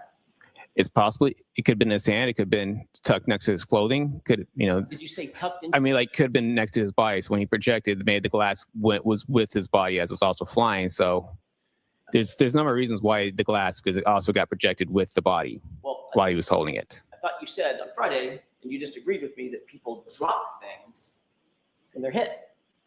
Yes, bodies think not everything it tends to fly off. I mean, some stuff flies off, some stuff will stay on. I see. It's not uncommon to find piece of clothing and stuff, that you find at the scene. Piece of clothing? Like clothing, like shoes, like shoes and stuff like that to come off the body during a pedestrian crash. Well, that's not what I asked. I know, I'm just saying, you asked me, you said what I'm just responding to what you said and trying to make sure you understand what I'm saying. No, I don't, but I'll ask another question. Shoes are strapped on by definition, right? Yes, but it's very common for shoes to come off. How about a cell phone? Cell phone, yeah. Yeah, it depends. Depends on where it is. It was under his body. Okay. How do you account for that? He held onto a cell phone with one hand and held onto the cup with the other. Objection. Sustained. Ask it differently. If the cell phone was found under his torso, under his body, what's your theory on how that cell phone ended up flying 30 feet with it? It just did. Just did. And somehow, as he landed, tucked that cell phone underneath his body so he landed on top of it. It just did. That's the evidence at the scene. I didn't put the evidence there. So. Well, you didn't. Objection. All right. So, jurors, I've told you before, lawyers cannot make comments. So disregard it. Mr. Jackson, don't do it again. I understand. So you understand, but don't do it. Your answer is always, I understand. Don't do it. Yes, Your Honor. Cell phone in one hand, cup in the other hand, flew through the air, right? Objection. Sustained. You were informed of this incident on January 29th, 2022 at about 2:30 in the afternoon. Is that right? Yes. At the time, you were working out of the CARS facility, which is located on West Grove Street in Middleborough. Is that right? Yes. By the way, that's a facility that has multiple garages. Sally ports, I don't know if they're called Sally ports, but garage bays, correct? The mechanic shop are there. The mechanic shop Yes. is if you're going to review, for instance, for purposes of reconstruction, if you're going to review a vehicle, is the vehicle placed in those mechanics bays? No, not there. That's for state police vehicles. Okay, so where are the mechanics bays? Sorry, reverse that. Where are the Sally ports where you do your analysis, your reconstruction, your review of the vehicle, inspections, things of that nature? We don't have Sally ports for that. You don't have anything dedicated to that?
No, you weren't ejected. I switched over to OnlyFan. It's got to be close to coming back. Welcome back. Hope you all had a great lunch. I got to relax for about 15 minutes, which was really Allison calling me, asking me what happened. So I'm ready for this. I don't know about y'all, but I'm definitely no, we're current. We are live in the courtroom, I think. Oh, no, not quite. Now we're live. Now we are live. So they'll be coming back any minute. Oh, yeah, Trooper Paul. Mandy had never seen that testimony. She had never seen Trooper Paul's testimony. So yeah, I'm ready too. You know, if you jump on the Twitter machine, you start reading the Twitter machine, all the anti Karen readers are on there, you know, celebrating, having parades, ticker tapes flying everywhere. I just suggest maybe they wait until after a guy named Bob Alessi gets up there and crosses this guy. And we'll see what's what. I mean, if you have a time of death at 12:32:12, how does Karen get back to John's at One Meadow and hook up to the Wi-Fi in under 4 minutes? Something's off. And I just can't put my finger on what it is. I don't know. It's just insane. Oh, that dude, you ain't seen sweating yet. You're about to see some sweating. There's going to be some sweating. So here's my real question. And if you have visited the South, if you live in the South, you know there's a thing that, like, I have a lot of friends that my brother lives in Alabama, so I'm very familiar. But there's something that, like, a lot of Southern guys say, and it's like if they don't quite understand what you've said or they didn't hear it, they'll say, "Do what? Do what?" So my question for you is, when in this testimony, when, if any time, will Burgess say, "Do what?" in response to one of Alessi's questions? You're back on? Yeah, I think we're getting ready to roll. I'll sit with you. It's freezing outside. I'm not sitting out there. There's sunlight. I don't know you'd have to check what the Wi-Fi situation is out there. Like, I have strong Wi-Fi down here. So, I mean, it's pretty cold down here too. But It's freezing. yeah, you know, I'm about to take that heater from your dad's room. So we'll see. We'll see what our first do what is. Do what? It's spelled like this. That's it. Do what? Do what? It's definitely a Southern thing. It's like the equivalent of come again? Or what did you say? Or what was it? Do what? My former brother-in-law said that shit all the time. Yeah, there was definitely snow on the peaks in Colorado, Pokey, because we were in Boulder, and my brother-in-law lives right at the base of the mountains, like the foothills. It's pretty spectacular. Do what? Do what? Yeah, it should be good. I'm ready for it. You know, because I mean, this is going to have to look. There's two ways to look at this. If Brennan's able to break it down, even if all of that sounded like white noise, if in closing, like, Brennan's going to be able to put down this timeline, like where he's gonna have a demonstrative, a chalk, where he's going to have the timeline of the times that the car started, triggering events when the ignition's turned on. He's going to have, you know, his 3-point turn thing. And, you know, I mean, the most important thing is they've now set in stone for themselves, the Commonwealth, what I believe is what they think the time that John O'Keefe died, which is that 12:32 between 16, 12:32, 16, maybe 12:32, 12 to 16 with that 9-second variance. Could be somewhere in there, but I mean, from my perspective, that's a real problem for them, for a couple of reasons. One, there's the other volitional act on the phone that happens well after that, and the fact that Karen is back at John's by 12:36 and change. I'm sure you guys know the exact time. Those are huge problems for me. Huge problems for me. Because I mean, once they lock into a timeline, it's like I don't give a shit how many times he changes it. But remember, we'll see if Judge Bev keeps her promise, because she said they were going to give them a wide berth in terms of their cross-examination to challenge everything that he just brought in with respect to the DNA. Not the DNA, the time variance and the change of the time.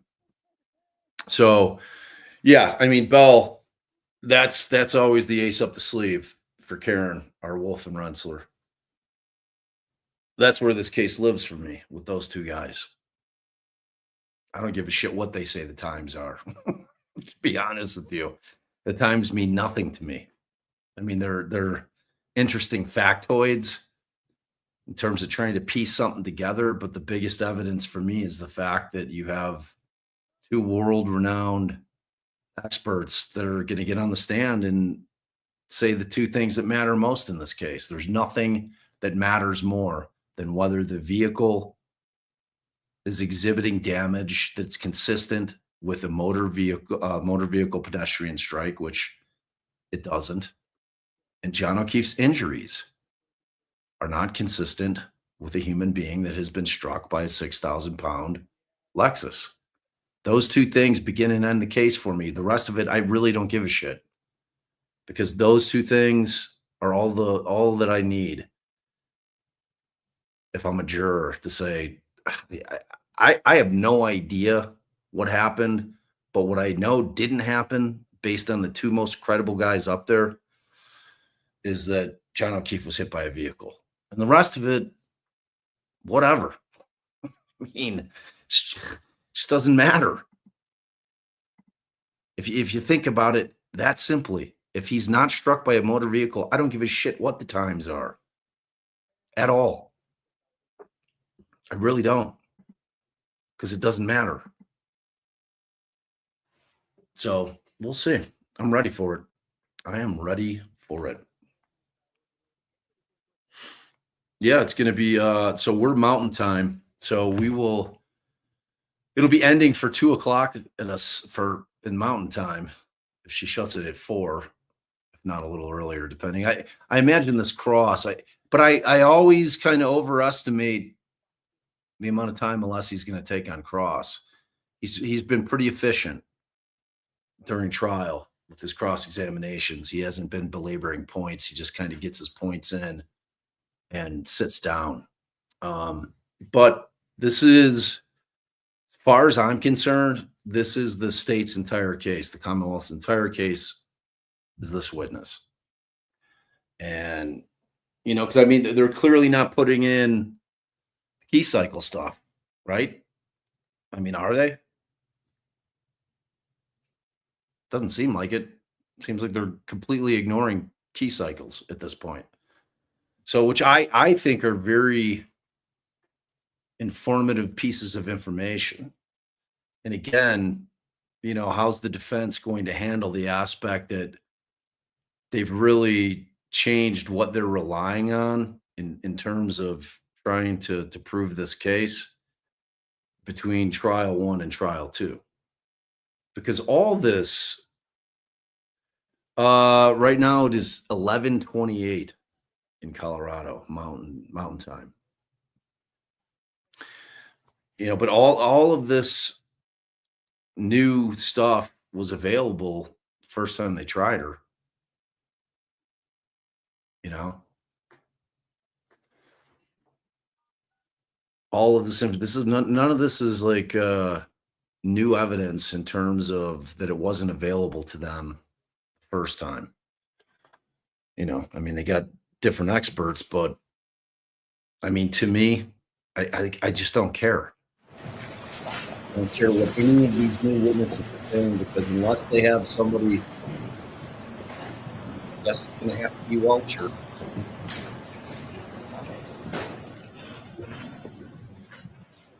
But we all know what he's going to do. Throwing Emily told us what we can expect out of that.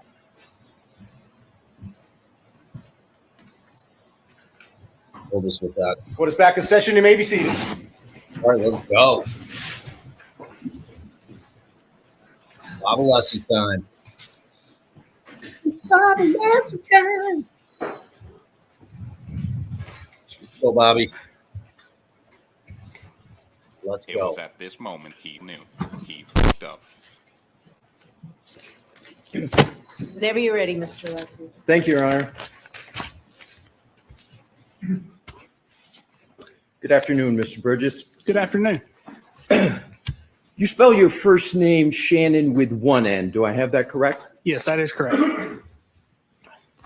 You describe yourself as a digital forensic examiner, correct? Yes, that's correct.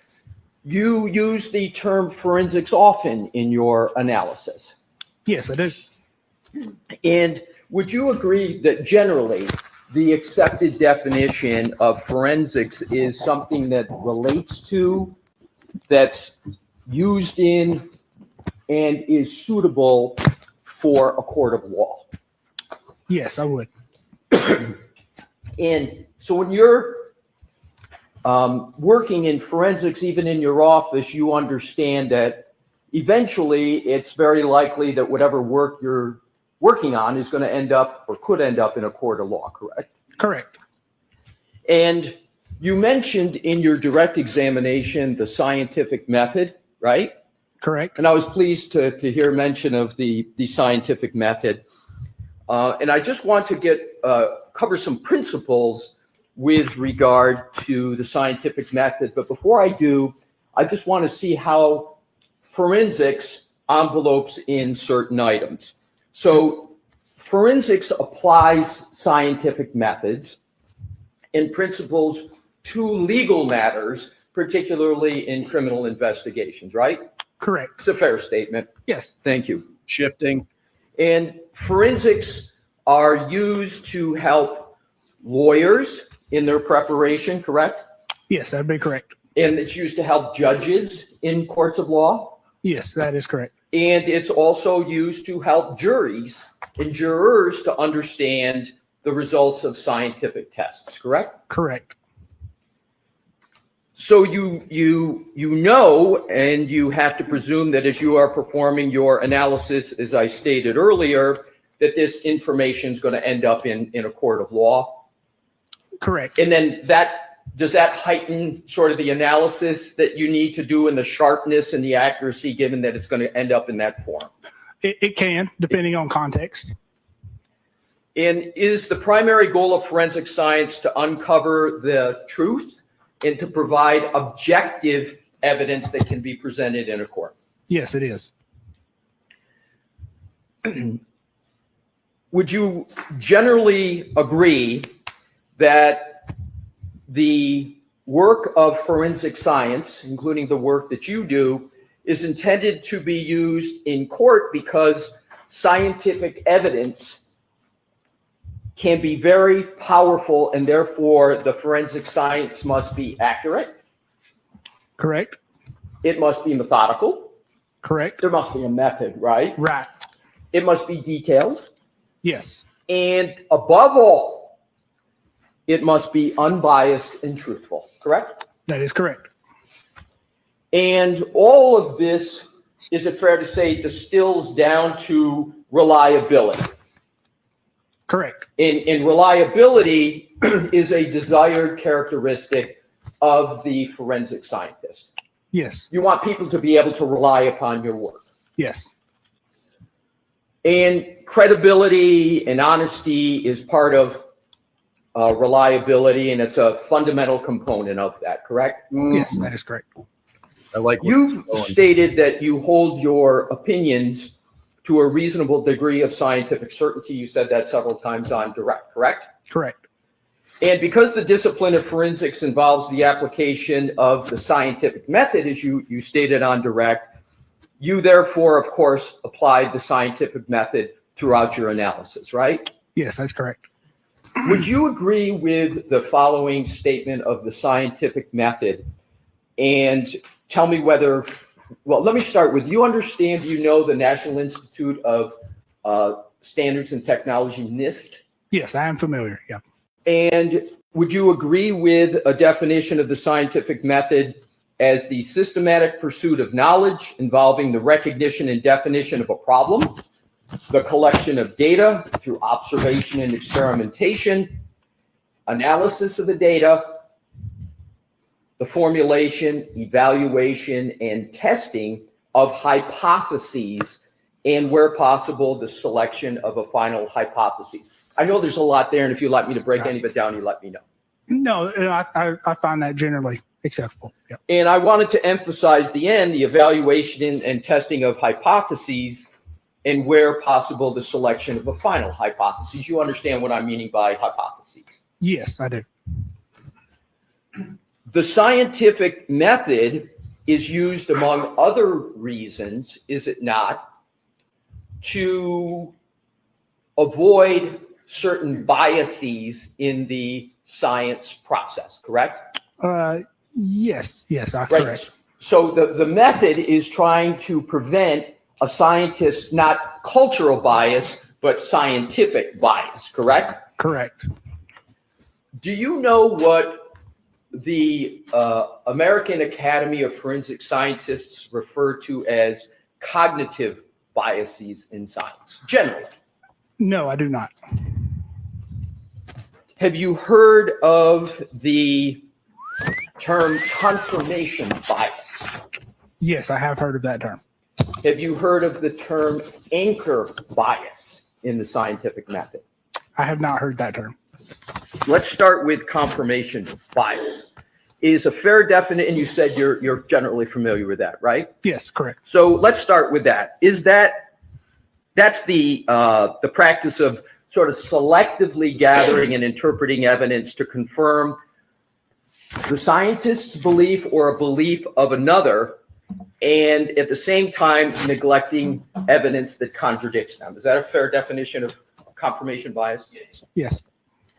And an example of confirmation bias is not considering alternative hypotheses once an initial hypothesis has been selected, even though the data and other information might contradict the initial hypothesis. Fair statement? Yes, that's a fair statement. And confirmation bias, although sometimes it occurs, is intellectually and analytically antithetical to, it's opposing of the scientific method, correct? Correct, yes. And it's to be avoided. Right. Anchor bias is, and I know you said you didn't recall it, but let me see if this triggers a recollection. If not, fair enough. Okay. Anchor bias is when you prioritize information and data that supports your initial impression of the evidence, even where the impressions are incorrect or it's unknown impression is incorrect. You sort of anchor into that. Does that sound like a reasonable definition of anchor bias? Yes, that sounds reasonable.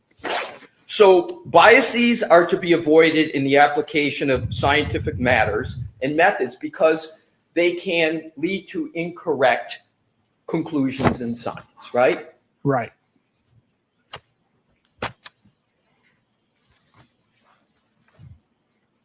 And even though they're to be avoided, you called this case a homicide even before you began your alleged scientific testing. Isn't that correct? I don't recall. Where would I have called it a homicide? Do you recall your January 30th, 2025 report that you prepared in this case? Yes, I do. Do you have it with you? I do. Can you turn to page 4, footnote 3, please? It was at this moment he knew. I'm sorry. It is page 4, footnote 3.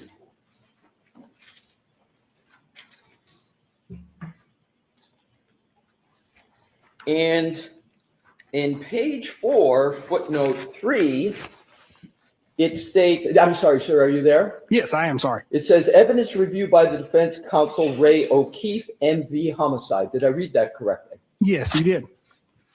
Now, you assumed in the very beginning, that Miss Reed had hit Mr. O'Keefe with her car before you began the scientific testing that you had discussed in your direct. No, that would be incorrect. But you did list homicide down in footnote 3, correct? Yes, I did. And so this report's drafted January 30th, 2025, correct? Correct. And the testing, I'll just give you a snapshot. Some of the testing you discussed with Mr. Brennan, that testing didn't occur until after this trial started, correct? Some of the testing you described in direct? Yes, I'm sorry. Yes. Okay, so that testing didn't even occur in the trial. Just assume the trial started at April 22nd. So the testing you described when you were talking about aligning clocks and GPS, that occurred after April 22nd, correct? Correct. It did. Now let's go on to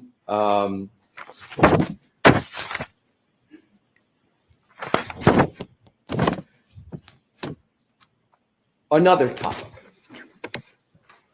Let's talk about professional credentials. You know what I mean by the term credentials? Yes, I do. Professional credentials are important in any profession, correct? Correct. And they're important in your forensic examiner profession as well. Correct. Your forensic scientists and examiners are no different than any other professional that credentials are important.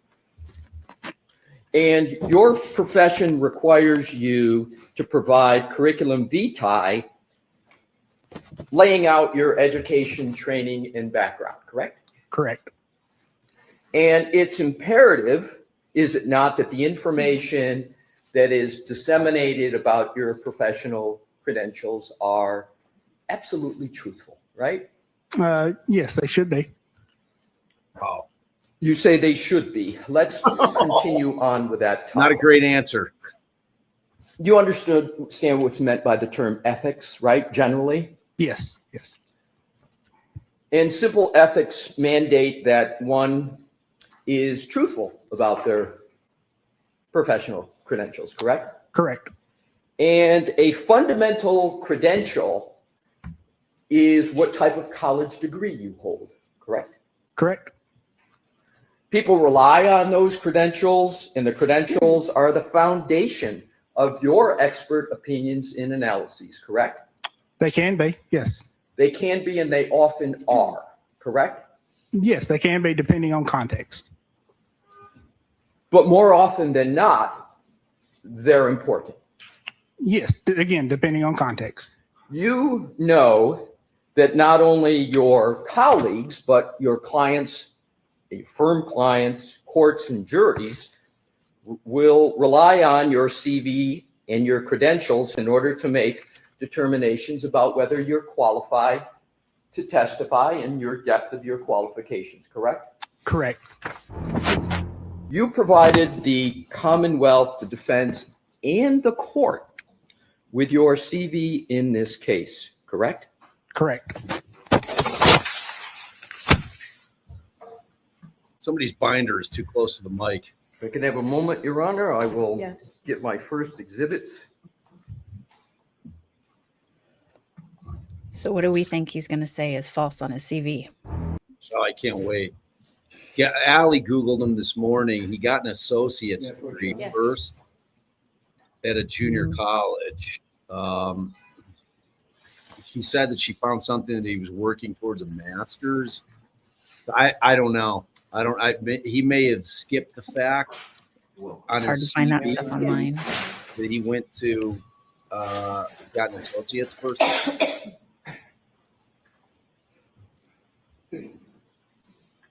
Your Honor, if I could have this marked as the next exhibit For identification? for identification at this point. Okay.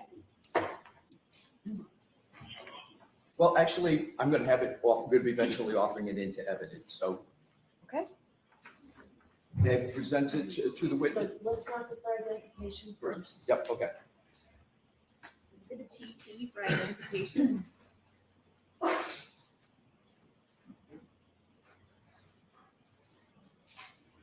Okay. Look at Bob just standing there politely. Oh, I love him. Yes, thank you. Mr. Burgess, Yes. I am presenting you with exhibit. TT for identification. I was, thank you, Your Honor. I'm learning not to talk while I'm walking backwards so Madam Court Reporter can hear me.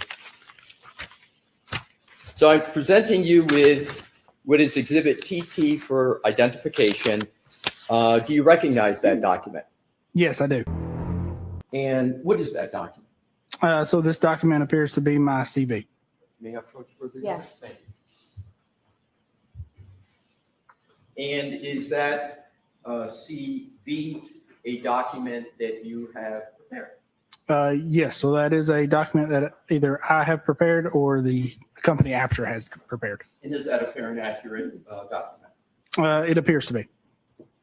Your Honor, I offer that into evidence. Any objection, Mr. Brennan? No, thank you. Yes.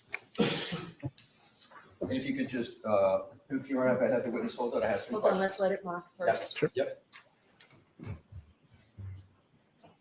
Exhibit 183.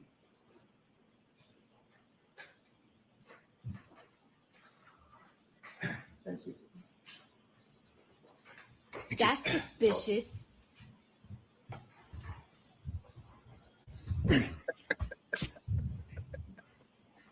The suspense is killing me. That's Mr. why- Bridges, you have in front of you your CV that we just spoke about, and I'd ask you please to draw your attention to the education section where underneath in red it says BGS, and then, do I read it correctly? It says Bachelor of General Science in Mathematics and Business Administration, University of Alabama Birmingham, Alabama currently pursuing. Did I read that correctly? You did read that correctly. Thank you, sir. May I approach, Your Honor? Yes. Thank you. Like this. Nobody's mark gonna is know. Next for identification. Oh, excuse me, can I put that back on, Mr. President? All we need is Jaws, man. That's all we need. Jaws is perfect. Sure.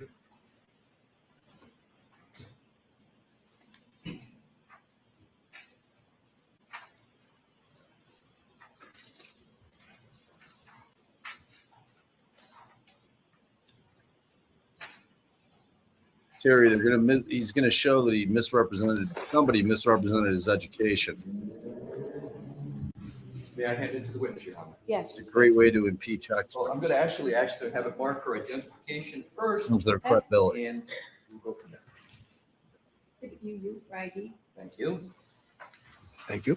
Mr. Burgess, it's been marked, the document is Exhibit UU for identification. Could you please tell me if you recognize that?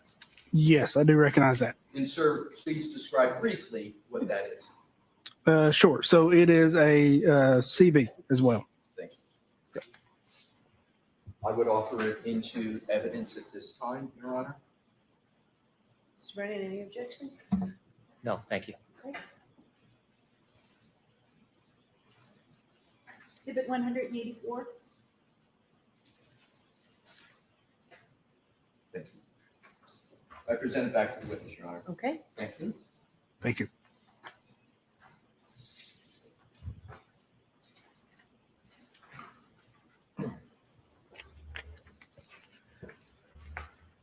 Mr. Burgess, once you've had a fair opportunity to look at that, I have a question, and that question is simple. Is that your April 2020 25 CV?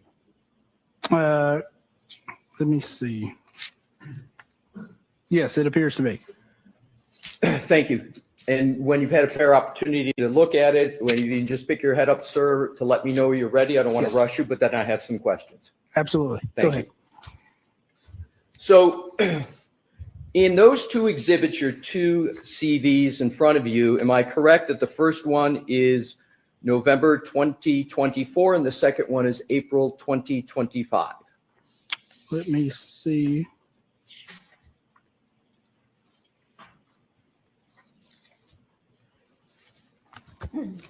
Yes, that appears to be correct. In both of those CVs, you indicate that you have not yet earned a bachelor's degree. That is correct. And you certainly have not earned a Bachelor of Science degree in any educational field, according to those two CVs, right? Correct.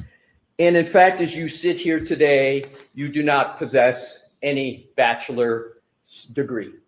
Correct. And the reason, as you state, is because that bachelor's degree is currently pending. That's the term you use. So I use currently pursuing. Currently pursuing, yes. So you have a public profile that's published on Aperture's website, correct? Yes, I do. And it's in the form of a biography page? Yes, I believe so. And that biography page has your education listed? Very possible, yes.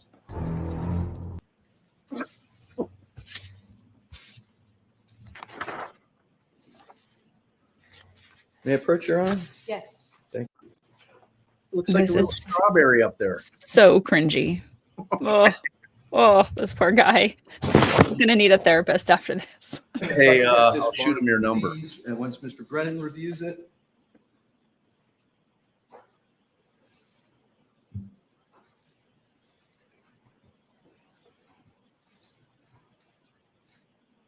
Oh, you got to check that out, do you, Hank? He didn't do that research before hiring him, pal. Ooh, ouch. Good look, Hank. Your Honor, may I have this marked as next identification in order? Okay. Thank you. Dang it, Bobby. Exhibit BB for ID.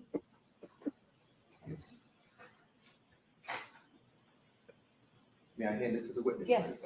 Now, Mr. Burge has given you Exhibit DB for identification. Okay. You recognize that document? Yes, I do. And indeed, that is the bio page that's published on Aperture's website, correct? That is what it appears to be, yes. Now,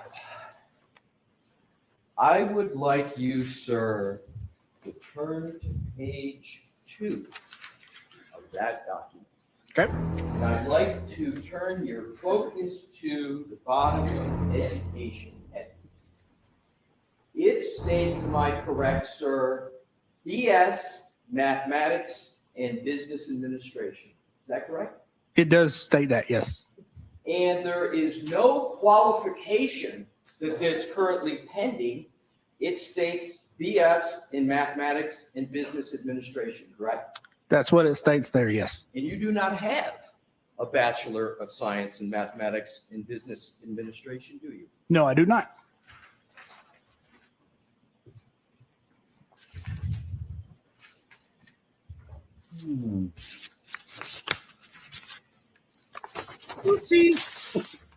And if you click on the hyperlink for your CV on that same website, do you know where that hyperlink takes you?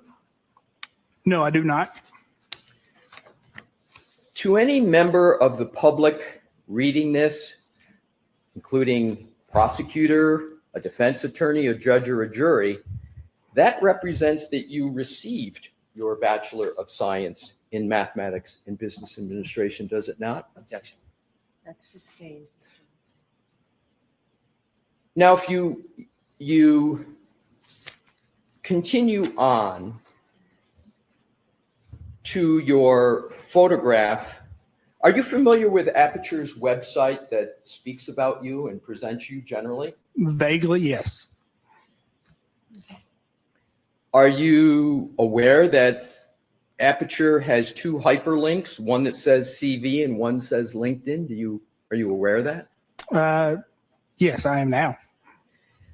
And LinkedIn is a professional networking platform designed for career and business professionals to connect, share content, find jobs, etc. Is that a fair description of LinkedIn? Yes, it is.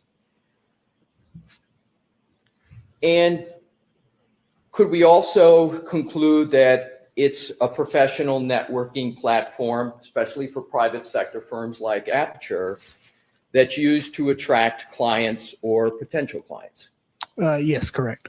And potential clients include, for example, the Commonwealth of the state of Massachusetts, correct? Correct. And indeed, the Commonwealth is no longer, if you will, an attracted client, but it's an actual client of Aperture and you, correct? Correct. And that's the status of the relationship here. Aperture is a client of the Commonwealth of Massachusetts in this case, right? Correct.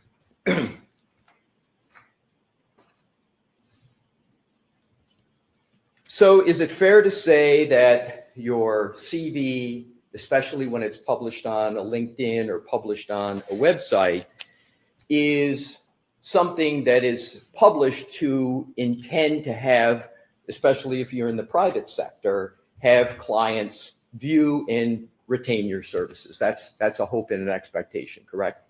Yes, that is part of it. Now, when you look at that document, when you click on, if you were to be in your office, and let's see if you're familiar with this, you click on your LinkedIn on Aperture's page, that would ordinarily take you directly to your professional LinkedIn account, correct? Isn't that what the links are there for? Yes, I would expect so. Are you notified when someone electronically accesses your LinkedIn account? Yes. Not accesses, no. Are you referring to viewing? Yes, that's a better verb, yeah. viewing. Yes. Yes. So If you're you pay notified. the extra fee.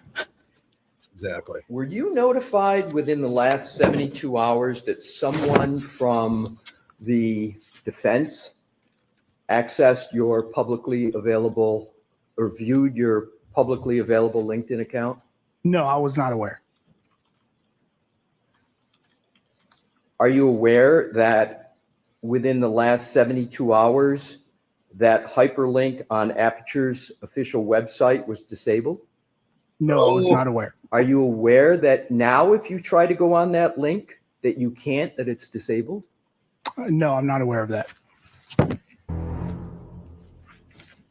Do you know whether anyone from Aperture directed someone within Aperture to disable your LinkedIn account within the last 72 hours? No, I'm not. Have you spoken to anybody at Aperture about your LinkedIn account? No, I have not. Wow.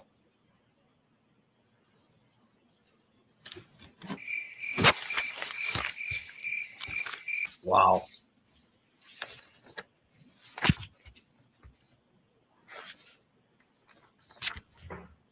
This guy's going to be unemployed. Yep. And it's hard to know who's full of shit. I know. I know. Okay, any objection? I can see it. It's This one. Yep. this one I presented to you. No objection. Is it 185?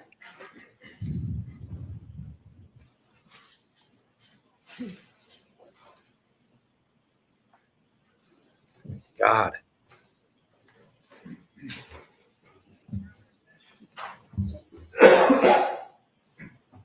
And we are done with those. So Sure. if I could ask those back to you. Absolutely.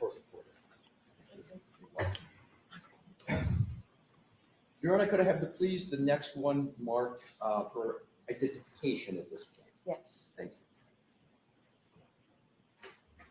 you.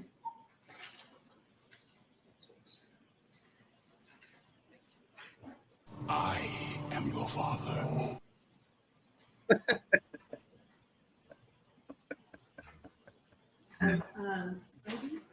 Good one, Mandy. WW.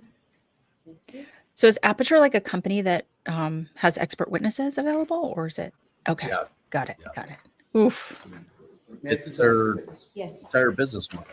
Mr. Got Bridges, it. I presented to you what is marked as Exhibit WW for identification. I'd ask that you take a look at it, take a fair amount of time, and then if you could, sir, pick your head up so I could see that you're ready. Sure.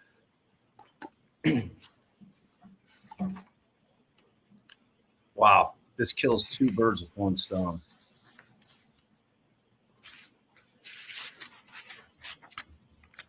And he hasn't even gotten into the meat yet. Okay. Do you recognize that document, sir? Yes, it appears to be a screenshot of my LinkedIn account. Your Honor, I offer that into evidence.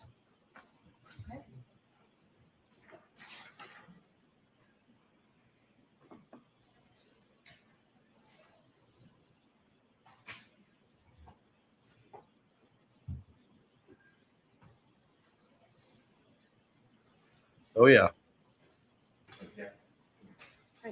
Can I see you at sidebar with these? I mean, when you're attacking an expert witness, I mean, you start with their CV. You know, like whenever we get notice that the government has hired an expert, they have to send us a CV. So that, you know, that's your starting point in terms of looking at it, because in the CV, it's not going to only have their education background, but it's also got any kind of legal treatises they've written, any kind of papers that they've had peer reviewed, any articles they've written, any books they've written, cases that they testified in. So it's Professional got presentations. all that stuff, and you're digging in. Yeah. You're trying to find inconsistencies. You're trying to find times that they had been, if you'll remember back when we were in some of the motion eliminates that were being litigated, when Alessi was trying to get in that stuff with Hyde, where there was a case in a different jurisdiction where the court had essentially rejected her methodology in terms of her trying to compare apples to oranges. And Canoni kind of laid her hat on this, you know, and said, well, look, that was dealing with something different, but the concept was the same. She was trying to apply a methodology for one set of circumstances that she thought would work for this other set of circumstances, and that court there had rejected it. Now, Canoni, of course, did not allow Alessi to cross her on that, which was ridiculous. I mean, that's one of the primary ways you can do it. You know, it doesn't matter what jurisdiction it is. So, yeah, I mean, like, we haven't even gotten to the meat of the matter yet. Like, it's just all your kind of first, you know, your first blush. And he found like gold here. And I believe they have, correct me if I'm wrong, chat, but I believe that they have 2 witnesses that they've hired from Aperture. So this serves 2 purposes, not only to undermine his entire line of testimony now, because, I mean, frankly, Shiloh, like, what's a bigger deal than an expert witness who's portraying themselves as something online in order to get hired? Nothing. I mean, it's, if you are going to make your business as an expert witness, like this is your branding, this is what you're doing, and this is what you do nowadays, right? Like you are putting yourself out there with these agencies or online. You have to have everything so incredibly locked down and make sure it's so accurate. I was putting in the chat, someone said, like, why would there be multiple CVs? Basically, like, I update mine about every 6 months, a couple times a year. I usually update it like if I publish something new or present at a professional conference, just so I don't forget to do it later. But you want to mark the date of when it was revised. So, and keep all that straight for sure. And if you're going to put it anywhere, like a lot of expert forensic psychologists have their CVs available online that you can click on, making sure it's the most up-to-date one for sure. But you have to be uber aware of all of your stuff if this is your job. And I'm sure it's not the same for every company across the board, but typically I would think that if you were being hired on by a company, that they're relying on what you have provided them in terms of your education and background prior to putting anything up on the website. I mean, the day of the phone book is dead, right? I mean, Totally. Yeah. Yeah. it is online. So, and I'm sure Aperture has an entire department that deals with putting the bios of all of their experts that are Right. available to be retained for very important things, such as cases where people's life and liberty are at stake. And, you know, you've got Mhm. people coming in and swearing under oath things. At least the basics, like the degrees, give us evidence of that sort of Right, thing. right. Are they not vetting it, or are they just taking his word for it? I mean, it's going to be interesting to see how that plays out. But I mean, vetting that- Yes. I am presenting to you what has been marked as Exhibit WW for identification. Is that a fair and accurate representation of your personal LinkedIn page? If you could take a moment to take a look. Man. Mr. Leslie, I'm going to ask you to step back so all the jurors can see. Yes, Your Honor, thank you.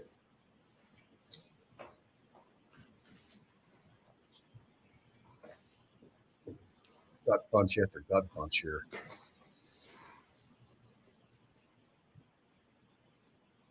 I have like vicarious embarrassment for this guy. No. Yes, it does with a error on page 2 regarding education. Right, and we're going to get to that. Sure. But this is you recognize this as a fair and accurate depiction of your personal LinkedIn page with the exception of what you just mentioned, correct? Correct. Did you draft that document that's represented as Exhibit WW? I have drafted that over time, yes. And when was the last time you viewed that document on your LinkedIn page? I don't typically view the profile page, so it would have been, I could not tell you how long it's been. Do you have any reason to believe that that Exhibit WW is not on your LinkedIn page online as we sit here today? No, I don't. Your Honor, I move Exhibit WW into evidence. No objection.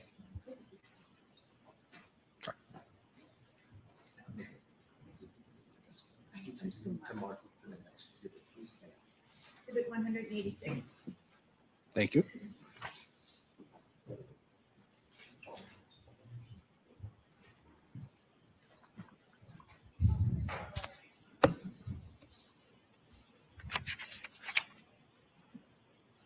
I would like to turn your attention to the printout of your personal LinkedIn page and go right to the second page, bottom. And under education, it says University of Alabama at Birmingham. It's got a little UAB acronym there. And it says Bachelor of Science, B.S. comma, Applied Mathematics and Scientific Computation, 2016-2018. Do you see that, sir? Yes, I do. That's not correct, is it? No, it's not correct. And you do not hold a BS in a Bachelor of Science in Applied Mathematics and Scientific Computation from the University of Alabama at Birmingham, do you? I do not. And that would have been at that time an expected graduation date? So it would be expected, you state. Correct. It would be another word currently pursuing? Is that similar to expecting? Sure, that could be similar. But you know how to put currently pursuing down, don't you, sir? Because you did it on the first few CVs, but you don't have it on your LinkedIn page. Am I correct?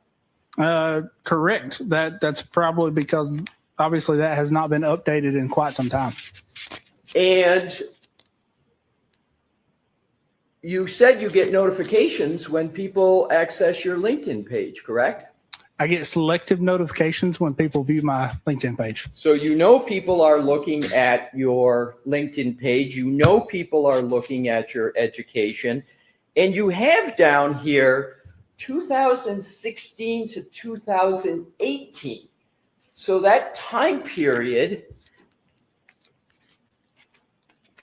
is 7 years old from 2018, yet you use the 2016 to 2018 on your LinkedIn page, correct? Correct. With the caveat that my understanding is people look at your post, not specifically the profile information.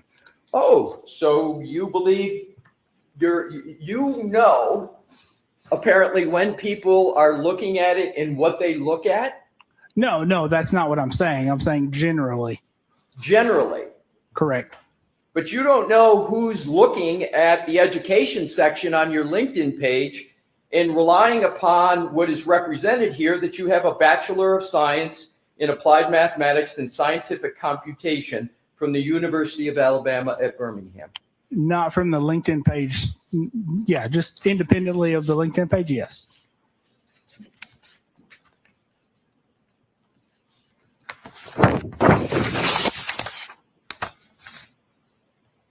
And as you sit here today, that page is still live on your LinkedIn, correct? Correct.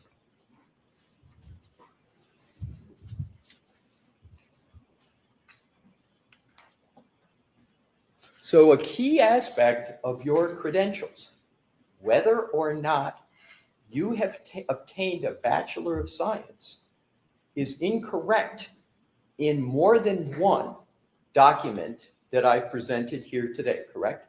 No, I would not agree with that. Well, it's incorrect in this one, correct? Okay. Correct. And the one previously to that, there's two documents that have you listed. This LinkedIn, may I approach, Your Honor? Yes. Thank you. So there's two documents, is there not, sir? There's, may I? Sure. Thank you. And my report, if I can have the previous LinkedIn evidence? So if you The could question hold that becomes is position, whether or not I'm gonna Hank get Brennan that knew. from you. Thank you. I don't know that Hank Brennan was aware of And this. Exhibit 185 that's in evidence, if you can turn to the second page. Shame on Hank. So if you look at each of those state that you have a Bachelor of Science in Mathematics and Business Administration. So there are two documents about your credentials that are inaccurate, correct? Yes, they have errors. Yes, that is correct. May I have those back, Sure. sir? Yep, both. Yes, please. Yes. There you go. Thank you.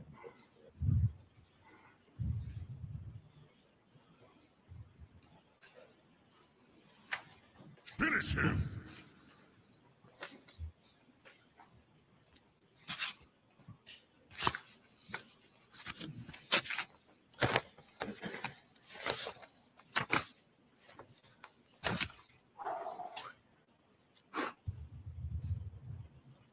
May I approach, Your Honor? Yes.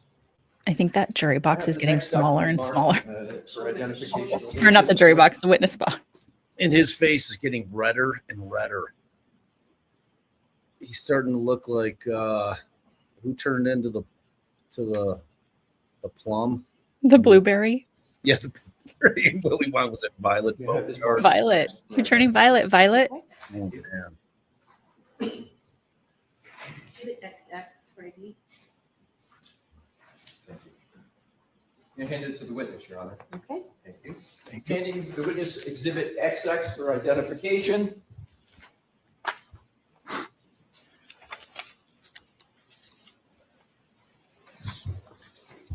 You recognize that document, sir? So it appears to be a CV. Yes. You say it appears to be a CV. Can you describe that any further? Yes. So it's a copy of my CV. Is that a CV you prepared, sir? It would have been prepared by myself or Aperture. Yes. I'm sorry, I didn't hear the end. Sorry, it would have been prepared by myself or Aperture. Yes. Yourself or Aperture? Correct. But you had, at a minimum, a role in preparing that, did you not? More than likely, yes. Yeah, and you would have reviewed that because it's about you before it would have been used by Aperture, correct? More than likely, yes. You wouldn't let somebody put a CV up and out to the public without you reviewing it, would you, sir? So there are other staff members that do review and update CVs. But you're the only one who's going to know whether what's on it is accurate or not, correct? Unless I explain that to them, yes. So either way, either you prepared it yourself or you interacted with somebody and explained it and collaborated with them to make sure it was right to the best of your ability, correct? Correct. If you can look at the highlighted portion, sir, under education. There's no highlight. Well, I understand what you're talking about. There's no highlighted portion. I'm sorry. Let's strike that. If you look under education, the first line, it says in the right underneath BGS. Do you see that, sir? I do, yes. And then to the right, it says Bachelor of General Science in Mathematics and Business Administration, University of Alabama - Birmingham, Alabama, 2022. Did I read that correct? Yes, you did. And up in the upper left-hand corner, there's a photograph.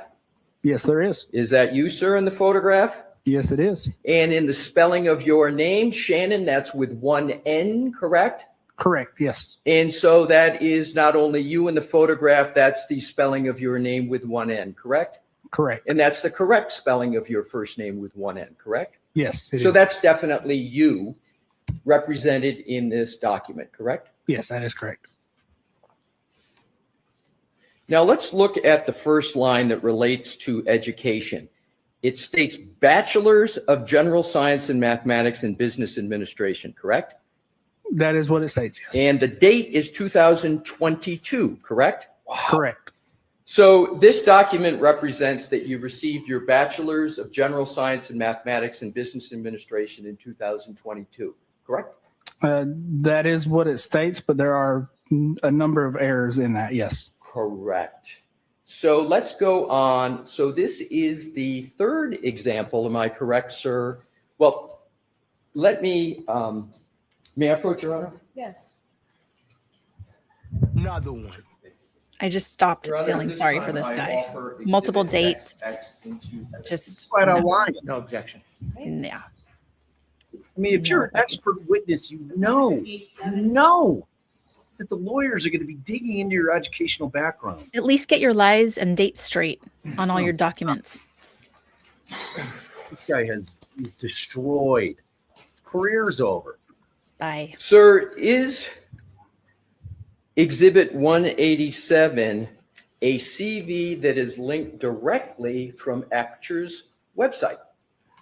I do not know. I would have to look and check that. So as you sit here today, you are not able to state whether that CV is linked directly from Aperture's website. Correct.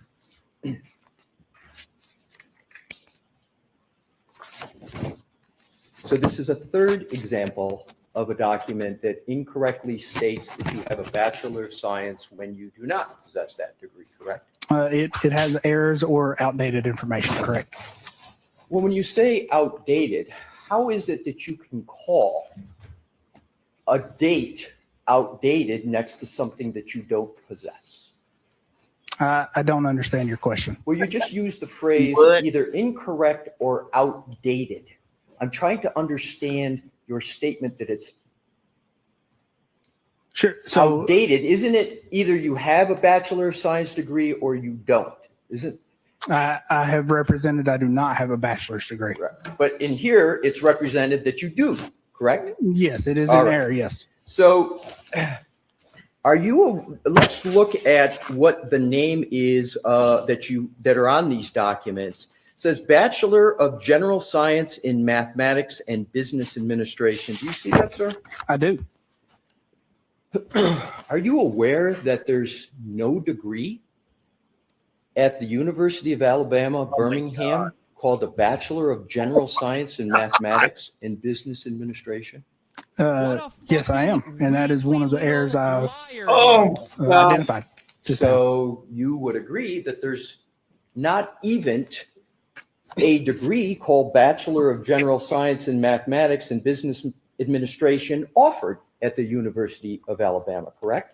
Correct. That should be Bachelor of General Studies with minor in Mathematics and Business Administration. And what you just articulated, you do not possess as you sit here today, correct? That is correct. What you possess is an associate's degree, correct? Correct. And when did you obtain that associate's degree? So that would have been 2015. Finish him.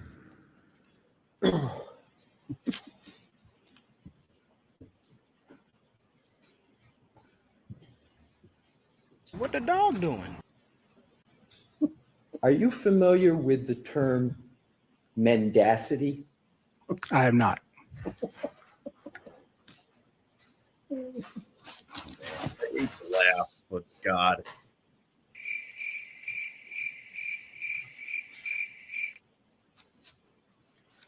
Are you familiar with a CV of 2015? No, I'm not.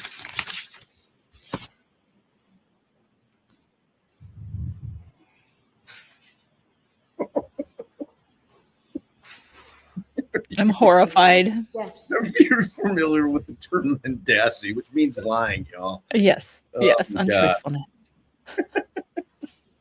Yeah. Oh God. I would fake my own death right now.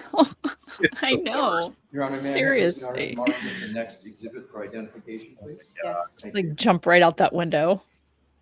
I mean, this dude had to know.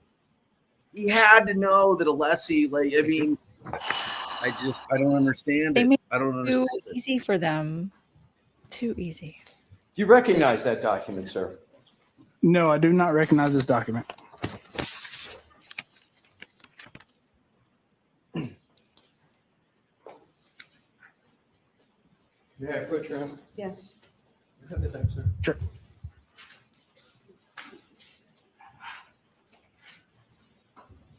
Do you recall ever pursuing, may I stand here and ask some questions, Your Honor? Okay. Thank Can he see the document as well, or do you have a copy for him? He can see it as well, Your Honor. Okay. I was just wondering the purpose. Yeah, sure. And just step back. Yes, Mr. Leslie. yep.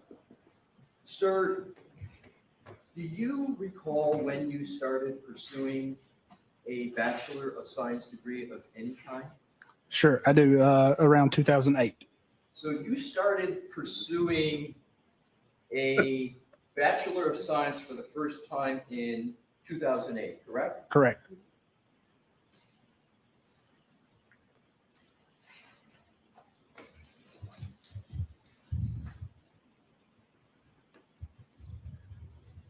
If I did the math correctly, sir, you've been pursuing a Bachelor of Science degree for 17 years, correct? That is correct. And you have not obtained it as you sit here today. That is correct. And yet there are the various documents that we've seen that state that you have obtained the Bachelor of Science, correct?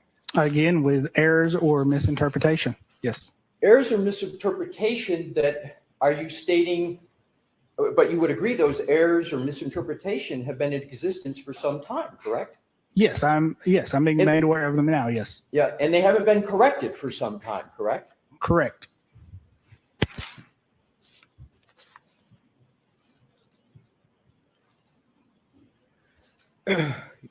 You work for insurance companies, correct? I do work for insurance companies in addition to law firms. Yes. But you work for insurance companies, correct?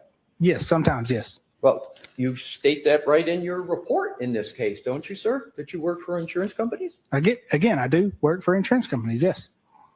And what role do you play in working for insurance companies? You working for them, or are you working for the policyholders that have paid premiums or are making a claim to try to get money from an insurance company? Which role do you have? Objection.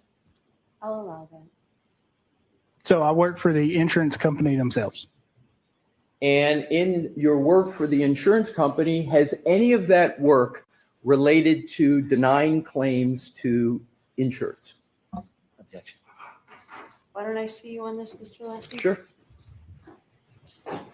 Yeah, sure. Yeah. Can't help him on this one, Bev. There's no putting this paste back in that tube. It's all squeezed out. Wow. Wow. Yeah. Do you guys see Melanie? I don't see Melanie back there. Do you guys? Where is she? Wow. I'm just like, I'm stunned. You know, because it's like Gen X Girl Lawyer had said there's an easy way to have avoided this, you know, and if you're Hank Brennan, you know, and you become aware of it after you've engaged the services, but before you put them on the stand, yeah, there's two ways. You don't put them on the stand is the easiest way. Yeah. And you're insistent that you have to put them on the stand because you've made a lot of arguments in front of this judge, you know, about how nothing has changed and the timeline is what it is and the numbers never changed and clocks are different. I mean, you got to get in front of it. So the question, that's the question, did Hank even know?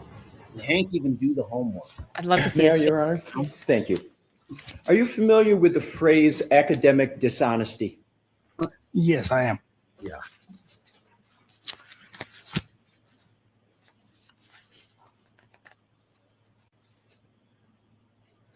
Let's talk about your work on this case. That's right. Two birds. In October of 2024, the Commonwealth hired you to perform a new data acquisition from the infotainment and telematics system of Ms. Reed's Lexus SUV, correct? That is correct. And in your October 10, 2024 report, you outlined a proposal for attempting to extract additional data from the telematics and infotainment modules, correct? Correct. With the caveat, it's not a report, it is a proposed protocol. So we'll call it a proposal. In that proposal, you explain why, in your opinion, you believed an additional data acquisition was necessary based on your words, education, training, and background, correct? That is correct. And when you prepared your proposal, you had access to the manufacturing specifications of the chips in question, correct? I did. You were under no critical deadlines to get the work done, correct? Correct. In your initial October 10, 2024 report, you explained that you believed the data acquisition was incomplete because, in your opinion, based on your education, again, your words, training, and experience, the download of the acquisition was less than the chip's storage capacity, correct? That is correct. And converting megabytes, B-Y-T-E-S, to megabits, B-I-T-S, and gigabytes to gigabits is a basic digital forensic concept, and that concept's critical to successful data acquisition and analysis. Fair statement? I would say that's a fair statement. In your initial report, you stated that the December 2023 data acquisition was from the Spansion clip, S-P-A-N-S-I-O-N, from the infotainment model was incomplete because the acquisition was only 8 megabytes in size, even though the chip has a storage capacity of 64 megabytes, correct? Yes, that is correct. And that's your October 10, 2024 report, correct? Protocol. I'm sorry, well, is it proposal or protocol? Protocol. Protocol? It is a protocol. We'll use protocol. And you blame this on the, quote, programmer's inability to fully read the component, close quote, correct? Correct. In point of fact, the manufacturing specifications establish that the total flash memory component of the chips in question is equal to 64 megabits, not 64 megabytes, correct? That is correct. 64 megabits is 8 megabytes, correct? That is correct. That means the Spansion chip was not incomplete, correct? Correct. The acquisition was the same data size as the total memory storage capacity of the chip, correct? Correct. Your protocol for data acquisition was based on a misunderstanding of megabits versus megabytes, correct?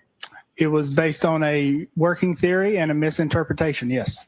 And that was your misinterpretation. Yes, it was. You mentioned Ms. Gaffney in your direct testimony. Do you recall that, sir? Yes, I do. She successfully acquired 8 megabytes of data from that spanking chip during the December 2023 chip off, correct? Yes, that's correct. And that wasn't your only conversion mistake in your October 10, 2024 report, was it? I'm not aware of any others.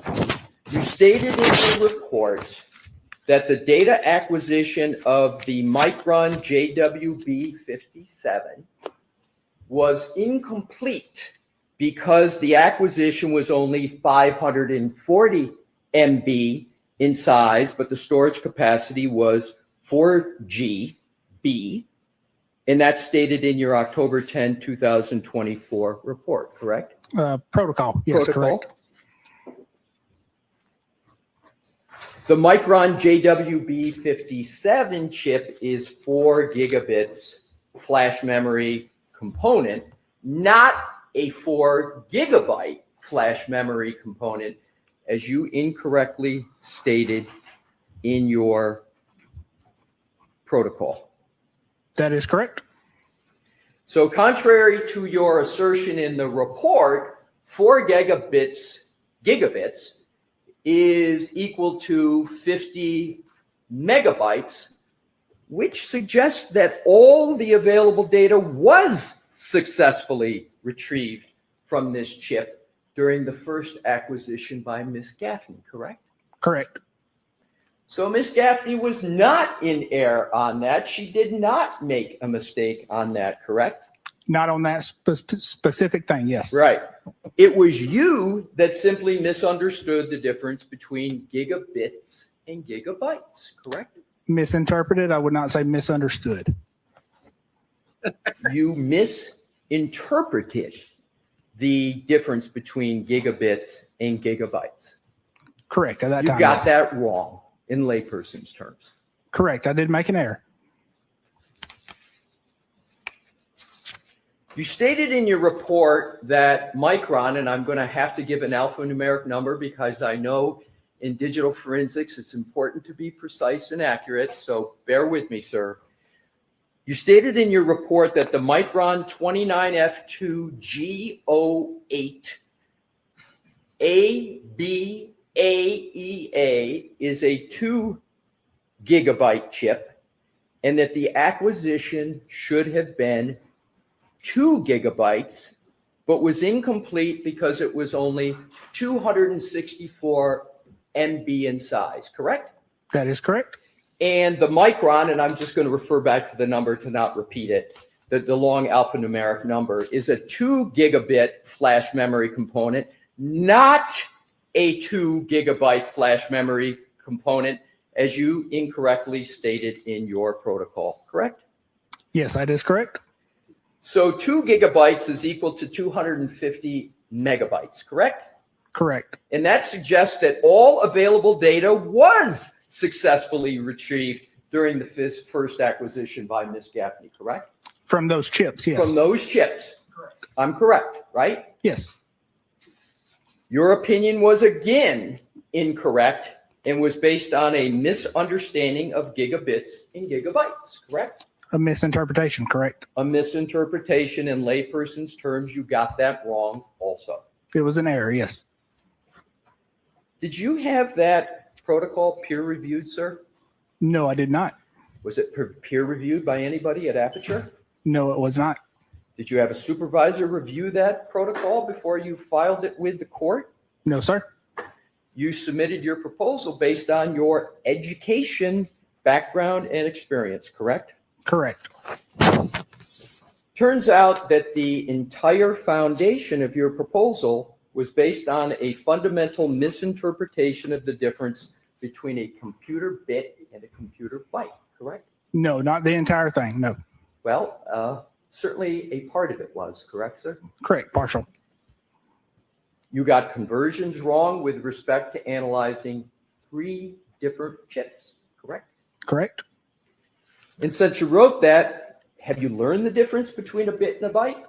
I've always known the difference between a bit and a byte, yes. Have you? You learned that in this case from reading the affidavit of an expert for the defense who pointed out those errors before you submitted your supplemental report. Isn't that correct? I would have to go back and look at the timing on that. I believe I submitted the supplemental before the protocol from the other expert. Are you sure? Are you certain of that? I'm not certain of that. Isn't it the case that the expert for the defense submitted his affidavit before you submitted your supplemental report? Objection. Do you know that? I do not know that. You don't know one way or another. Correct.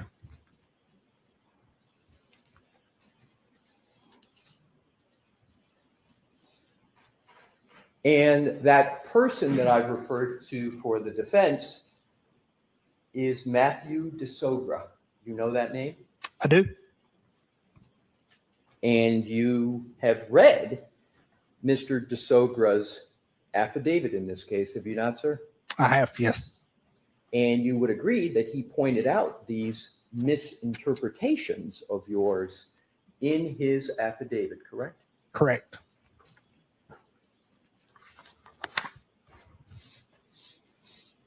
I would like to go back to your January 30th, 2025 report.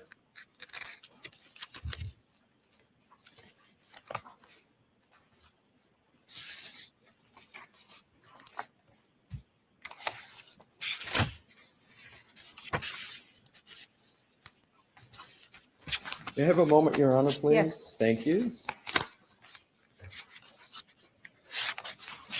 Bob, you guys need to level up to a walking pad. Yeah, is it pretty nice? It's May I awesome. proceed, Your Honor? Thank you. In your January 30th, 2025 report, you know which one I'm referring to, sir? Yes, I do. Am I correct that you indicated that at the time of this quote incident, Burla did not offer support for the infotainment and telematics modules removed from the Lexus, but have since released updated software according to similar modules that are supported by in-vehicle acquisition? That is correct. And the infotainment module that was removed from Ms. Reed's Lexus is consistent with the MMU. You know what I'm referring to in the MMU? Right. It's consistent with the MMU documented by Burla and has been identified as containing an internal micro SD card not acquired during the initial chip-off acquisition by Mrs. Gaffney. You remember that statement in the report, sir? I do, yes. You obtained no additional information from the chips that were already analyzed by Ms. Gaffney, did you? Correct. Correct that you obtained no additional information, right? No data of value from those chips, yes. No data of value. So all the data of value Ms. Gaffney had already obtained from those chips, correct? That's kind of a confusing question. So there was no data of value from those chips to begin with. Fair enough. Right. So Ms. Gaffney didn't miss anything of value. Correct. Fair? Correct. Do you know how much the Commonwealth has paid Aperture to date for doing the work in this case? I do not. Do you have any involvement at all in knowing what the contract is between Aperture and the Commonwealth? I do not. Have you ever had any discussions with any colleagues from Aperture with regard to how much Aperture has been paid in this case? No, I have not. Do you have an estimation as to how much Aperture has been paid in this case? Not off the top of my head, I do not. You've never had any discussion with anybody at Aperture about the fees Aperture has charged the Commonwealth in this case? No, I have not. Who in Aperture is in charge of knowing how much fees Aperture has charged the Commonwealth? That would be the accounting department. Would Dr. Judson Welcher know? Potentially.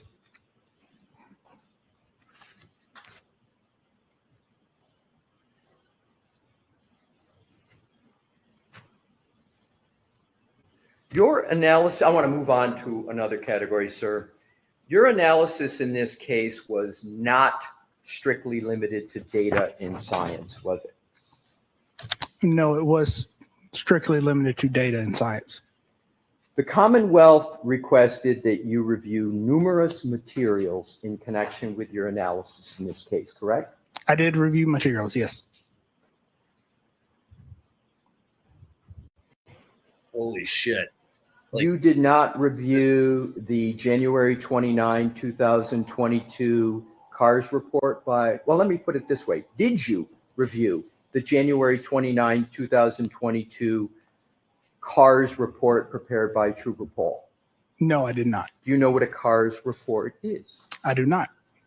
Do you know that a CARS report was prepared by Trooper Paul for this case? No, I do not. If there was a collision analysis and reconstruction report prepared by a trooper in that case, would you want to see a document such as that? No, not for my analysis. Would somebody at Aperture want to see that document? Objection. I'll reword. Are you familiar with collision analysis and reconstruction reports prepared by law enforcement agencies? I am vaguely familiar, yes. Vaguely familiar? Have you ever used one in your analysis at all?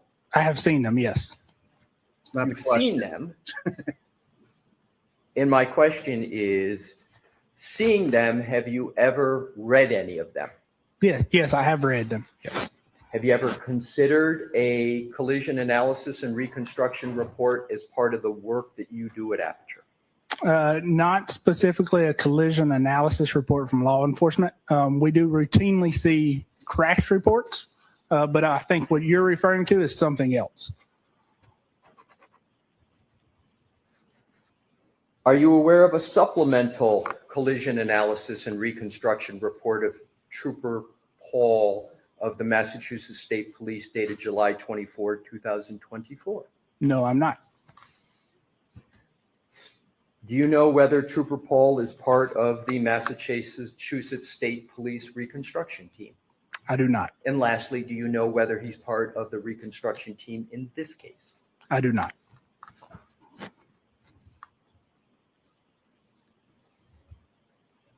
What a bloodbath. Did anybody tell you to avoid reviewing a collision analysis and reconstruction report in this case? No, they did not. You did, however, review the 2024 testimony of Trooper Nicholas Garino in the proceeding of last year, didn't you? I did for specific data, yes. So that's not really science and data, is it? It's testimony. Yes, it is testimony. So you did review materials in this case beyond science and data, correct? You reviewed testimony. Sure, that is common, yes.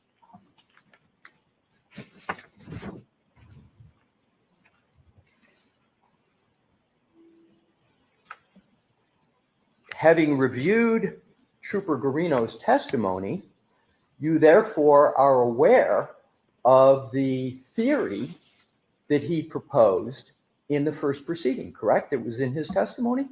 Objection. I'll allow that. I'm not. So specifically, I reviewed Trooper Garino's testimony for information related to the infotainment and telematics modules. So did you read all of the testimony? No, I would have skimmed it. You would have skimmed the testimony? Correct. And how would you, and what would be the purpose to just skim it? Sure. So I'm only interested in the information related to the infotainment and telematics modules. So you just, I want to make sure I have this right. So you would skim it. You would look for what you are want to focus on, And you, as you sit here today, you don't have any recollection of what the theory of the Commonwealth was in the first proceeding? Not from that testimony, no. Do you recall Trooper Garino as part of what you reviewed? So you reviewed certain things of Trooper Garino in his testimony, correct? Correct. And in your direct testimony, you testified extensively about the iPhone of John O'Keefe, correct?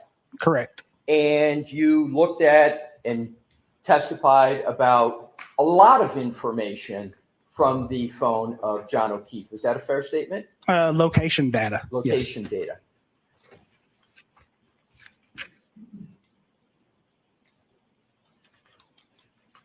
Did you read, therefore, Trooper Garino's claim that the last... Objection. So why don't I see it sidebar, find out what's going on? Sure. I mean, I cannot overstate the fact that this guy's career is done. He's untouchable as an expert witness. No one will ever call him again. He's going to get terminated from Aperture. Yeah. Aperture is going to suffer massively for this. I think so. How can they not? I think it's very damaging to them as a very damaging to the. And that's the thing. Their next guy, Welcher, is from Aperture, and what he's done in one fell swoop is just cut the legs out of that entire. That guy's on his LinkedIn page right now. Like, it's like, oh my god! It's like, oh god. Are all these links working? Is anyone viewing my LinkedIn page? I mean, it's like in terms of credibility, it's everything for witnesses. You know, especially when it comes to expert witnesses, where you're putting these people on the stand and they're giving an opinion as to a reasonable degree of either medical, scientific certainty, and you know, jurors are relying on this information.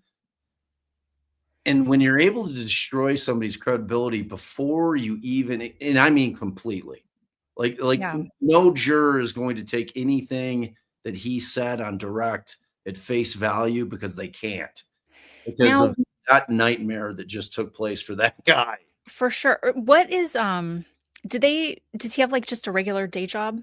Like, does he work? That's his gig. This is it. This is it. Wow. That's shocking. He's a professional expert witness. That's what, like, that's, you know, anytime we're looking for experts in a case out of field, you know, we'll go into like our resources and we'll look at all the companies that supply expert witnesses, because they, you know, the thing for Aperture is they're supposed to do all the vetting. That's why you're using a company like that, because they people. It's like it really is like it's a twofer situation. But a lot of expert witnesses, you know, they have their day job where they're doing that thing, that trade craft, and you know, maybe in retirement is when they kind of move into just expert witness, right? They can work as little or as much as they want to. They're getting paid for their expertise and for their testimony and their time. But I don't even know if this guy built up like that that trade craft expertise and experience to then take this into that. Certainly not the education. No. And you know, I mean, it begs the question, what did Aperture do in terms of vetting the information he was providing to them? Right. If anything, you know, on the front end, because it's just one, because like Arca is a similar type of company in that they provide the same type of services for lawyers on both sides. And, you know, that's what I'm saying. Like the expectation for us as attorneys is we expect them to take that legwork out of the picture for us in terms of you vetted them. We know that they're trustworthy. You know, we're pulling their information off your website. No, and I clearly didn't do any background on this too. Gosh. Nothing. Jurors, we're just waiting a minute for something before we can proceed. Feel free to stand up and stretch. Trying to do this without having to step out of the court. God, Hank's got to just be furious. And I Yeah. don't bad at all. No, I mean, at this point, no. Everyone in the chat's like, well, not everyone, but some people are like, why do I feel bad for this guy? I think it's his Southern accent that makes us feel bad. But It's hard to watch somebody get dismantled. well, yes, because we're not psychopaths. Like we're, feeling for what we have empathy for what's going on, but It was so similar. Like that's why I played during lunch. I played Trooper Paul, who testified last trial, and like yeah, I felt awful for that guy because he Me was too. outmatched in every way, and that was by Absolutely. Alan Jackson, who doesn't have the science background that Right. Bob Alessi does. So it's like this guy starts off with just getting decimated in terms of his educational background and the fact that he lies. He can call it whatever he wants. He could try to phrase it however he wants, but the bottom line is he lied about his educational background in order to get a job. And we haven't, like, we're just now getting into the nuts and bolts of his testimony. And Bob Alessi's a fucking genius. You know what I mean? Like, Bob Alessi's going to know, like, this material frontwards and backwards. And it was like, Alan Jackson started with Trooper Paul, like it was like, probably junior in high school type education. Mr. Alessi, is there anything we can go to and come back? If there's not, there's not. But it was painful to watch for that guy because, like, he was just a guy I can do it if Your Honor would like. Didn't lie. Have any idea how much longer? Right. You just didn't have the experience.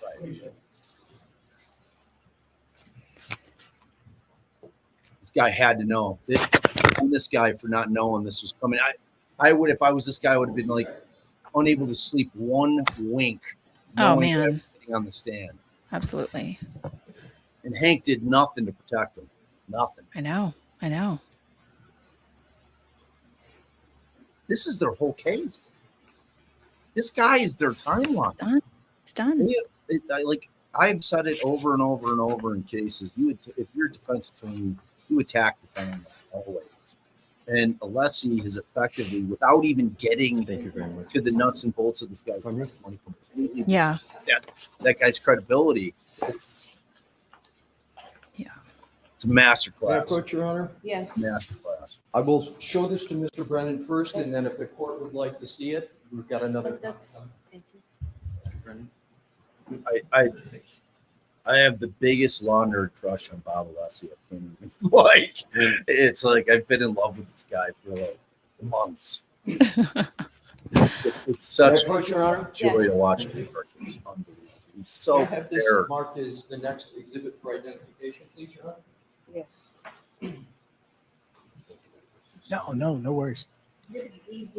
Still polite as ever to this guy. He's like, I know I've just destroyed your life, but it'll be okay.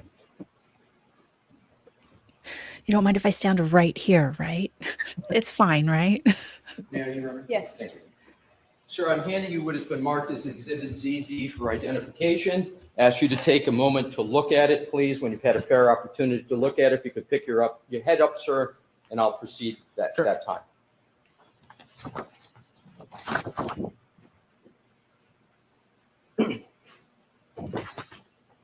Wow.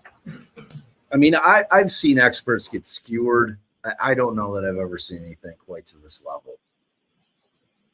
Like I've seen experts, fib about things. I've seen them get called on opinions that turned out to be, complete and utter bullshit. But like, this is like it's like literally watching the death of somebody's career in real time.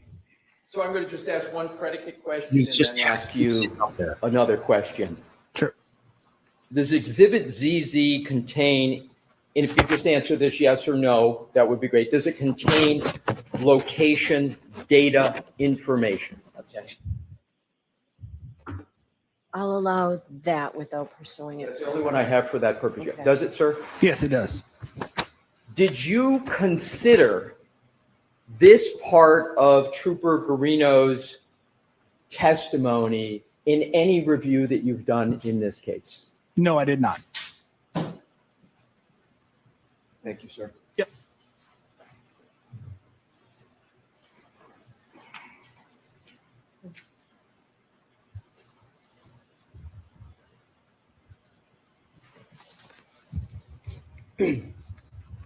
On December, we're going to move on now to another topic, sir.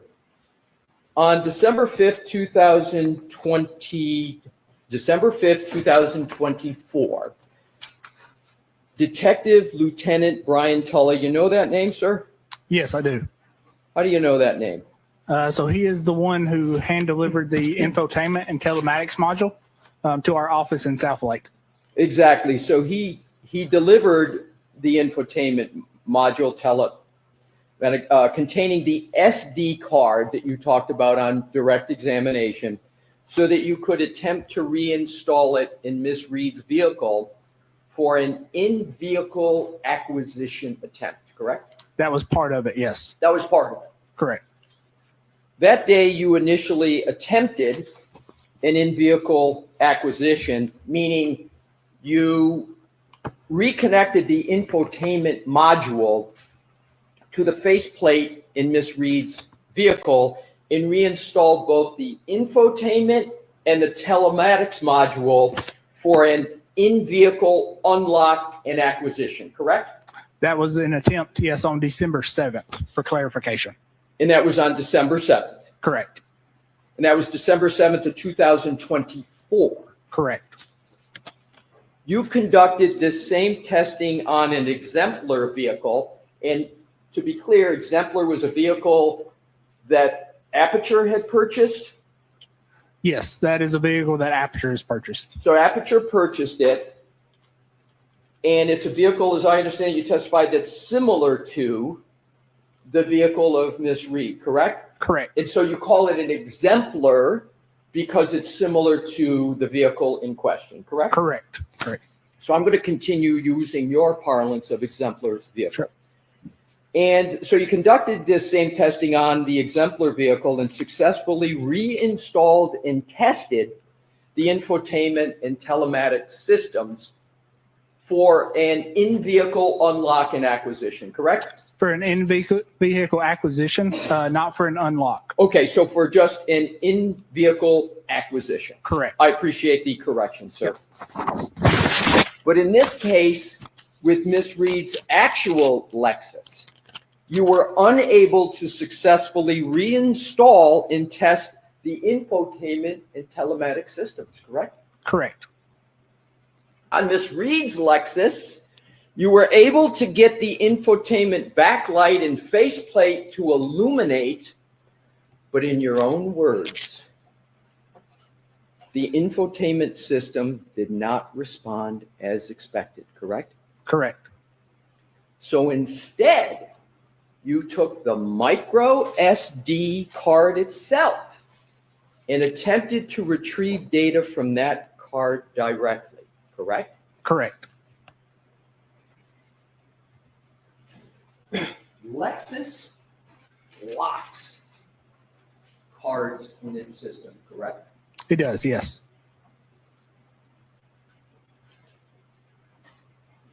If Lexus thought it was appropriate to access those cards, do you know whether or not they would have them unlocked? You know. I do not know. Now, I'm going to let the answers. Thank you, Your Honor. I want to cover a basic question. Do you have any citation to any scientific literature where specifically what you did on this Lexus model has ever done before? Has it ever been done before, do you know?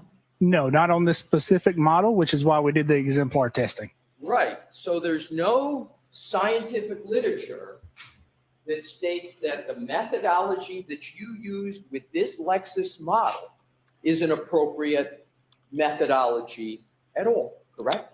There is literature that addresses the methodology in other ways, but not specific to this Lexus, correct? There's no literature at all stating that the methodology that you used for this Lexus is the appropriate methodology to use for this Lexus model, correct? There's no literature about this appropriate Lexus model, correct?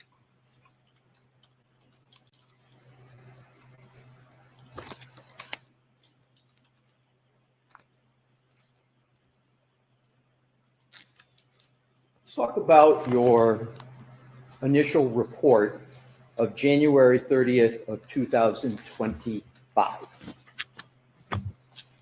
You issued your initial analysis and report on January 30th, 2025, correct? Correct. Your report included a general timeline analysis. You use that phrase, timeline analysis, that you state discuss a collision, does it? No, not in my report, no. As a matter of fact, your January 30th, 2025 report doesn't even use the word collision, does it? Correct, because I'm looking at data from the infotainment and telematics module. But the report of January 30th, 2025 does not even contain the word collision in it, correct? I believe it does in the background portion, which would be on page 2 or 3, which would just be restating the, if you mind if I can look at my report? Oh, please. Sure.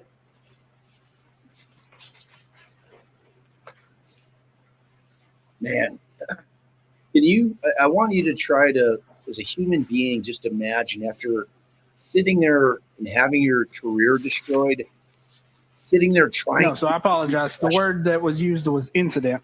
Right. Correct. But you don't use the word collision at all in your January 30th, 2025 report. That is correct. I appreciate you checking that, sir.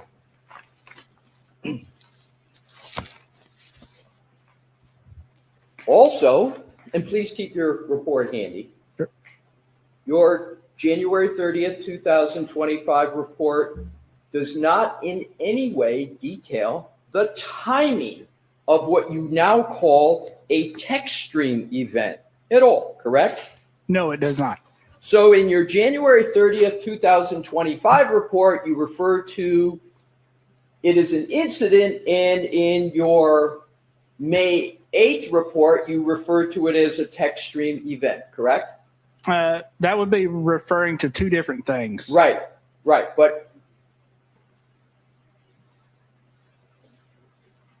did you use the parlance text stream event at all in your January 30th, 2025 report? No, I did not.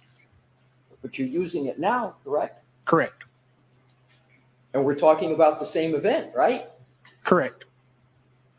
In fact, your analysis and conclusions were limited in your January 30th, 2025 report to generally identifying a clock skew between Mr. O'Keefe's phone and Miss Reed's infotainment system, correct? That is correct.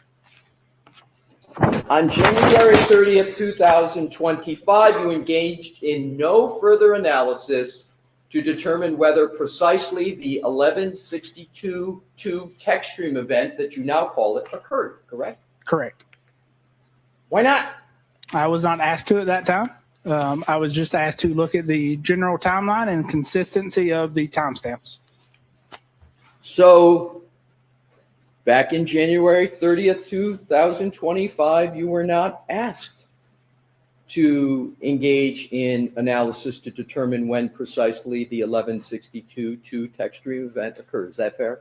That is fair, and that is based on the common concept that, a lot of cases that we work, there is clock skew, but we do not have events to precisely determine what that clock skew is. Understood. So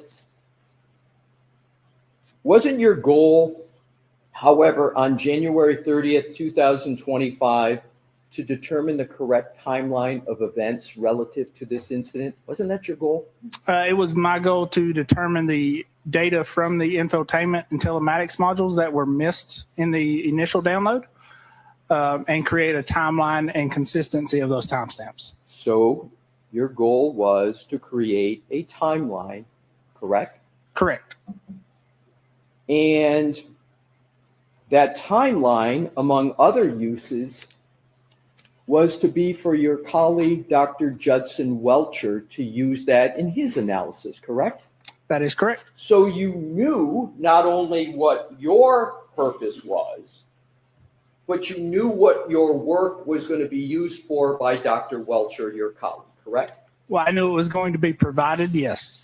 Well, you knew it was going to be provided. Have you ever talked to Judson Welcher, your colleague, about this case at all? I have vaguely, yes.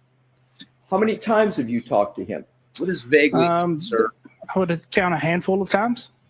And just give me a general idea of the nature of the discussions between you and Dr. Welcher. You're both working on the same, quote, incident, right? Sure, yes. What would have been the nature of those discussions? So those discussions would have been identifying what I found on the infotainment and telematics modules and discussing, explaining that data to Dr. Welcher. So did Dr. Welcher ever tell you, your colleague, why he wanted to use that data for his purposes?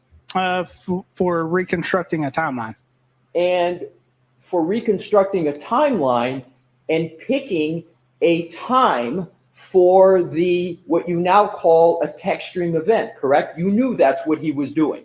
Correct, for a timeline, yes. Right, so you knew that for the 1162.2 text stream event, he was going to use your analysis back in January of 2025 to try to pinpoint that text stream event 1162.2, correct? That is correct. You knew that. Yes. And you know that he used that data to select a specific range for that text stream 1162.2 text stream event, correct? I don't know if select would be the right. I understand what you're saying. Yes. What term would you use? Sure. So based on the data, he's identifying the time approximately when that event would have occurred. And that text stream event, that 1162.2, is what Aperture is contending is a time of a collision. Is that correct? That's sustained on that. Ask it differently, Mr. Ness. Do you know the purpose of the 1162.2 text stream event in the analysis performed by your firm? No, Dr. Welcher, I do not. So you performed your analysis in all these timelines that you talked about on direct without knowing what Dr. Welcher was going to do with that data? No, so sorry, I misspoke. So it would be to timeline the time and date, or to put a time and date with when that text stream trigger would have occurred. Exactly. Right. So you knew what the purpose was of your work. Correct. With regard to Dr. Welcher's work. Correct. And isn't Dr. Welcher's work on the 1162.1 and the 1162.2 text stream event an important aspect of the work of Aperture in this case? Yes, it is. Simultaneously destroying Judd Welcher. Did anybody from the Commonwealth his name Judd ask you in your January 30th, 2025 report to not discuss your work in connection with the text stream 1162.1 and the 1162.2 events? No. But you didn't discuss that, meaning the 1162.1 and 1162.2 events, in your first report in January 30th, did you? That was not part of my report, correct. But you did delve into that, and pretty heavily, in your May 8th report, correct? Correct. And you delved into that pretty heavily in the middle of this trial, correct? Correct. So after the trial, do you know the trial started around April 22nd in this case? Generally? Yes, generally. So let's do the timeline on this. January 30th, 2025, you prepared your initial report, correct? Correct. In that initial report, you mentioned nothing about text stream event 1162.1, correct? Correct. In that report, you mentioned nothing about text stream event 1162.2, correct? Correct. The trial starts April 22nd, correct? Correct. Roughly. Generally. No, the trial in this case, this trial, about April 22nd. After the trial starts and after witnesses, of course, are appearing, you prepare another report, correct? Correct. And that's your May 8th report, Correct. right in the middle of this trial. Correct.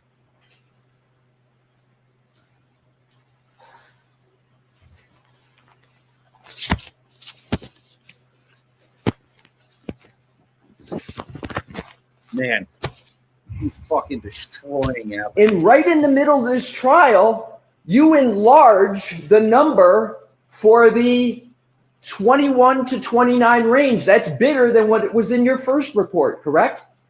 No, that is not correct. Well, you changed the number, don't you?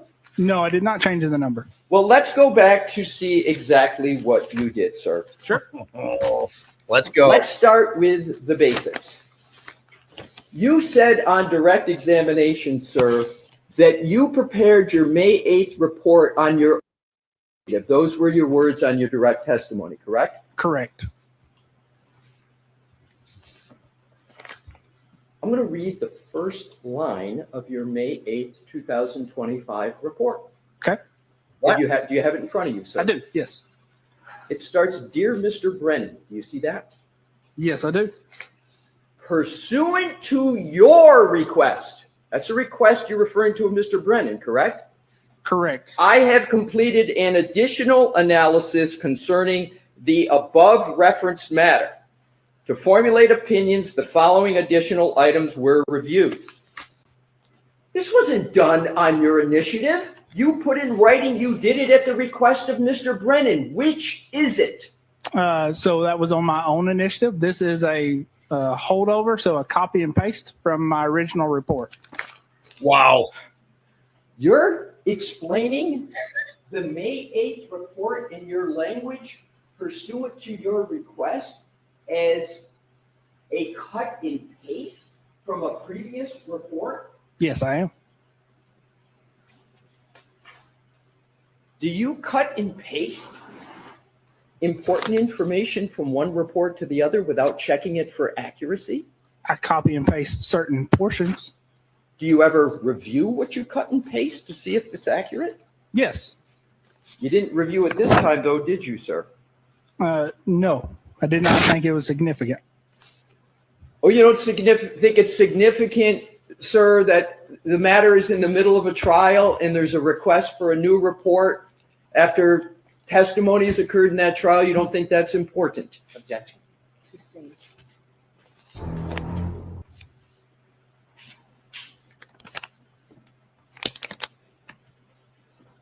Why did you prepare the new report then? Sure. So there was a claim from a PowerPoint presentation by Mr. DeSogra of trying to adjust clock syncs or making clock adjustments based on the synchronization of certain events. That was produced in March. Upon reviewing that, my initial thoughts were to address that in testimony. But as I was preparing for trial, I made the decision that it needed to be better addressed in a supplemental report. But you understand that the report that you're referring to, that's the report of Mr. Soger, correct? It is a presentation of Mr. DeSoger. It's correct. A presentation. You understand his presentation merely was responding to the work that you did, correct? No, that's not correct. So your belief is that Mr. DeSoger's report didn't address at all what you had done? Partially, yes, but no. Okay, but let's cover the basics. You Sure. agree that Mr. DeSogra addressed, at least in part, the work that you had done? He tried to address, yes. Right. So do you know the date of Mr. DeSogra's report as March 5th? Does that sound right to you? Yes, that's what I So said. you had Mr. DeSogra's report that you claim was the basis for you on your own in the middle of this trial creating and submitting a new report, you claim that the basis for that was Mr. DeSover's report of March 5th of 2025. That is correct. You waited 2 months to do that? Again, my initial thoughts were to address it on My testimony. question, sir, is not your thoughts, just did you wait 2 months? Just let him finish the answer. Yeah, but my question, sir, Finish the answer. finish it how you'd like. Sure. So 2 months, was it 2 months between March 5th and when you submitted your report on May 8th? Was that 2 months? yes, it is. So, did you know when this trial was going to start, sir? Generally? Yes. Do you think it's fair to submit a report without anybody asking you in the middle of a trial? Sustained. Bob just wanted that question heard. He didn't care if it got objected to at all.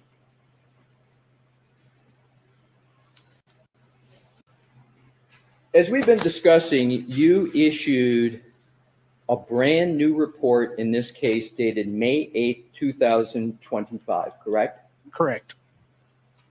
That changed your analysis, correct? No, it did not change my analysis. Were there changes to your analysis in it? There were clarifications. Clarifications. Correct. Let's address that. Yeah, you word In your fucker. January 30th, 2020 trying to mince 25 words report. with Bob Alessi. Good luck with that. You did not mention TechStream event at all, did you? No, I did not. And you didn't mention collision at all, correct? No, I did not. And you mentioned both of those now in your May 8th, 2025 report, correct? I don't know if I mentioned collision. I'd have to go to my report and look. But you certainly do mention TechStream events, correct? Yes, that's and correct. And you labeled them 1162.1 and 1162.2, correct? Correct. That's a change from your first report, isn't it, sir? No, it's not a change. It's a supplement. Oh, so your definition is that when you add something to a report, it's not a change, it's a supplement? That is what it is, yes. It was a misspoke.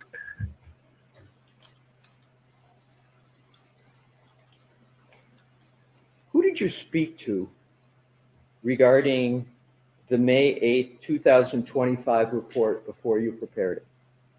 And no one before I prepared it. So you just prepared it on your own? I did. What a guy. What a guy. Did you have any communications at all? I asked you who you spoke with, but did you have any communications at all with either Detective Lieutenant Tully or Buchanan?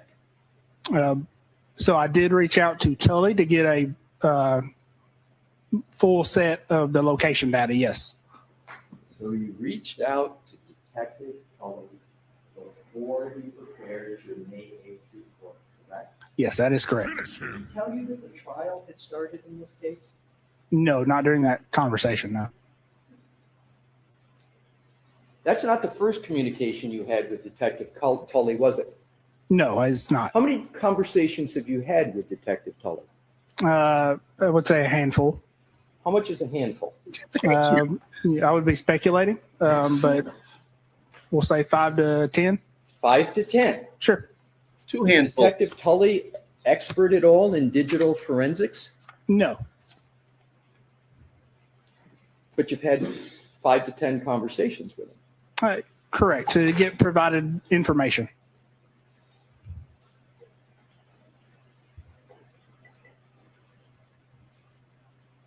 God, this is glorious.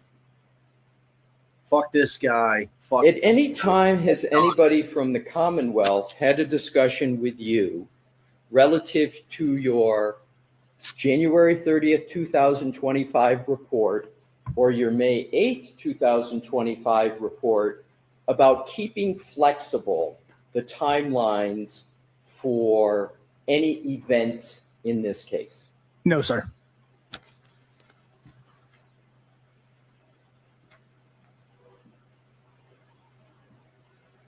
Did you have any discussions at all regarding the May 8th, 2025 report you prepared in the middle of this trial with anyone from the district attorney's office? Yes. When did you have those discussions? That would have been on, probably May 7th when I reached out to Mr. Brennan. So you reached out to Mr. Brennan on May 7th, 2025, correct? Correct. That's before May 8th of 2025, correct? Correct. So before you sent that report in, you had a discussion with Mr. Brennan about it, am I correct? Correct. What was that discussion about? That was just a discussion over the data and what the report said. So you were discussing with Mr. Brennan what was going to be in your report, including data and analysis, correct? Correct. That's suspicious. Did you tell Mr. Brennan that you were going to be submitting the report shortly to him on May 8th? Yes. Did you agree to a time when you would submit that report? No, I did not. Did you tell him when you were going to submit it? No, I did not. But after the conversation on May 7th, you discussed with him that you had either pretty close to finalize the report. It's a pretty extensive report, right? Correct. So on May 7th, you were pretty well along the way in that report, correct? Correct. Did you let Mr. Brennan know that? Yes. So he knew the nature of the report. He knew how far along you were with it. Correct. Fuck you, Hank. Piece of shit. Lying motherfucker.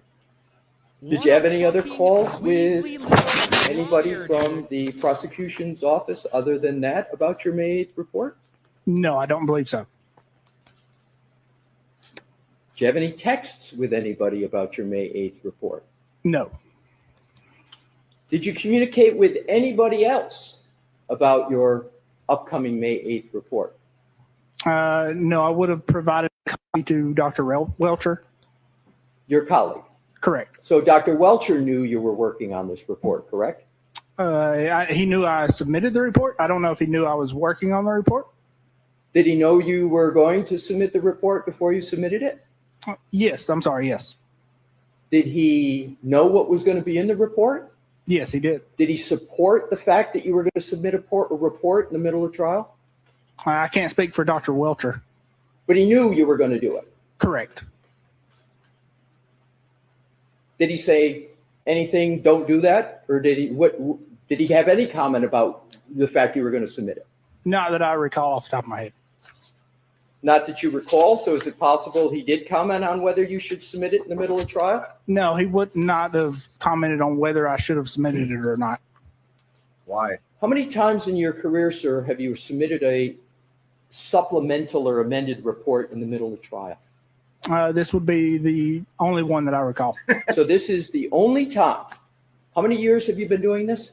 Approximately 10 years. And so approximately 10 years, this is the first time you've submitted a amended supplemental report in the middle of a trial. A supplemental report, correct. Supplement, as you call it, a supplemental report in the middle of trial. Correct.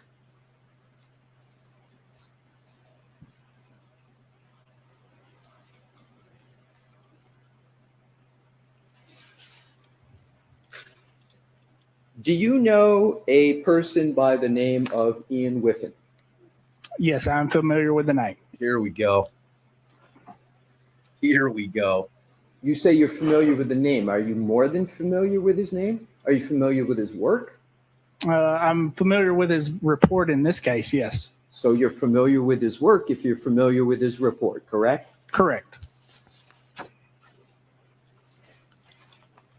Were you given do you know that Mr. Whiffen has testified in this trial? No, I do not. Oh, you lying son of a bitch. And with regard to Mr. Whiffen's report, did you read it? Yes, I did read his report. And that would be of interest to you, correct? That's why you read it? Correct. Because Mr. Whiffen's report, and are we talking about Mr. Whiffen's January 2025 report or his March 2025 report? Are you aware there's two of them? No, I'm not. Do you know which one you're referring to? That would be the January report. So the January 2025 report, are you aware that there's just a couple minor differences between the two reports, or you're just not aware of it? I'm not aware either way. Assume there's very minor differences with the reports. Mr. Whiffin's reports contain information and some detailed, and they're long reports, right?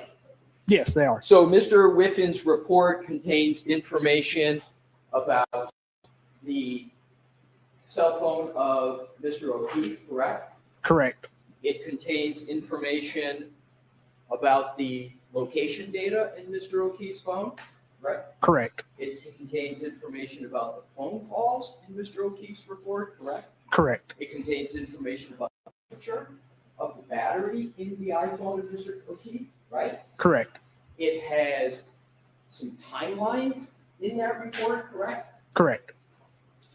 And those timelines have very specific events that are represented in the data from Mr. O'Keefe's cell phone, correct? Correct. As a matter of fact, it's got location data and times that you have used in your report and PowerPoint presentation here, correct? Correct.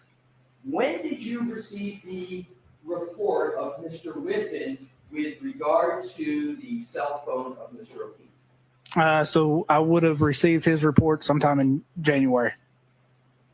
So 4 months ago, you had the report of Mr. Whiffin with substantial information about the types of databases you can find in the iPhone, location data, health data, phone calls, and a timeline, among other information, correct? Correct. You had all that information. Correct. And you had GPS location data in that report regarding Mr. O'Keefe's iPhone, correct? Correct.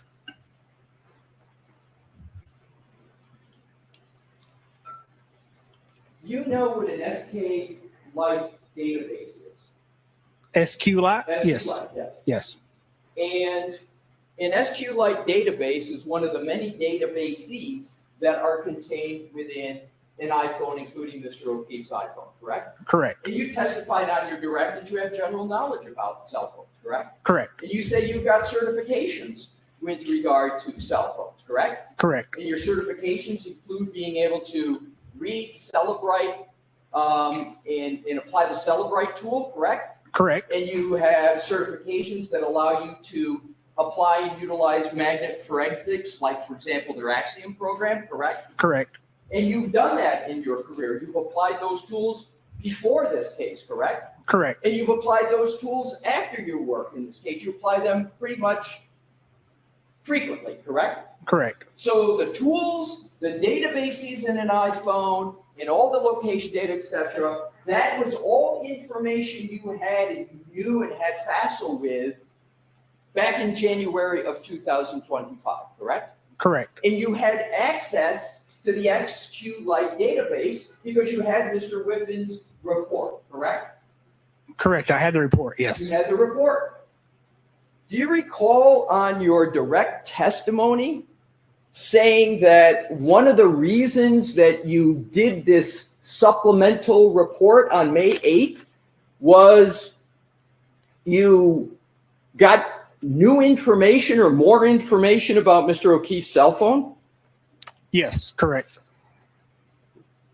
You had that information through Mr. Whiffin's report back in January of 2025, didn't you, sir? Correct. I had the report. I did not have the data. Well, didn't Mr. Whiffin's report discuss location in a pretty detailed manner? Yes, it did. And didn't he use GPS location data in that report? Yes, he did. And you had that in January 4 months ago, correct? Correct. And you read it 4 months ago. Correct. Yet you still submitted a report on May 8th in the middle of this trial, correct? Correct.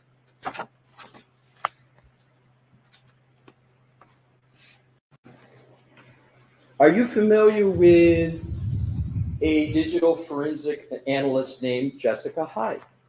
I am familiar with the name, yes. Do you know she's working on this case on behalf of the Commonwealth?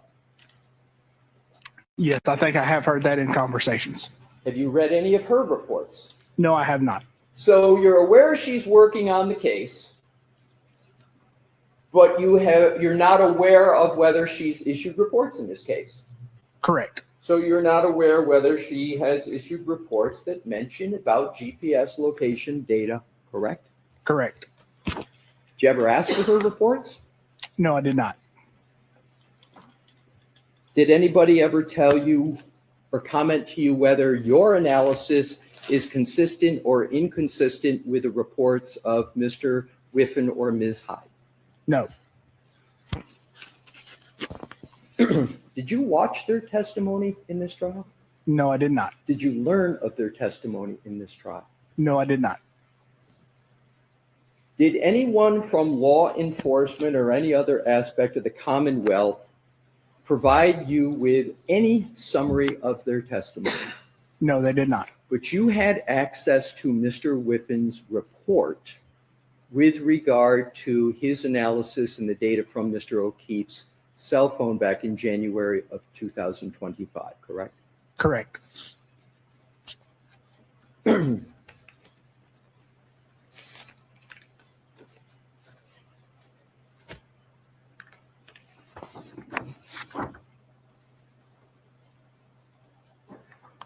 Having read Mr. Whiffen's January 2025 report, you know that his report contains statements about movement and other activity of Mr. O'Keefe's phone after your time period in your original report of January 30th, 2025, correct? No, not after the time period, no. Let's take a look at that. Sure.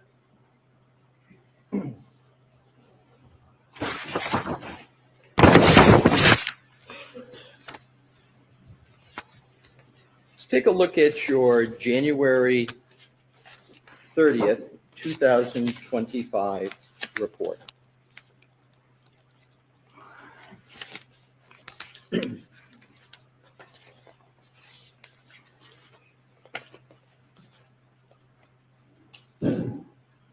Well, we'll come back to that. I'll do that in an order that makes a little bit more logical sense.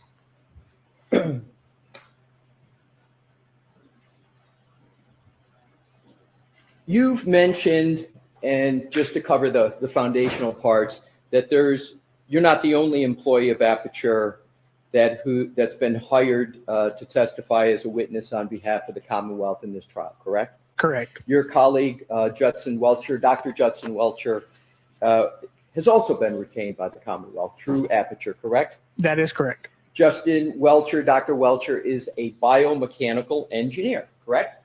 Correct. Do you know whether Dr. Welcher holds any professional certifications? I do not know. Does Dr. Welcher's expertise extend beyond your own? It is a different discipline than my own, yes. So it's a different discipline. So it could be horizontally extended and it also can be vertically extended depending upon the subject matter? Sure. That's a fair statement? Sure.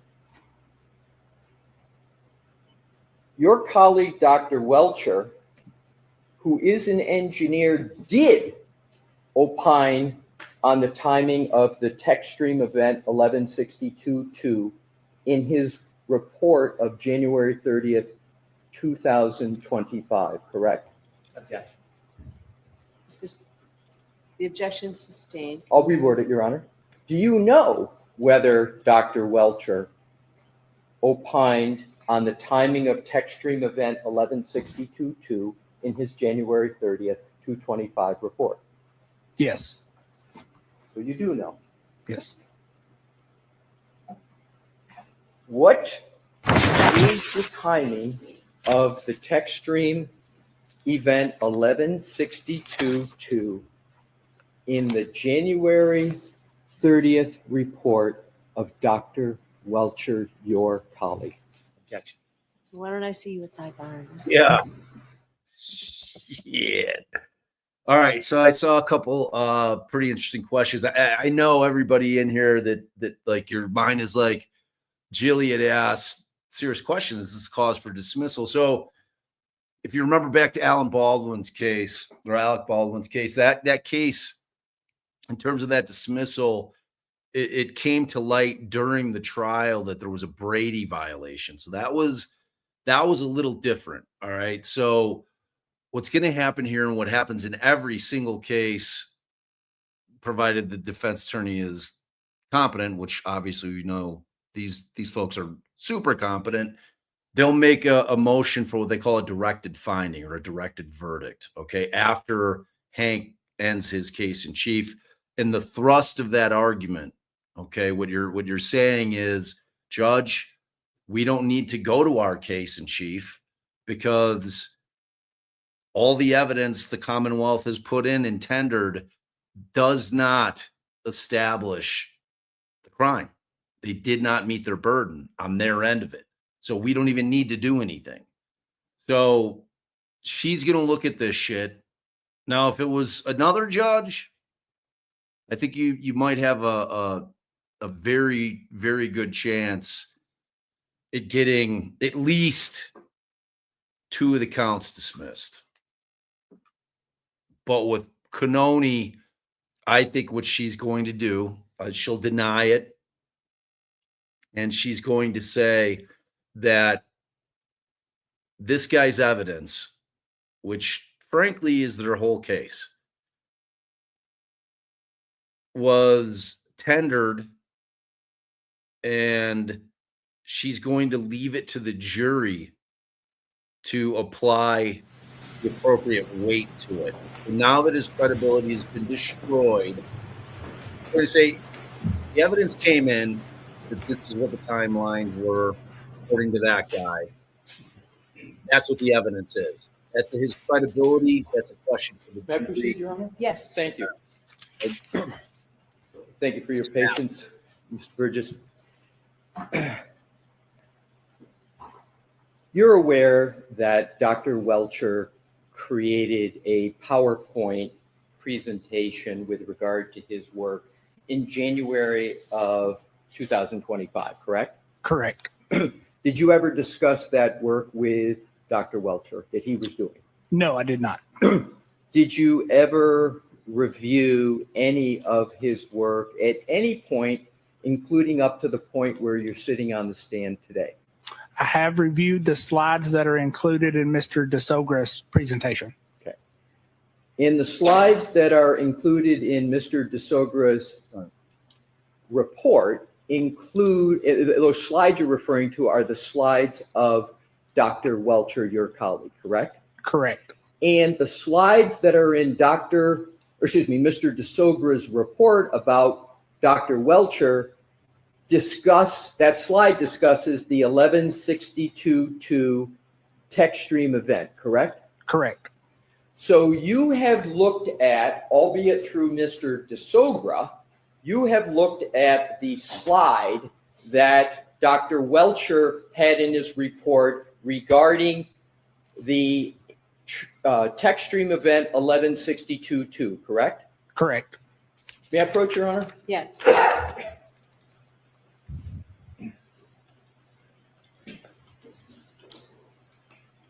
Welcome. May I have this marked as the next exhibit for identification, Your Honor? Yes. Thank you. AAA for identification. Okay. Thank you. May I present it to the witness? Yes. Thank you. May I remain here for a few questions? Sure. Thank you, Your Honor. Mr. Burgess, if Yes. you could take a look at what has been marked for identification is AAA, and tell me, once you've had a fair opportunity to look at it, whether you recognize that slide. Yes, I do recognize that slide. And sir, what do you recognize that slide as? So it is a slide that states a number of times associated with text stream event 1162-2, which would be the second event.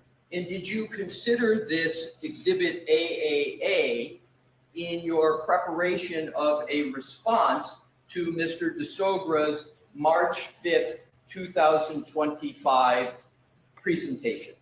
Yes, I did. I offer this into evidence, Your Honor, AAA for identification. Okay. I'd like to put the whole report in. Your Honor, I have no need to put it. The report's 143 pages. So I'm going to let this in, and I haven't decided yet about the whole 143 pages. Okay? Fair enough, Your Honor.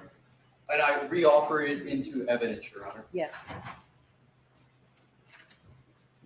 Exhibit 188. Could someone provide me with that 143 page today, please? Sorry, what were you asking for? For a copy for me of that 143 pages before we leave today. Before we leave, we'll get it, Your Honor. Thank you. One way or another. This dude's gonna have to take his suit and bring it out. You can. Hold on, was it marked? It was. It's 188. What number? 188. His underwear are going right into the May I garbage. present it back to the witness, Your Honor? Yes. Thank you.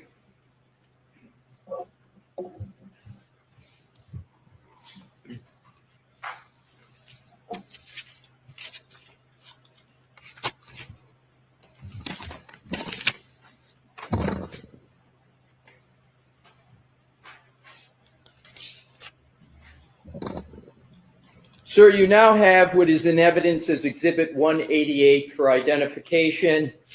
I draw your attention, and this is the slide that you considered in responding to Mr. DeSogra, correct? In response to Mr. DeSogra's analysis of this slide, yes, correct. And this slide, to be clear, is a slide prepared by your colleague at Aperture, Dr. Judson Welcher, correct? Yes, that is correct. Sir, could you please read the time that Dr. Welcher states for the infotainment, for when infotainment trigger 1162-2 occurred? So that would be text stream trigger, just for clarification, but yes, I can. Well, let's go to that. You use the parlance text stream trigger. Dr. Welcher uses infotainment trigger, but it's 1162-2. You both use 1162-2, correct? Correct. And I think that may be a misunderstanding of how he's worded it. Well, Your Honor, I'd actually move to strike that about what Dr. Welcher, I'm just going to what the document says. I'm just going to leave it, but go on. Thank you, Your Honor. So the document says that the infotainment trigger 1162-2 occurred at approximately 12:31:38, correct? Correct. And that it ended at 12:31:43, correct? Correct. So we've got the trigger, according to Dr. Welcher, as of recently as January 30th, 2025, starting at 12:31:38 and ending at 12:31:43, correct? Correct, according to the Lexus clock. Right. Yes. So now let's go down to what says below. Per report from Ian Whiffen, O'Keefe's cell phone data showed, quote, most notably, all device lock events, including the final lock event at 12:32:09, were user initiated by the user pressing the side button briefly. You see that, sir? I do. And did I read that correctly? You did, with the caveat that's according to the iPhone clock. Right. But in any event, that's what Dr. Welcher states on his slide, correct? Correct. Do you know, sir, that the iPhone data reported by Mr. Whiffen that you read, that Dr. Welcher references, do you know that report of Ian Whiffen says there was an end of a health event of 36 steps covering a distance of 84 feet that ended at 12:32:16, which is after 12:31:43? Yes. And you know that? Yes, with the caveat those clocks have not been adjusted. But but you know that there was a end of health event of 36 steps covering a distance of 84 feet that ended at 12:32:16, which is after 12:31:43, correct? Correct. Just stating the comparison. So now what I'd like to do is to move on with regard to the analysis. So in Dr. Welcher wrote this, the slide he presented is dated January 30th of 2025, correct? It's not dated here. It's not dated, yes. but do you know that Dr. Welcher created a report of January 30th, 2025? I do know he created a report. Right, and that's the same date as your report, correct? Your Correct. first report. Correct. So you both submitted your reports on the same date. They're both dated the same at least, correct? Yes, if they're both dated the same, yes. Yes. Are you familiar with the concept of pocket state in iPhones? I am familiar through Mr. Whiffin's report. Okay. You said you've read Mr. Whiffin's report, correct? Correct. So you know that Mr. Whiffin states that there was a pocket state detected on the iPhone of Mr. O'Keefe at 12:33:14, correct? Objection. So the same, I'm going to strike it, do it the same way, Mr. Alessi, okay? I will, Your Honor. Thank you. Objection. I hate this. Are you aware of whether Mr. Whiffin has put in the report you read a timestamp for detecting pocket states of Mr. O'Keefe? Are you aware of that in the report at all? I am aware of that in the report, yes. Do you know when Mr. Whiffin has noted a pocket state detected of Mr. O'Keefe's phone? Do you know? So, Mr. Alessi, why don't you show it? That's what I was going to do. I will, Your Honor. And if we could put it up, we've got it. That's already in evidence on the screen. Okay. It's already in evidence in screen. So are you talking about Mr. Whiffin's report or? Correct. Well, you know what? I'm going to show him the report, Your Honor. I'll do it the way you suggest.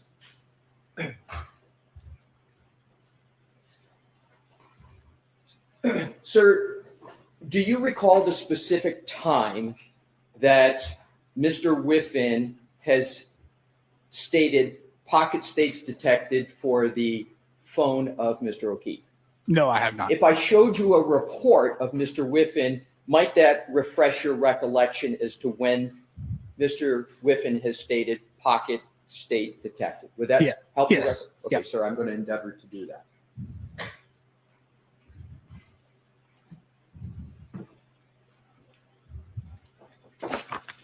If I can have a moment, Your Honor, I have it. Yes. Thank you.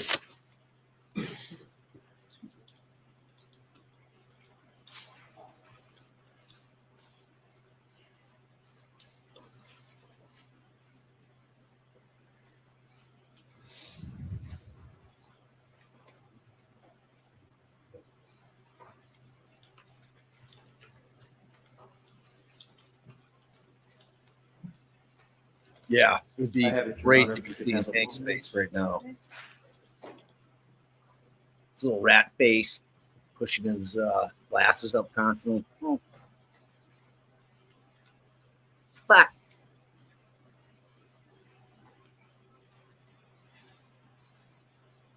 I don't think Alessi's going to be done in 12 minutes. I don't know. He's just getting into the good shit. Like, we're just getting rolling. I can watch him all day, every day. Guy's a master. I'm just going to go to the page so we can do this.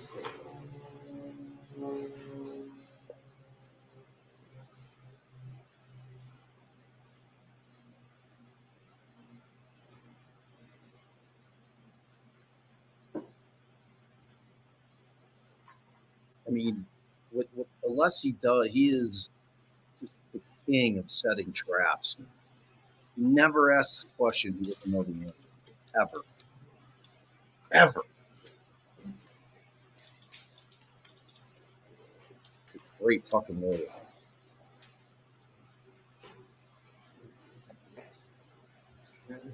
And it all comes from preparedness. He is the most prepared lawyer. Always, in anything he's in. No one's out preparing him. No. Fucking guy eats, lives, and breathes it. What a stud.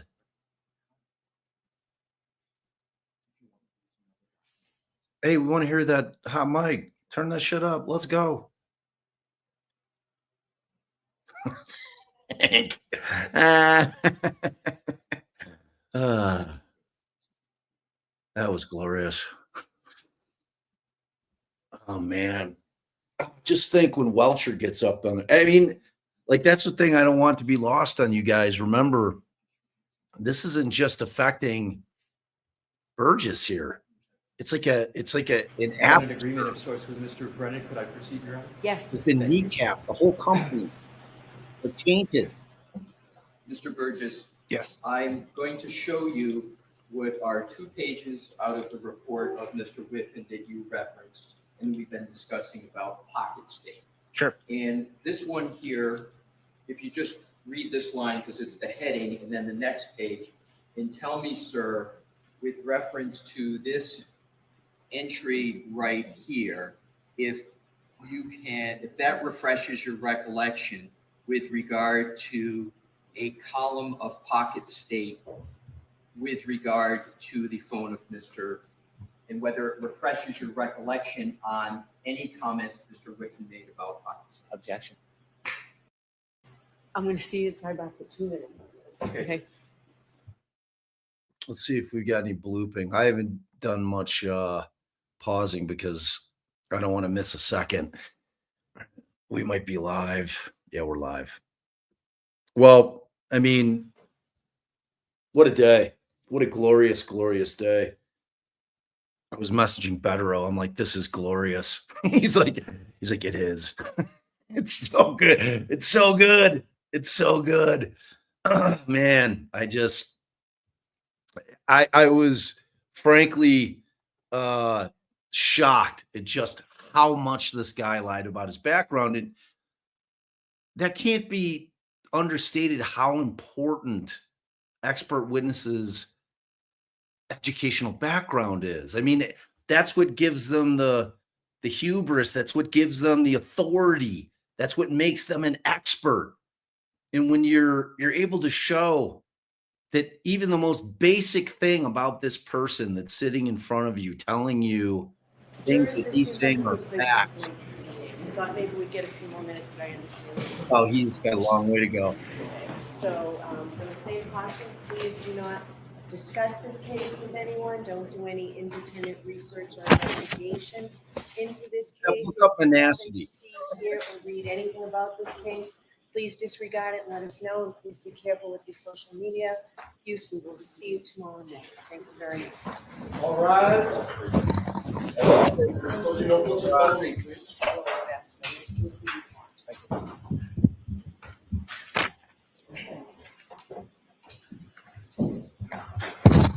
Oh, big time. Got a huge man crush on Alessi. We should be best friends. People, let me tell you about my best friend. It's Bob, Alessi, and Hank. Come on, make a whole theme song and shit. It would be great. Besties. I'll make them laugh all day. We'll eat cereal out of plastic bags with milk in it. Jury's left the room. See. All right, let's see what you got to say. So are we all set, Mr. Alessi, on this issue and for each time that might occur? Understood, Your Honor. Okay. All right. So we'll see you tomorrow. Yeah, tomorrow. See ya. Take care, Judge Bev. She's got to go hit the claws. It's big claw night for her, guaranteed. She's like, oh my God, Hank fucked it. Hank just fucked the whole thing, not looking into this guy's background and education. Jesus. Yeah, what a glorious day. this was, and this is a great cautionary tale for all of the anti-Karen Reed folks out there who were so quick to jump on the X machine and talk shit. Oh, the case is over. You gotta wait. Just wait. Wait till cross. Let's watch the cross and then we'll evaluate it. Okay, how about that?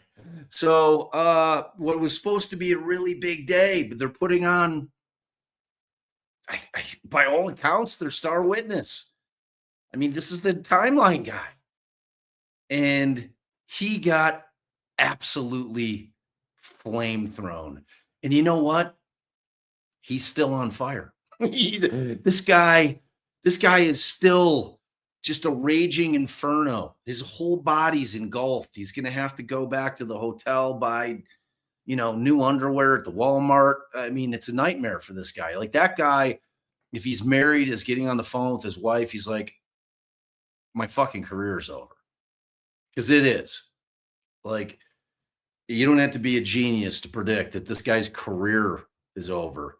And Aperture is in deep, deep doo-doo. And I'm here for it.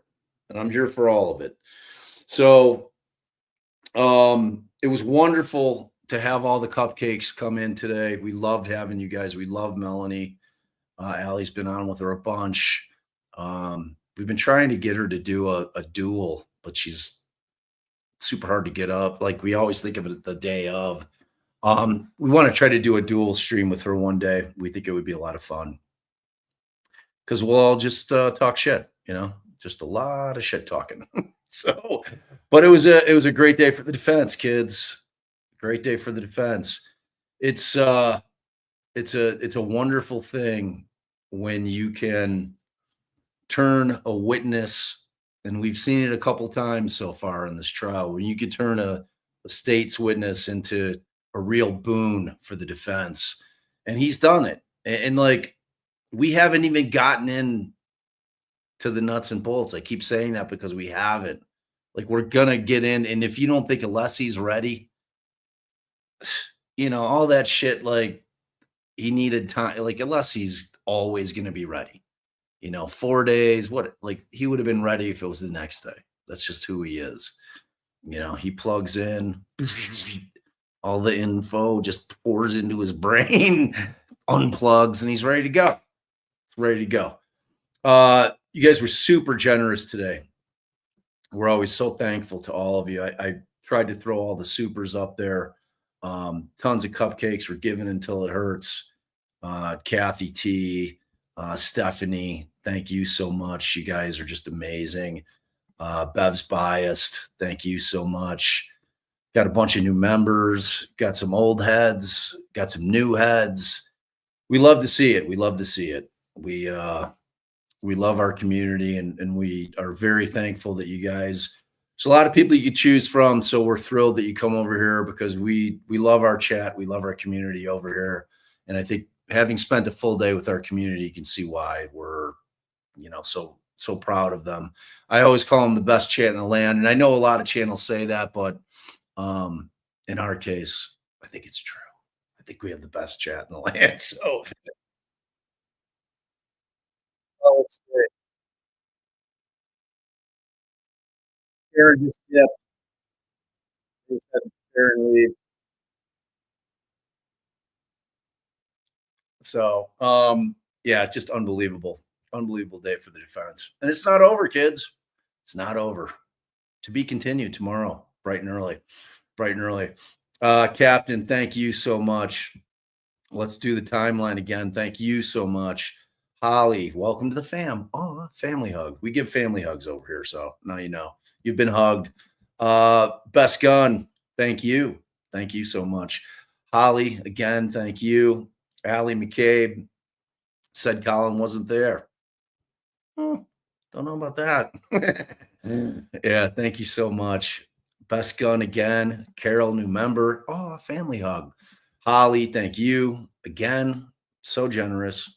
So grateful. Emmett. I did get it, Emmett. Our issue is on StreamYard, we can only through everything, sound bites, media, clips, all that shit. We can only have 100 things. So we're always trying to like figure out what we're going to pull. Because as you guys can tell, we like to use our sound bites over here. We try to time them perfectly. The Jaws is the winner in my book when Alessi's crossing. There's nothing better. He's a blood in the water guy. John Miller, thank you. Ginny, thank you so much. Boston native. Yep, I'm going to be in Boston, July 18th through the 20th for True Crime Podcast Festival. Allie and I will both be out there. If you guys are local to the area, it's a great, great podcast festival. A lot of great pods out there. You guys should make a trip over there. If you do use Defense 20 as the code, you get 20% off the tickets. I'll be promoting that as we lead into it a lot, but think about it. If you're in Boston, we'd love to see you. Love to give you real life family hugs. Mello, as always, thank you so much. We appreciate you. On top, XX. By golly, I got my CVS glasses. I'm an expert. About sums it up. Mother Melanie left to get milk and never came back. Left me with a power couple, though. Love that. We love that. I didn't see her in the courtroom. Was the word on the street that she got in today? I hope she did. She deserves to sit in on some of this trial because Mel's been all over this shit like stink on shit. So I hope she does get in for a day or two, especially during the defense's case in chief. Like I'd love to see her be able to get in there for that. Jen, thank you so much for that incredibly generous $50 super. We love you. Thank you so much.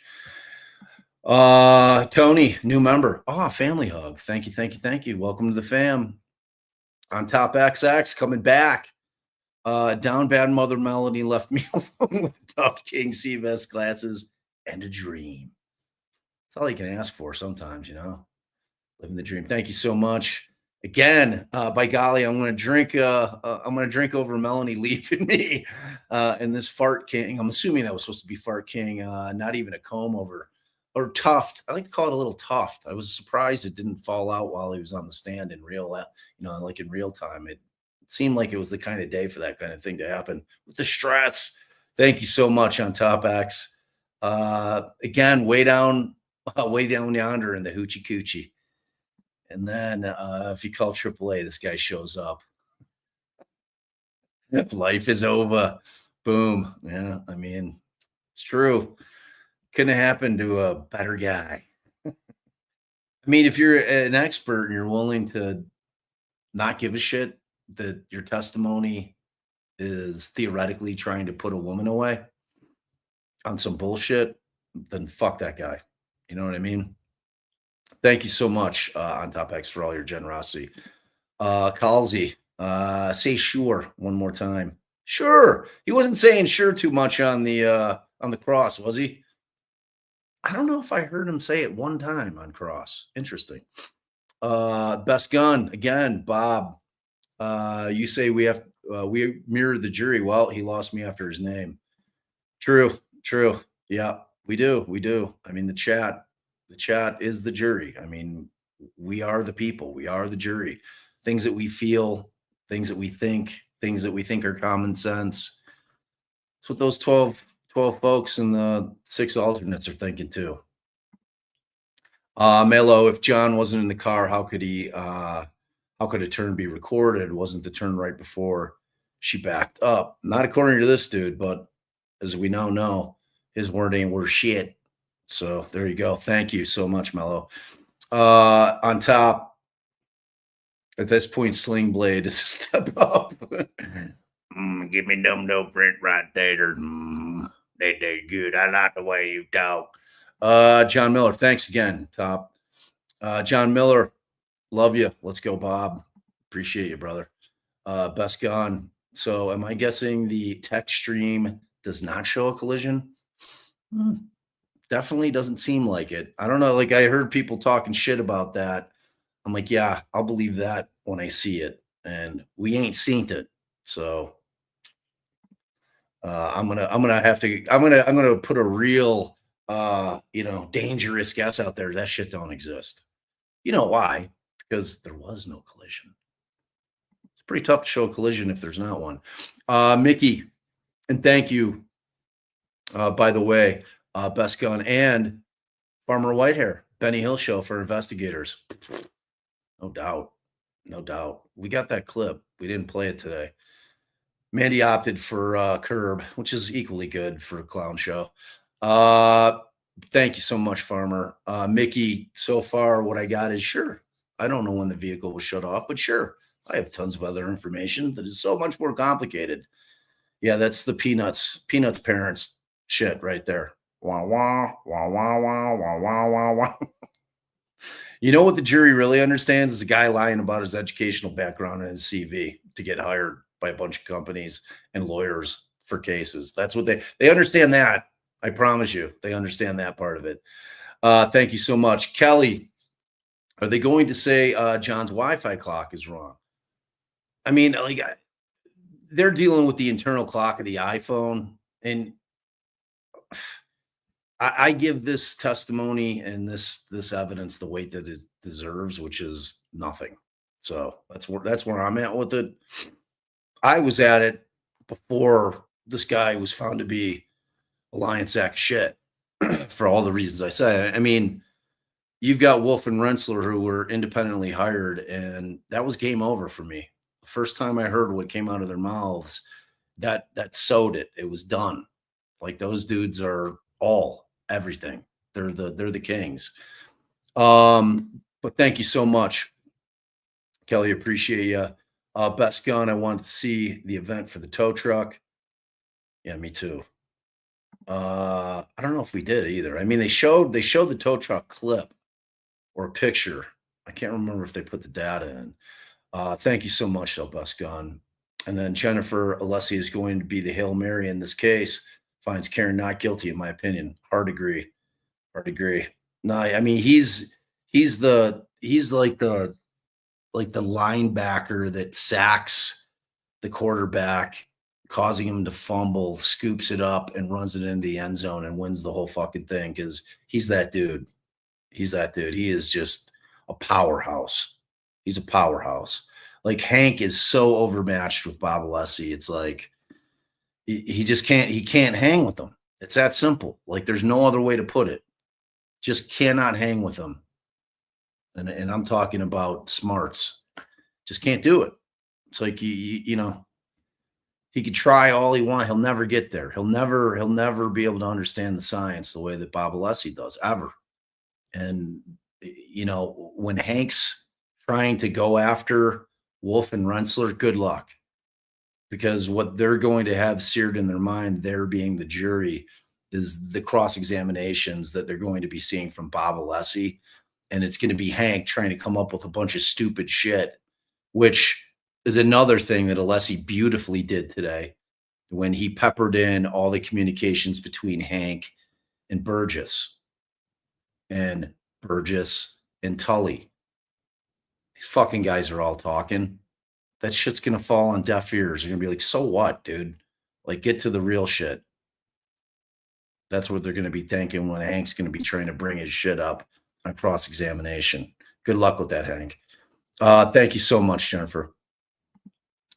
Mickey, love how he compliments him before he eats him up. Yeah, dude, the guy, his demeanor, Bob Alessi in every single way is textbook masterclass trial lawyer. I mean, he does everything incredibly well.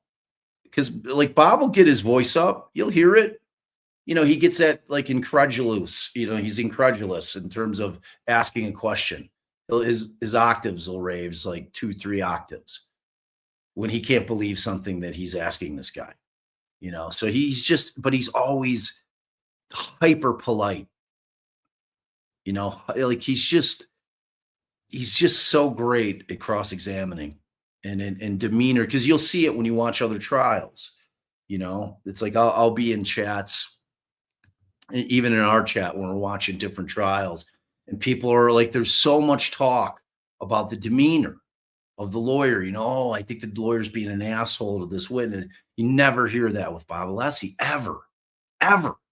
Think about that. Think about all the other trials you watch. Doesn't matter which side, prosecutor, defense attorney. You're always like, oh man, like I think this lawyer's rubbing the jury the wrong way because he's being a total douchebag to this witness. Like we saw it last year when Dr. Russell was on in this trial.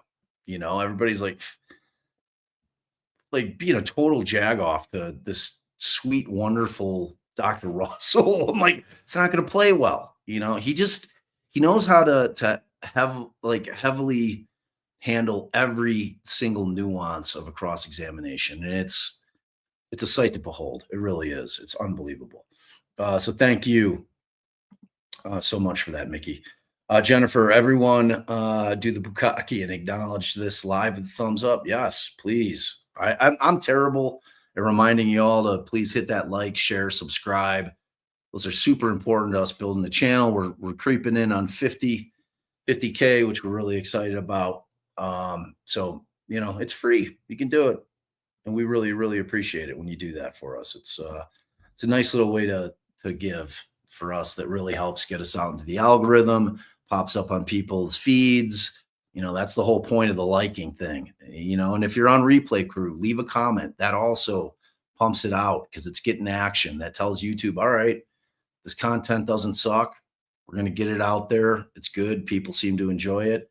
So that's why we're always begging for it, because it does matter. So please do that. Thank you. Thank you. Thank you. And thank you for your generosity all day, Jennifer, really. Arlene, I love your channel and fascinated with this trial, but isn't this the biggest load of shit ever? Indeed it is. It's a case that should never have been brought. And thank you so much for that. SR, $5 holla. His LinkedIn education doesn't match the CV or the Aperture website. Indeed. Ouch. Sucks to be him. Thank you so much, SR. Alessi never sleeps. Marissa J. Let's see. Ooh, 3 days away from the big day. Our very own Marissa J. Supermod getting married. It's going to the chapel. We love you. If you have secondhand embarrassment too, bear with us. Yeah. So I was telling Dr. Shiloh, who we thank for popping in. She pops in on Mondays because she's got some off time. We love her so much. If you've never listened to her amazing podcast, it's called LA Not So Confidential. They also have a YouTube channel, but their pod's amazing. They're both, it's Dr. Shiloh, Dr. Scott. They're both forensic psychologists. They're both incredibly straight shooters and super, super bright and just really engaging. They've been doing it a long time together. So it's it's a great podcast. They have a great vibe. I highly recommend you check them out. And we're thankful that she gives us her valuable time too. And thank you so much for that, Marissa. We love you. Farmer White here, he stayed at the Holiday Inn Express last night. I don't know if that's facts, but that seems like dead on. Thanks, Farmer. Appreciate you. Mello, he looks so deflated. I almost feel bad for him. Hank screwed him over. I don't feel bad for him. Fuck him. Fuck Hank. Fuck them both. You can't feel bad for a witness who's a paid witness, a hired gun, who's willing to go to any lengths. Think of it in terms of a prosecutor. You don't feel like if you find out a prosecutor is a lying, conniving son of a bitch, you don't feel bad for them because they're trying to put an innocent person in prison. It's the same thing for their witnesses. Same concept. You know what I mean? It's but I'm biased, obviously. I'm a defense attorney. So, I always think prosecutors are full of shit. But thank you so much for that, Mello. Courtney with a K, unbelievable. This guy is willing to send an innocent one. Exactly. What a liar. What a liar. Thank you so much. And I completely and totally agree with your comment. Gen X lawyer, thank you so much. There's an easy and simple way to avoid all this awkwardness. Yeah, I talked about that. Not calling them would have been the easiest way. Do your research. Figure out who your experts are. Make sure there's no gaping holes in their CVs. That's a good start. And then if you have to call them, you got to get in front of it. Hank just left them out to dry, or he didn't know. Either way, it's on Hank. But thank you so much for that. Gen X, we love you. Mello, he's finding out live. He's about to get fired. Yeah, that shit happened in real time. We seen it. We seen that guy's career die on the vine. You know, I mean, hey, you know what? I mean, you want to play stupid games, you're going to win stupid prizes. So there you go. Mickey, and thank you, Mello, again. Mickey, is he supposed to take the stand again later? And can the judge now stop that? No, I don't think he was. I don't know if he was the one or if it was Welcher that they were talking about would come on and rebuttal. I'll tell you what, if this was the guy they were going to put on rebuttal, not a chance. I mean, go ahead. Put him back on, Hank. Have fun with that. Thank you, Mickey. Pokey SD, Alessi wanted a voir dire. Bev said no. Ooh. Bet you wish you had that voir dire now, don't you, Hank? Shit would have got. I mean, but Alessi's so brilliant, he would have never played that out. He never would have given that up in a voir dire. You know what I mean? It's like when you have a card like that up your sleeve, you're not wasting it on a voir dire. Like Alessi would have kept that very, very tailored to the things that he wanted to know, which was, did this guy break the sequestration order? And did he watch Whiffin's testimony? I know what he answered on the stand today. Let me ask the class. Any of you believe that? I don't believe that. I think he absolutely watched 100%. I mean, the shit just lines up perfectly. I mean, Alessi just laid it out for the jury. You know, the late reports, Hank knew about it. Hey, you know, right after Whiffin testified. I mean, timing's everything in this life, you know. There are no coincidences. Not when it comes to shit like that. But thank you so much there, Pokey SD. John Miller should have absolutely, she should have grave concerns. Will she? Probably not. I mean, at this point, we got to give up the ghost, right? I mean, she's never going to admonish the Commonwealth ever. I mean, let's just face it. We need to accept it. I think most of us have. You know, it is what it is with her. And what's going to happen here is this powerhouse defense team is going to shove it right up Hank and Judge Cannoni's asses collectively, which is going to be very fulfilling. It's going to make us feel great. Meg Vaccaro, love to see you here, gal. Alessi, 1 Shannon with 1 and equals or minus 0 and soon to be jobless 100%. Thank you so much. And we're glad you're here, Maggie. From A to B, and Meg, I fully expect to see you and Steve at True Crime Podcast Festival. Otherwise, you're on the list. Shit list. Right in Boston. Get your ass over there. Mark your calendars, the 18th through the 20th. Thank you so much, Meg. From A to B, $10 holla. There were 4 people from Aperture on the CW's witness list: Welcher, biomechanical engineer, and reconstruction guy, a vehicle crash expert that taught Mass PD, and a retired Mass lieutenant that does collision analyst reconstruction. Thank you so much for that intel. It'd be appreciate that because I know I asked it. So thank you for your generosity and the intel. 5 a.m. research, Canadian $2 holla and a background check. This is step 1, elementary, my dear Watson. Indeed it is. Indeed it is. That's on Hank. Kaylee, as Aiden says, Alessi is dog walking him 100%. Owned him. Just owned him. Thank you. Mickey, these people are going through with the false change testimony thinking that they can outsmart Alessi are crazy. Insane. They're insane. Just watch the guy like one time with anybody. It doesn't matter. Just one time, if you got a brain in your head, you're like, oh, fuck, this guy don't play. Yeah, 100%. Potentially losing job and friendly colleagues to support Brennan. Gross. Thank you so much for your support, Mickey. Luna's mom, maybe a voir dire would have fleshed this out for Hanky. True story. Thank you, Luna's mom, as always. Mickey, Hank likely wishes he would have had a voir dire, would have voir dired him. Weekend celebration for Brennan. Crushed. That's right. It's not going to have a great Memorial Day, is he? Doesn't seem like old Hank. Thank you, Mickey. Another super with Mickey. Thank you so much. You've been super generous today. Lynette, he's a fraudster. 100%. Thank you, Lynette. Bluebird, what's up, Lisa? Dude's soul just left his body. We saw it happen. Just floated right out. Thank you, Lisa, as always. Shannon, member for 7 months, do a recap on this cross evisceration. Gonna have to. I mean, Allie's gonna have to watch it. She's gonna lose her mind. It's a shame. It's a shame. All the cupcakes would have loved her rage. It would have been so good. John Miller, like I was just enjoying the shit out of it because it was glorious. John Miller, $2. Hank, throw in the towel. Not a chance. He's gonna go to the mat. Thank you so much. Appreciate you always, John. Shannon gifting 5DD memberships. Thank you, thank you, thank you. I'm sure all the giftees are very thankful as well. Thank you so much for that. Lisa, Dude Soul just left his body as well. This is bowels. Like I just kept trying to think of like what this dude, like what his mind must be doing. It's like you're sitting there like in real time getting cross-examined by that guy about like technical shit. And all the while, all you're thinking about is like, oh my God, my career's over. Oh my God, my wife's going to kill me. Oh my God, like I've lost everything. And so you're trying to process that while you're trying to answer these really complex questions by Alessi. Man, phew. Hey, you make your bed. Thank you so much there, Lisa. Appreciate you. Mickey, I think he now needs some of those meds. Jen was testifying on, they wouldn't help.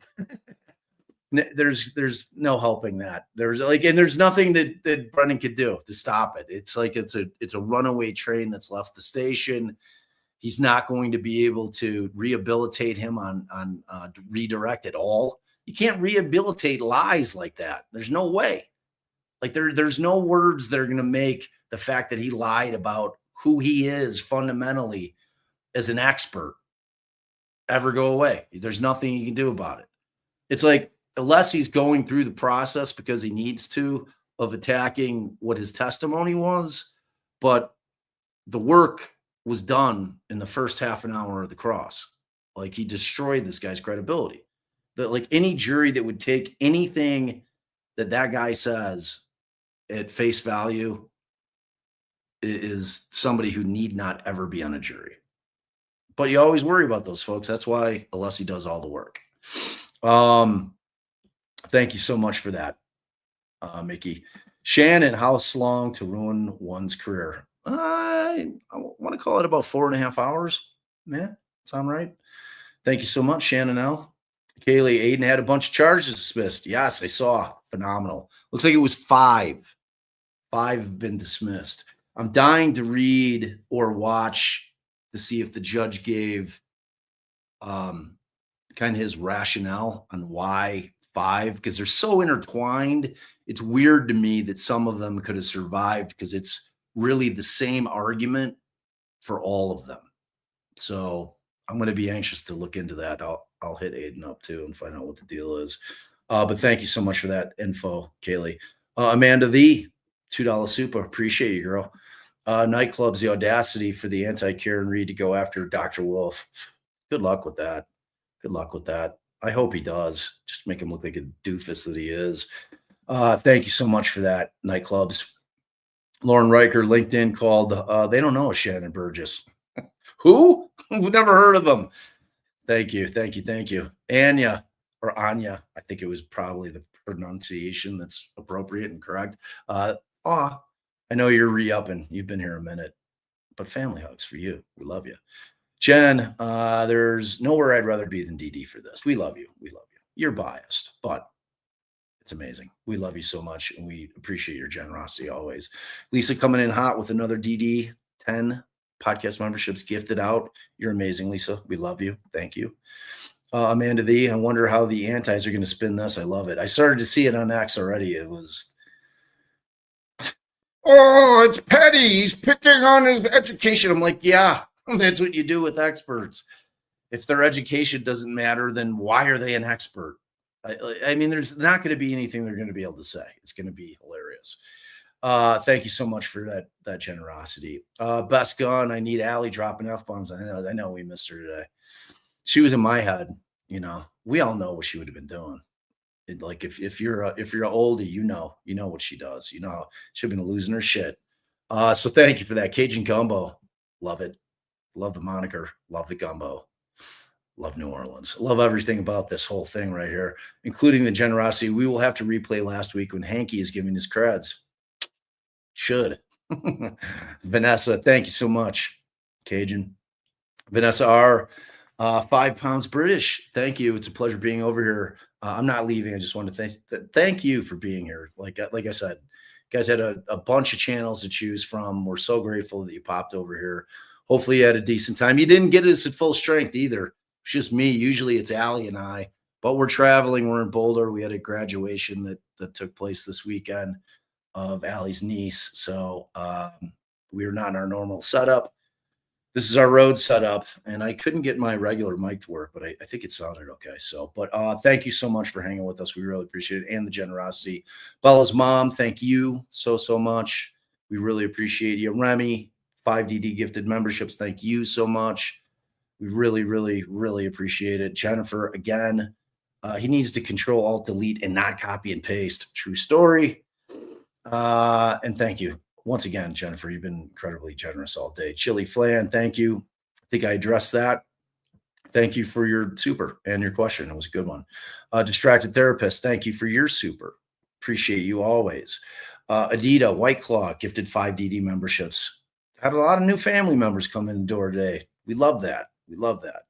And when we say fam, we mean it over here. We're not just using words. We ask the chat. Don't take my word for it. You know, they'll know. So welcome to all you new members. Technically, Hank is a weasel. Thank you, Alessi to Hank. I would challenge you to a battle of wits, but you, my friend, are unarmed. It's great and true. Thank you so much. Bees on Mars. He couldn't bother adjusting his CV, but wants us to believe his clocked adjustments. Oh, okay. Shannon, if that really is your name. Thank you so much for that, Bees on Mars. Sacred Valley Podcast. Thank you. Thanks for popping in. $2 howl. Appreciate you. Anita, $5 howl. Poor dude lost his dignity and career all in one seat. Boop. 4 hours time. That's all it took. Thanks, Anita. Gigi, I'm catching up because I had a meeting, but the look on Bob's face is priceless. It's a mix of awe and pride for Alessi, 100%. And just the defense bar. I'm a big defense bar guy. And I love when the defense bar is getting love from the public. So, and these lawyers deserve it, and people are seeing it with their own eyes why defense attorneys are so very important. It's the thing that we're always preaching over here on our channel, because it's easy to not know what we do and hate us because everybody's like, oh, they're just trying to get bad guys off. Nah, it's not what we do. It's not what we do. It's really not what we do. So I don't know if any of us thought we'd witness this masterpiece of a cross. I mean, I knew it was going to be a masterpiece. I didn't know it was going to be that kind of masterpiece. So thank you so much, though. We appreciate you. Contrary Mary, great day for the defense, 100%. 100%. And thank you, Mary. August 0101, new member. Oh, family hug. Welcome to the fam. Hope to see you again. Meg P, gifted 5 DD memberships. You guys have been amazing today. Just an amazing day of generosity. Thank you so much. And I'm sure, as always, everybody who was gifted a membership is thankful as well. Thank you, Meg. Nita, the term liar's pants catch on fire is real, y'all. True. Liar, pants on fire. Thank you. Once again, Anita. Mickey, man, going to the bank, girl. Love you. Betty is rehomed today. Almost as quickly as Chloe was. Almost, but not quite as fast. Truth, because he's got to come back tomorrow. Thank you so much, Mickey. Is it Clary D? I hope I'm not butchering it. Cupcake just subbed. Loved from DFKR.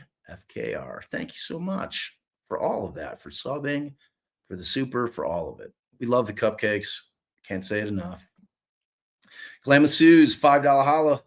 Multiple Wisconsin charges have been dismissed. The witness intimidation. Sorry. WI is always Wisconsin because, I'm a Chicago guy.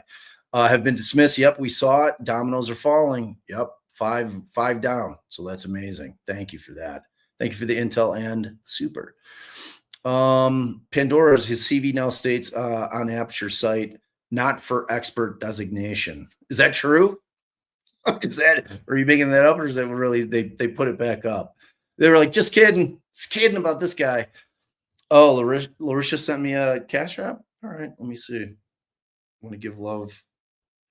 Cash App. Oh, and Michelle, thank you. I posted it on in the chat, but thank Michelle for your $20 Venmo. And oh, Larisha, thank you so much for your $50 Cash App. How incredibly generous of you. And Anya, for your delicious $3 Cash App. Thank you guys both. Appreciate that so much. Let's see. Okay. Let's see. Lieutenant Pez, Spencer Tully. It's so hilarious over here, Bob. You and Mandy Joe have made me hysterical all day. Well, gallows humor. This is deep, heavy shit that we're watching. We over here think it's important to have a laugh as we go along through these things because, laughter is the best medicine. There's a lot of truth to that. So thank you for that, Lieutenant Pez. We appreciate you. Kristen Galante, got to ask Viva and Barnes for referring you. Loved you on last night on the Viva show. Was that me? Was I over there? I don't know. Maybe. I don't remember being on anywhere, but I'll take it. Thank you so much. Whatever way you got here, Kristen, we're glad you're here. How about them apples? Thank you. K Music Taylor, new member. Oh, family hug. Love it, love it, love it. Saw that, Trace. Bob Reed Bedrose last Twitter. Aperture pulled his. Oh, excellent. Yeah, Mark's on it. I always pour through Mark's Twitter. He's got great Twitter. He's a great Xer. Does great Xing, great tweeting. John, 17 years at UAB, but still new to degree. It's like he's like Blutarsky from Animal House. 0.007 years down the drain. Okay, let's see. Oh yeah. Yeah. I did read I read Jen's while you were babysitting. I read Jen's 50. That came when we were driving over here, actually. So that's why I was late on that one. But thank you so much, John. Glamasues, the CW is not paid Aperture yet per the CW checkbook. Interesting. Be like, hey, they had money? Yeah, we're not sending it. Sue us. Good luck. You defrauded us. Sacred Valley Podcast. Thank you so much, by the way, Glamasues. What can Hank Burns redirect possibly be after this? No idea. Can't shine a turd. You know what I mean? Just can't do it. Thank you so much for your generosity, James. Thank you. No, thank you, James. Thank you for being here and thanks for your generosity. We appreciate you. Nancy Rolfe, thank you for hosting us. Absolutely. Our absolute pleasure. I'll be watching on replay when Mel returns. Y'all are great. Thank you so much. We really appreciate that. Like we said, I've said it 50 times during live because it's true. We love Melanie. We love the cupcakes. We love what she does. And, we're always thankful when you guys migrate over here. So it was a great day for us. It's like the only thing I feel sad about is Allie wasn't with me because he only got half the team. But, just ask Mel. She'll tell you. Allie's the shit. She's awesome. And thank you, Linda and Kevin. What a day. We enjoyed watching with you, and we loved having you over here. So thank you for your generosity, cupcakes. Love you, love you, love you. MJ in Scotland, we call that being absolutely roasted. 100%. It's the best way to describe it. Thank you so much for those 2 British pounds. Mason's Nana, new member. Family hug. Welcome to the fam. So happy to have you. And then finally, Scooters 54, $5 holla. He was told, don't bother flying home. You don't have one here anymore. Yeah, he's not going to have a happy wife if he's in fact married. You'd think she would tell him to shave that tuft off. It's over, dude. It's over, dude. All right, y'all. We actually got to catch a plane. We love you so much. Mods, you're amazing. We had a huge chat today, so I'm sure you guys were working hard to keep our chat the amazing chat that it is. All of our family members, all of our subs, we love you guys so much. To all you cupcakes who invaded, we love a cupcake invasion. It's the best because y'all are the sweetest, hence the name. So we will be back tomorrow morning, back in Chicago, back in our regular spots, 7:50 a.m. start in what's going to be a short week. So you guys all take care of yourselves. Thank you once again for all your generosity. Remember to share, like, subscribe. If you're on replay crew, leave a comment, even if it's just replay, because that just gets the algo going. Thank you guys, because without you guys, I am just an old man talking about Karen Weed winning the trial. Bye.